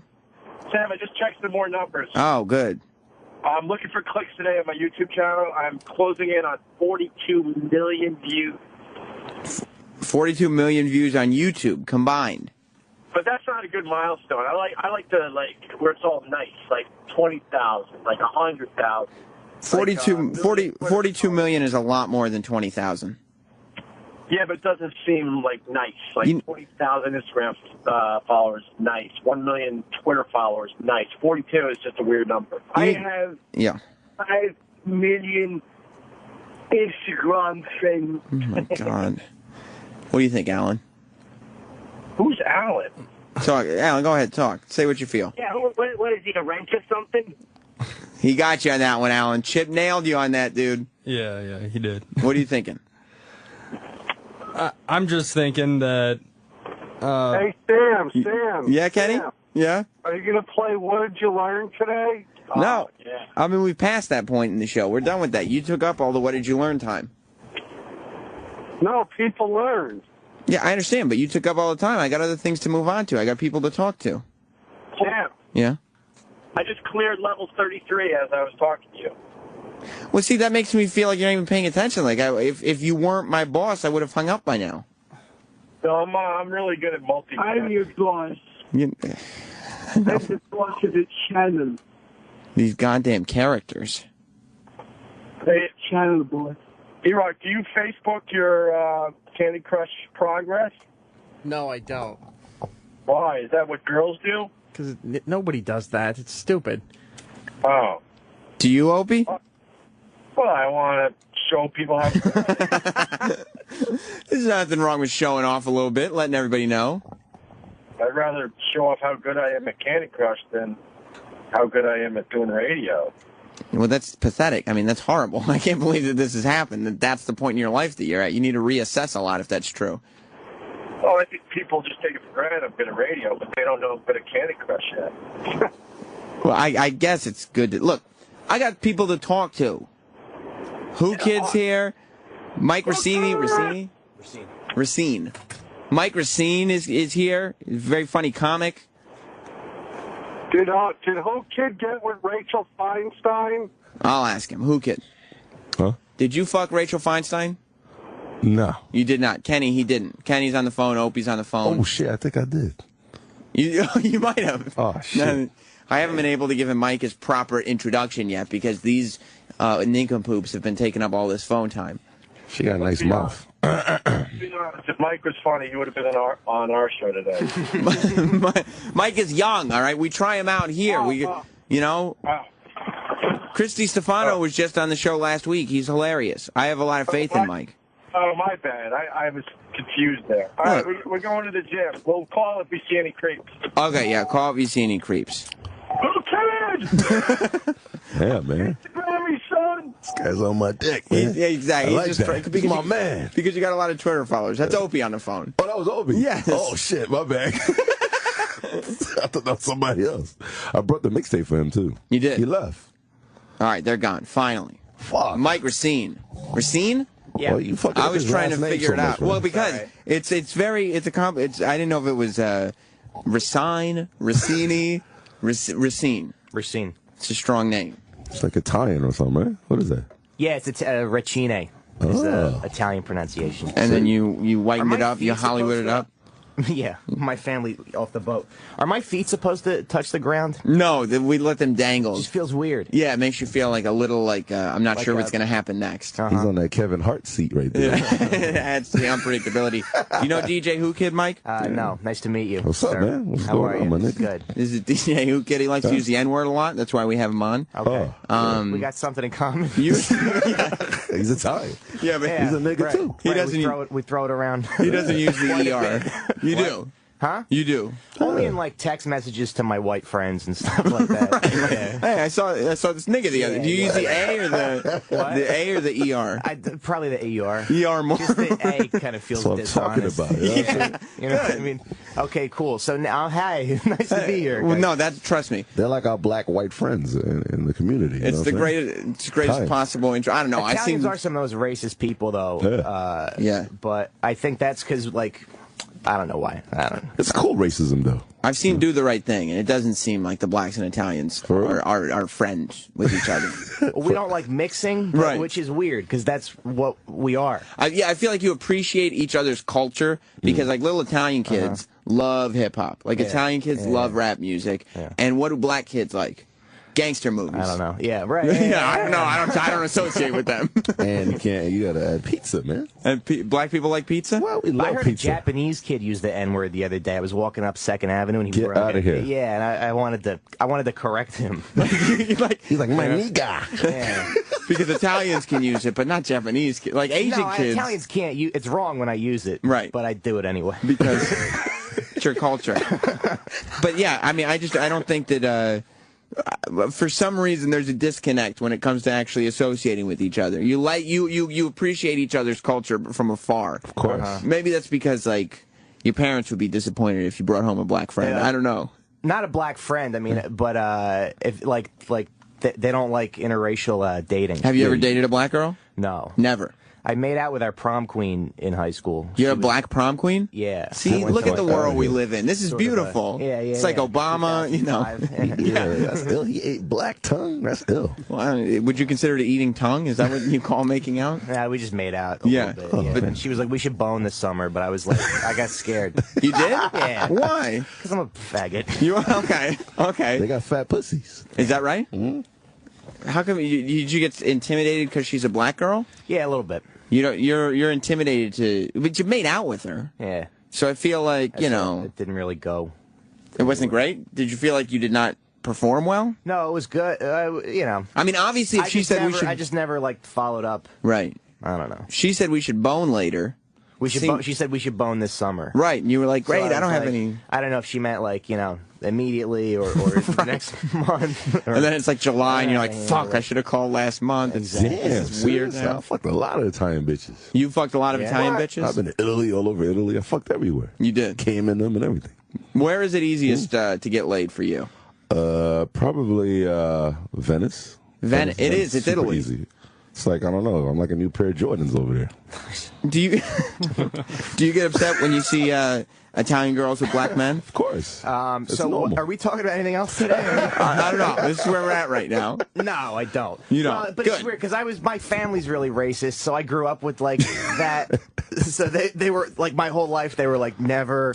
It's wrong. Mm-hmm. Mixing my cousin's dating a Nigerian right now. Wow. This guy has Wow. a fucking This That's guy wrong. has an MBA from Stanford. And my family is still like uncomfortable with it. He's smarter than any dumb wop that like in our family. Yeah. He's probably the most educated person to ever come into my family. But they can't And look they're past still- it. Well, they're still like they're uncomfortable about it. That's so funny. A Nigerian or a dude or a girl? She's a girl and she's dating a Nigerian guy. Damn, big Wow. African cock. Is that's what they're worried about, I guess. That big African African cock. Big African cock. Going Yeah, in I that know. daughter. So you're like sitting there going. Well, my brother said he had dinner with my uncle, and my uncle was talking about it, and he got teary eyed. Yeah, that big African cock. Look, I got to talk to you about what's been going on. It's not good news. It's not good news. It's like Big I African wasn't there cock. for her. I think he said something like that. Yeah, it's like I just wish I could have so been weird. there when it happened. Like it wasn't a suicide. It was. Yeah. It's not a drug overdose. It's they're in love, and she's an intelligent girl, and and he's a smart guy. And it's Right. just- I don't know, but they'll get over it. it's so funny. So you're sitting there like trying to get over this sort of ingrained racism. When did you start to realize that your parents were racist and you didn't have to be? Well, Because I've always wondered that. Like, when do you you get to like what 5th grade and be like, oh, black people are actually okay? okay. So I realized they were racist probably pretty early. I realized I didn't have to be maybe like a couple months ago. I guess. I don't know. Like I think what happened was I went to college and I had I took a course with like a professor who was really into like I just learned about sexism, racism, and and I was like, oh, I didn't know that. Wow. So it was like the reverse of Dangerous Minds. It's like yeah. Like some black professor came and showed you what it was. That's hot. To live in the hood and everything, and you were like, I can handle this. Yeah. Yeah. My parents were wrong. You know, there's one thing I've never seen. I've never seen like a gay Italian. Well, they exist. Are they out there? Yeah, there's a couple. But they're not supposed to be gay. No, one was blowing me the other night, and I think It's okay now. yeah.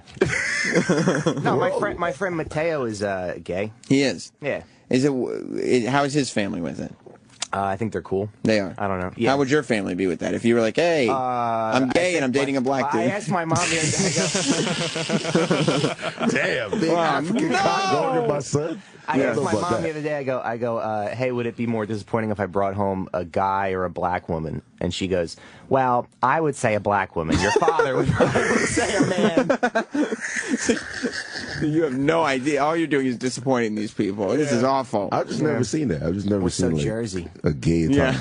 I don't know. I see everybody's gay in my circle, but I've never seen Everybody's gay in your circle? I thought we're all gay. I mean, I'm not a gay man. Are you gay? No. Yeah. Some scientists said that we all have the gay genes. It's No, just you've gotta said get that before. pressed I feel like you're in the nipple. kind of justifying some Tickle your feelings. nipple right now. You see you come out. Again, this is you requesting things, and I don't know, kid. Fucking homo. So, Mike. Yeah. Let's move on from all this nonsense. Yes, thank Why? You like where we're at now. You're a comic. How long have you been doing comedy? 6.5 years. Yeah. And how old are you? 25. Okay, Wow. so you've been doing it since you were. Yeah, I Damn. dropped out of Montclair State in Jersey to do stand-up. Fuck college, huh? Yeah. So Fuck that shit. What was worse scam. for your parents? You What? being like, I'm dropping out of college to become a comedian, or potentially you saying I'm dating a black girl? Probably the black girl would be. That would be worse. Yeah, much worse. And were they much worse? Were they okay with you I don't leaving understand. college? They not at first, but after a couple of years, they were cool with it. How long does it take before you're actually you consider yourself, okay, I'm really a comedian? Or are you even there yet? Are you still just like, nah, Yeah, I'm I don't not. know. I guess. I'm not really. Yeah. Because you're headlining Caroline's tonight. Yeah. At 10. Yeah. Hot. Right. And Norton is there tonight, too. At 8. Yeah. At 8. So you're doing the late night show tonight. Yeah. It's a pretty big deal. Yeah. Is it does it matter who does the show before you? Or That's one of those weird things. I'll probably run into him, and I've never met him before. I'll probably run into him in the green room and just like say something dumb. Norton is semi-gay, right? He has like gay tendencies too, right? I mean, he's been with transvestites before. Yeah. Why did you say 2? yeah, like. I mean, not me. I'm No, just, you're not pointing out things you have in common with people? Okay. No, definitely not. All right. I fuck bitches, man. You do? I'm not saying you don't, but I'm just saying. That's how you know he fucks bitches. I fuck bitches. Yeah. He makes the announcement. They're not married, you know what I'm saying? But Yeah, I don't but- fuck her. I hate her. You hate your wife. I haven't fucked her in 4 years. Right. Yeah, we actually, who said, maybe it was Erock. Somebody said, Sal. Because I want to talk to you about you seeing Sal, too. Oh, that was my little spy thing. Sal said that he saw you with a MILF walking around. No, I wasn't with no MILF. That's a nice woman, sexy. He said you were with a MILF. No, I wasn't. I was with a sexy woman. No, Sal also said she seemed much older than him. Yeah. No. He said very cougar-y. No, she was sexy and nice. And then Norton Yeah. said, you don't want to say that about somebody, Sal, because, there goes Sal. this is Sal. Oh, nice. Hey. And Whoo Kid saw him the other day playing basketball. I was walking by spying. I was doing my nigga Bond thing. Is that what And I saw Nigga him. Bond does? Yeah. And when I was 21, I banged a 44-year-old open mic host in the What? bathroom of the open mic. I don't know what. Out of here. Yeah, Wow. There was a Moroccan restaurant called Tagine on 9th Avenue. I know what you're talking Yeah. about. Holy And, shit. I bent her over the toilet. What? And I had sex with her. And she's 44. She was 44 at the time. Now she's probably like 70. I don't know. Yeah, I'm not good She with had math. She had a kid who was older than me. She had a kid? She had 2 kids. Yeah. Oh, no. I said single mom. Did you? Yeah, no, I don't think I did. No. She had 2 kids. One was older than me, and one was Been over. cool. Wow. Damn. Is that exciting when, like, you know that there's a kid who's, especially if they're older than you? Like, that you could actually go up to somebody and be like, I fucked your mom. And they'd be like, haha. And you'd be like, no, seriously, I bent her over that toilet while I was an open micer, and I fucked your mom. I guess, Sam, but I try not to have an ego about these things. Yeah. You know, I just- Well, it's cool. You don't need a condom for anybody over 40. You don't need condoms for that. I guess so. We're probably menopausing, right? Menopause. Yeah. yeah, actually, I think I didn't use a Fuck is condom. that? Oh, it was great. It's when you can't get pregnant And then anymore. Oh. You know. And then I went to Right, Sal? The whole reason why I thought he would say that statement is because of menopause, but he didn't even know it. He just thinks you can just fuck old people. I don't know. Yeah, done. He's just not guilty about There's it. no way he had time to put a condom on. And she's 40. She 44. She survived the disease era. She's 40. So when you say she was an open mic hoster, does that mean she was like, was she getting paid? Was she a real? So no. she's just She 44, hosted the open mic, yeah. and she's just trying to get by. Yeah. That's hot. It was one of the saddest open mics too because they gave all the comics 10 minutes. So you're watching open mic level comedians For 10 minutes? 10 minutes a piece. So Was if it you were- high-speed comedy? What the fuck is that? No, open mic is open supposed to mics are be. about the standard in the city are like 2 minutes. So if you have one thing you're working on, you go up and it's but this one was 10. So if you were 7th or 8th, you would just want to kill yourself. That's fucked up. Because when you get up there, I'm assuming when you're doing comedy, especially in the beginning, like before you perform, you probably think, yeah, I got 10 minutes easy right here. Yeah. And then you get up on stage and you've got 1.5. Sure. And so open micers are up there for 10 minutes. Yeah. She's hosting them. Yeah. And you're like, I got 10 minutes before the next comic comes on. I could bang this broad out in the bathroom. No, it was after the mic ended. It was after it ended. Yeah. How did you pull that off? I kind of like she would like flirt with me during the mic, and then and then I just waited for everyone to leave one day. Wow. And then I went back out. And, So you're like, yo, we should go to the bathroom right now. No, I think it was her idea. You're like, her okay. idea. Okay. Yeah. This is making up for the black chick you never banged. Yeah. Yeah. So Sal, he says that he saw Whoo Kid with some MILF. And then Norton goes, you shouldn't say that on the radio. It's a nice, that's my nice thing. Well, he said because you don't know Whoo Kid's situation. And I said, Jen, no. You don't understand. Whoo Kid on a daily basis announces to the world that he hates his wife and cheats on her. So, yeah, of course. Yeah, you do cheat on your Fuck her. wife, right? Fuck that bitch. Yeah, okay. Does she know that? Yeah, fuck her. Look at me, fucking square. Does she not? Is she aware of your? I'm That's a Italian good right question. now. Huh? I'm trying to be Italian, so fuck her. You know what I'm saying? No, I don't know what you're saying. Yeah, I don't know what I'm saying either. Is that what Italians do? So, Sal. Yes. You saw him with a MILF. Yeah, she's fucking hot. But she was definitely. How do you know she had kids? I didn't. Okay, she was an older lady. She's Yeah. old. Is she older than you? Yeah, she's older than me. Okay, yeah. so that's what I just naturally think that Yeah. maybe she has a kid or something. Yeah. No. So what did you see when you were walking around? Explain it to me. He was getting his ass beat by some black teenagers. They were really young too. I thought he was like into it. I don't know, like Like he was video too. Like he was getting his kicks off. Yeah, video's hilarious because you're actually running back and forth like for 5-10 minutes. Where are you going to post the video? You got to post it somewhere and share it with the You have to audience. post the video. Yeah. Nah, I don't, nah. Sal starts a basketball game with a bunch of little black kids. I was waiting for Sal to dunk, but wasn't Me to happening. dunk, White- dude. white I couldn't man even, can't jump, I didn't have huh? the cardio to like last the whole game. How old were these kids? like what were they like They- 14? No, they were 15? 19. We asked them. 19. They were. One was 19. The one I was guarding was 19, and the other guys were like, one was like 24 and one was 22. Yeah, but black kids look like they're 19 when they're 13 years old. All right, Alan. You're tired. Just why would you say that about black kids? That's not nice. Jesus Christ. They were very young though. Yeah, I don't believe that they were 19 and 24. Do you, Whoo Kid? I asked them. They go to BMCC at the college downtown. Dude, I'm getting my ass owned in this video. Oh, God. By 15-year-olds. Are you going to post it somewhere? I'm gonna give it to Erock. Can we do that? No, don't give it to Erock. Erock, will you make this into an Erock video? Sure. All right, this is the next Erock video. What the fuck? Yeah, all right, give it to Erock. We'll make it an Black Erock kid video. just dunked on you. You play basketball at all, Mike? Put up a fucking brick, too. No, Me neither. yeah. I can't do it. My brother plays. He does? He played, and my dad loves basketball, and I never did. Are you an athlete? No, I'm That's why- flat-footed. Yeah, That's I why you had never- to do my whole this. life- Yeah, You had to be funny. Uh-huh. Were you one of those kids that had to be funny to not get beat up? Yeah. Yeah, Yeah. I know the struggle. What's going on over there? This guy's getting just blowing dunked on, right like, by every- me, getting dunked on. Every 2 minutes, he threw a brick. Yeah, this is some funny shit. Well, you're going to give that to Erock, right? Yeah. No. We don't need to get And it'll be up on the YouTube page. That's ill, man. Yo, So what can I ask him one question though? Who? Mike? Yeah. Yes. Yeah. Are you considered white or what's the other color? Because I ask every Italian this every time. They don't want to be considered like. Yeah, I don't really identify with white people. I don't understand. You know that. what I mean? What does he look like to They're you? just kind of like, yeah, well, but they're just like, they're just goofy. I just think. Oh, so you want like I don't know. you want That's like the best answer ever. You want like the coolness that black dudes have, but without that stigma I just try of to be Italian. yeah. I understand, but that's what I mean. That's what I was saying before. Like It's like Italian if I was guys. half white, because I'm Italian, Irish, and Polish. So Damn. but that's like a really white combination, Yeah, isn't it? That's like asbestos. when my mom met my dad, she thought he was Puerto Rican. He's very dark, and my sister thought he was black for like a long time. But he's your sister. She thought my dad was black. Do you have the same dad? Yeah. Oh, so your sister thought her dad was black. Thought our dad was. Yeah. Well, is your sister black? No. Okay, well then that would have been easy for her to figure out. It probably shouldn't have been too complicated.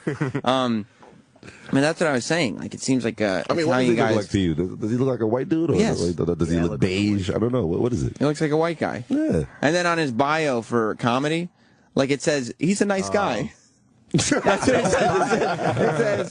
It says Mike is a nice guy. Geez, that's an old bio that my ex-girlfriend wrote when we were dating. She wrote the bio. I got to change that. Yeah. Because it's awful. Well, it says you're a nice It looks like it was written by, yeah. Because like Greg Charles from Caroline's emailed me about you, and he was like, "Yeah, he's really funny." He sent me some links, and he was like, "Yeah, he's super dark."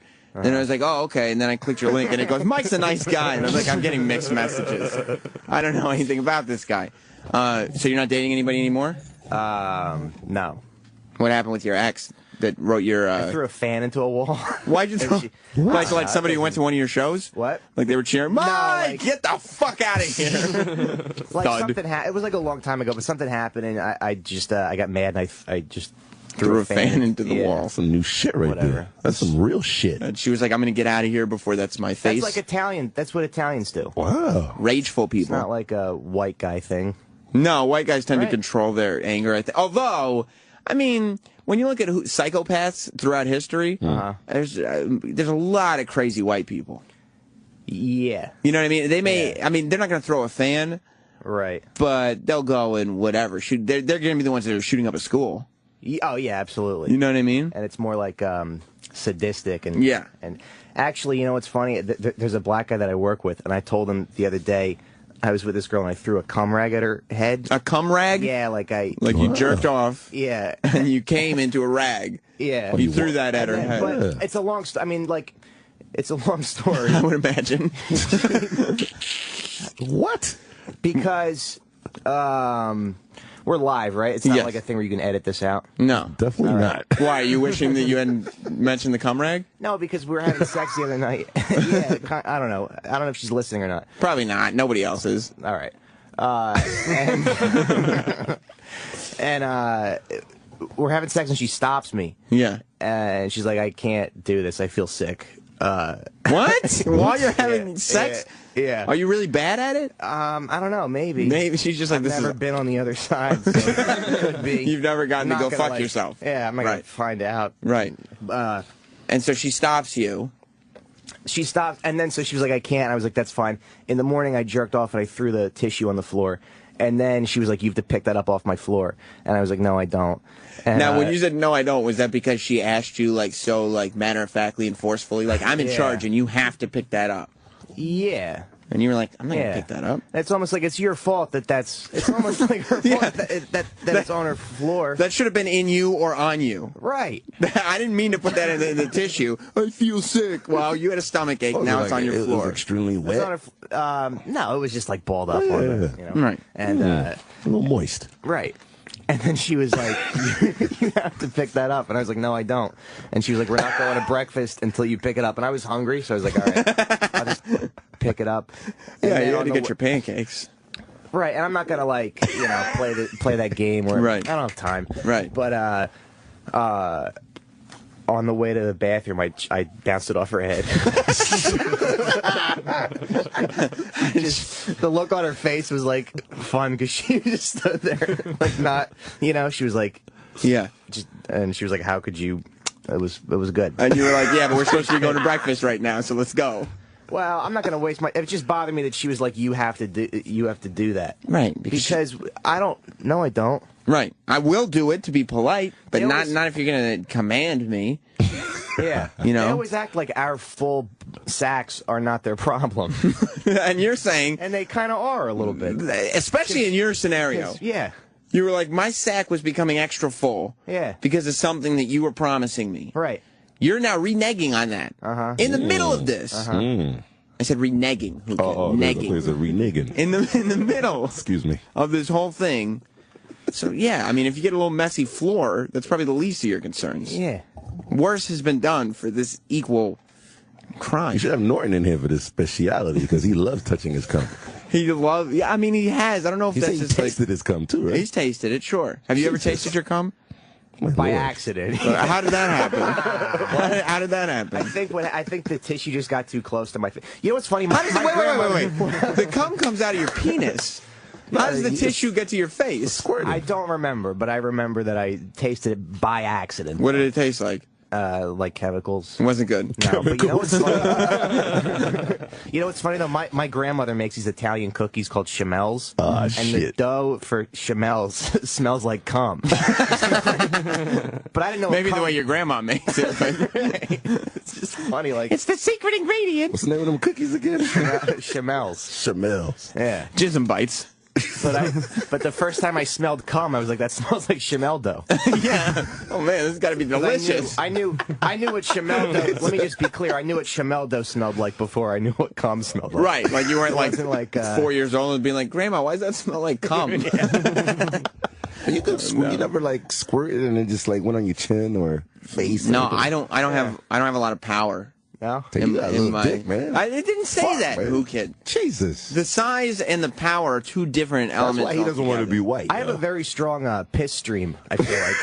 Piss? I don't know how strong it is compared to other people. Would you listen? But When you're in the bathroom, like, do you listen to hear if somebody's stronger than yours? No, but I just feel like mine is very like I would put it up against any of you. Is there like an R. Kelly meter or something? Like, Yeah, R. Kelly's the king of that shit. You're ready to compete. Yeah, no, I If mean, you have those talents where like you're good at something. It's like heavy, like a heavy urine. It's like a strong. It's like a What? super soaker. Yeah. Get the fuck out of here. when I was I don't younger, wanna come out here and toot my own horn, but you know. I used to time the length of pee.